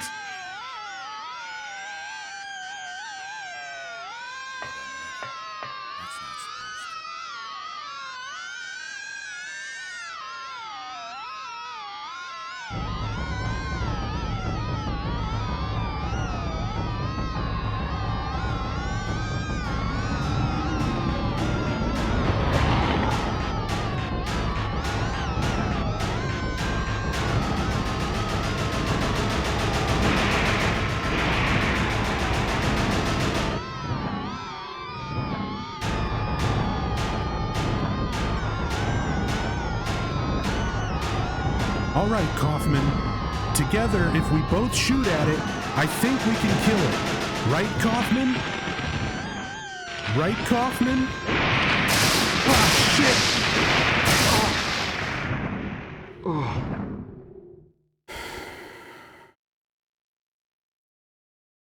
Roll credits. And that's Silent Hill 1.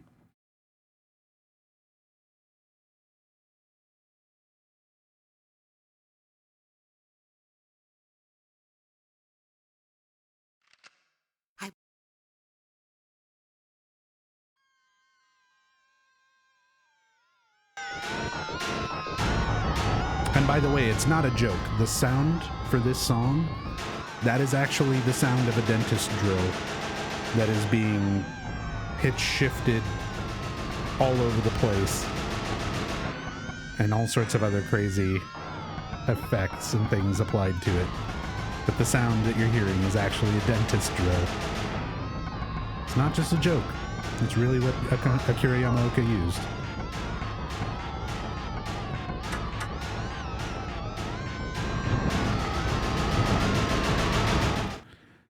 Just want to stop and pause and look at the design of this final boss because it is pretty cool. It's like, that's a pretty fucking old biblical, Old Testament fucking angel demon thing. It's got the runes like written across the wings. Nice boobs. Yamaoka's favorite instrument. Yeah, the dentist drill. But I don't know. I've always liked the look of this final boss. This looks like a proper, yeah, it's just Baphomet. It's just a straight up, here is Baphomet. You have to deal with Satan now. Okay, so I made a comment earlier about counter hits in Silent Hill 1. So here's your pro tip for this boss fight. Whenever there is lightning charging around this boss, whether it's this boss or if you're getting a bad ending, it'll be Alessa instead of this boss. But they both have the same attack. They both power up with lightning and then they strike you with it. So the entire time that they're powering up with that lightning, that is considered them doing an attack animation, which means any damage that you do to them during that animation does extra damage. So speedrunners use this in order to kill this boss with the least amount of ammo possible so that you don't have to spend time in the route picking up excess bullets. But anybody can use that tip if you're having trouble with this boss, if you're low on ammo, or you're just trying to kill it efficiently. Wait until you see the lightning charging around it, then shoot it. Then dodge the lightning, Wait for it to charge up again, get some shots in, and repeat that until you kill it. It'll work on pretty much any difficulty. If you're on easy difficulty, there's a good chance you'll just do it in one cycle.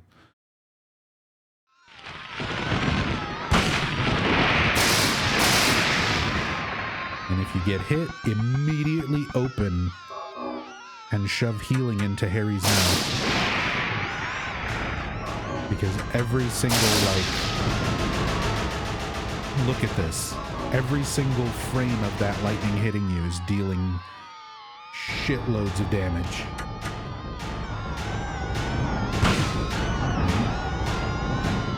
Bonus damage. Dodge. Didn't work. Open the menu. Shove in the heals. Take the hit. Shove in heals. That might be it. Wait for it. Lightning. Hit damage. I'm going to get hit by this. I'm just going to top off to make sure I survive it.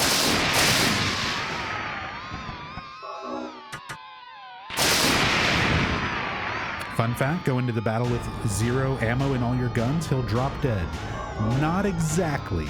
I'll explain that strategy in a moment.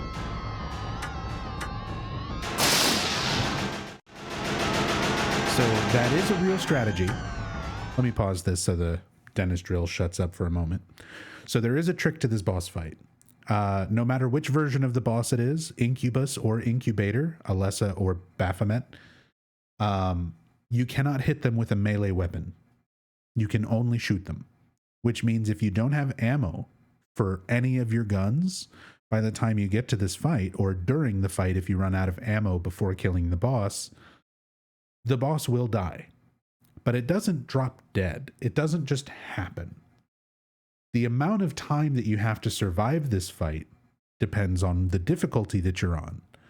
So if you're playing the retail release, you're on easy difficulty, you only need to survive for like a minute and a half or 2 minutes, something like that. You don't have any ammo, you survive for a little bit of time, the boss dies, you see the ending. Normal, it's like 4 minutes. 4 minutes is kind of a long time. It doesn't sound like a lot maybe, but if you've ever timed 4 minutes, if you know how long 4 minutes can be, especially in a fight like this where the boss is shooting lightning at you every like 10 seconds, 15, 20 seconds maybe. 4 minutes is a long time to dodge and survive. And that's on normal. On hard, it's like 10 minutes. It's a long fucking time. So yeah, you can kill this boss or defeat this boss and get an ending by not fighting it, by just running out of ammo or not having ammo once you enter the room. But it's not just going to die right away. You still have to be ready to survive long enough. You were playing the PSN version on my... was playing the PSN version on your PS3, and when you shot your first bullet, it made an excruciating sound till I turned it off.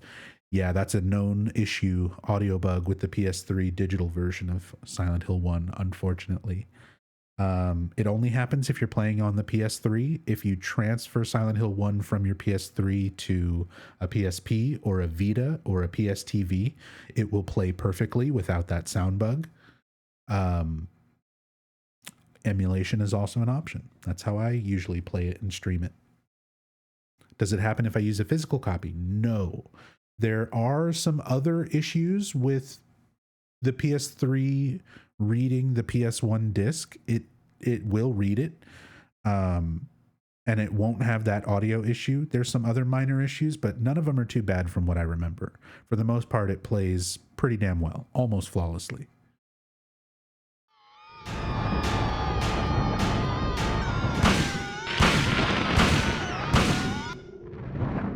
And that's Silent Hill 1.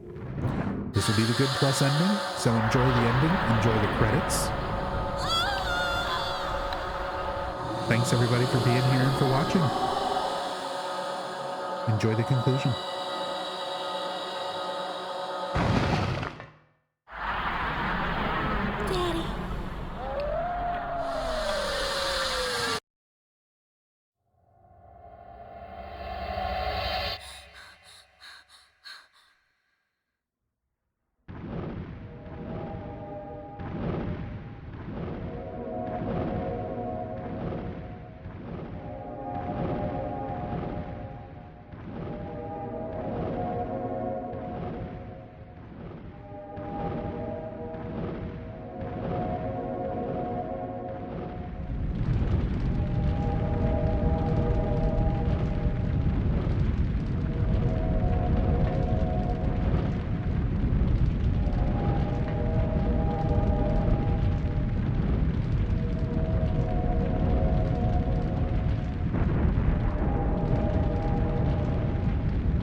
Nothing was mocapped. It was literally just one guy doing all of it. It was just Takayoshi Sato.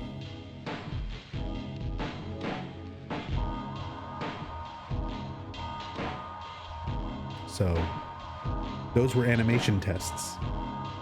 Those were little short animation tests to make sure that models were rigged and moving and everything correctly. And he just included them as outtakes because that's what they did on a lot of American movies at the time. And that's kind of what they were trying to emulate with the vibe of Silent Hill, is kind of a classic American thriller, you know, like a Stephen King adaptation or something like that. So they used those little animation tests. But yeah, some respect on Takayoshi Sato's name. A lot of sleepless nights staying at the Konami offices, rendering out CG on early 90s hardware.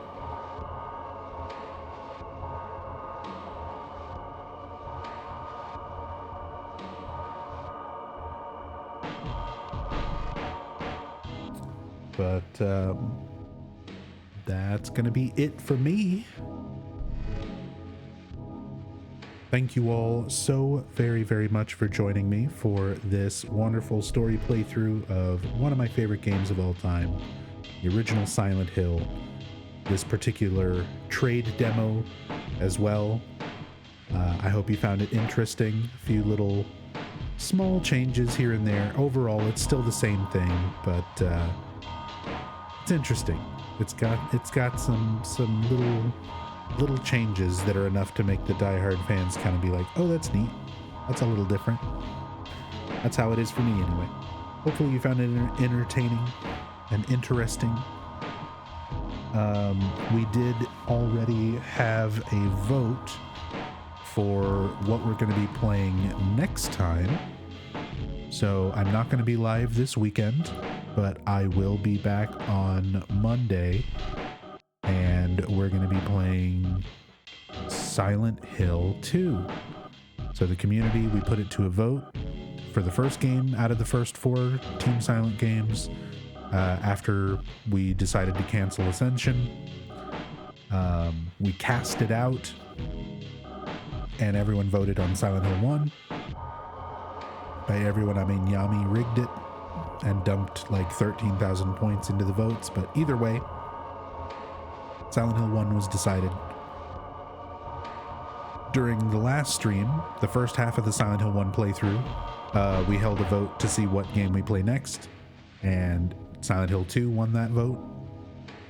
So Monday we'll start Silent Hill 2. We might do it in one stream, we might split it up into multiple streams depending on how long stuff goes and how I feel.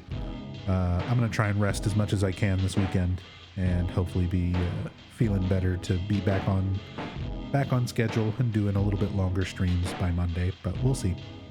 If you want to stay in touch and keep up with the stream and this community,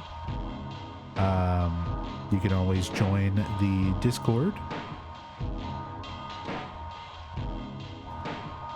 I've got a link in chat for you right now. So you don't have to be a subscriber or anything like that. You're welcome to join. If you want to ask any questions about the Silent Hill franchise, keep up with when streams are happening. Twitch alerts can be kind of unreliable, so if you really want to know when I'm going live and if there's any kind of delays or anything like that, the Discord is the best place to find out. So feel free to join if you want to keep up with what's going on. Let's go and raid.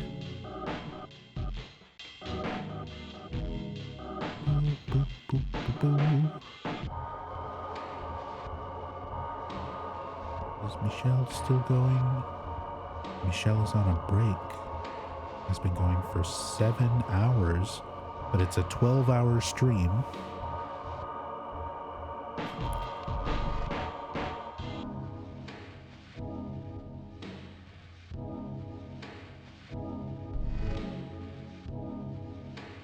So we're gonna go raid my good friend Michelle from Sweden.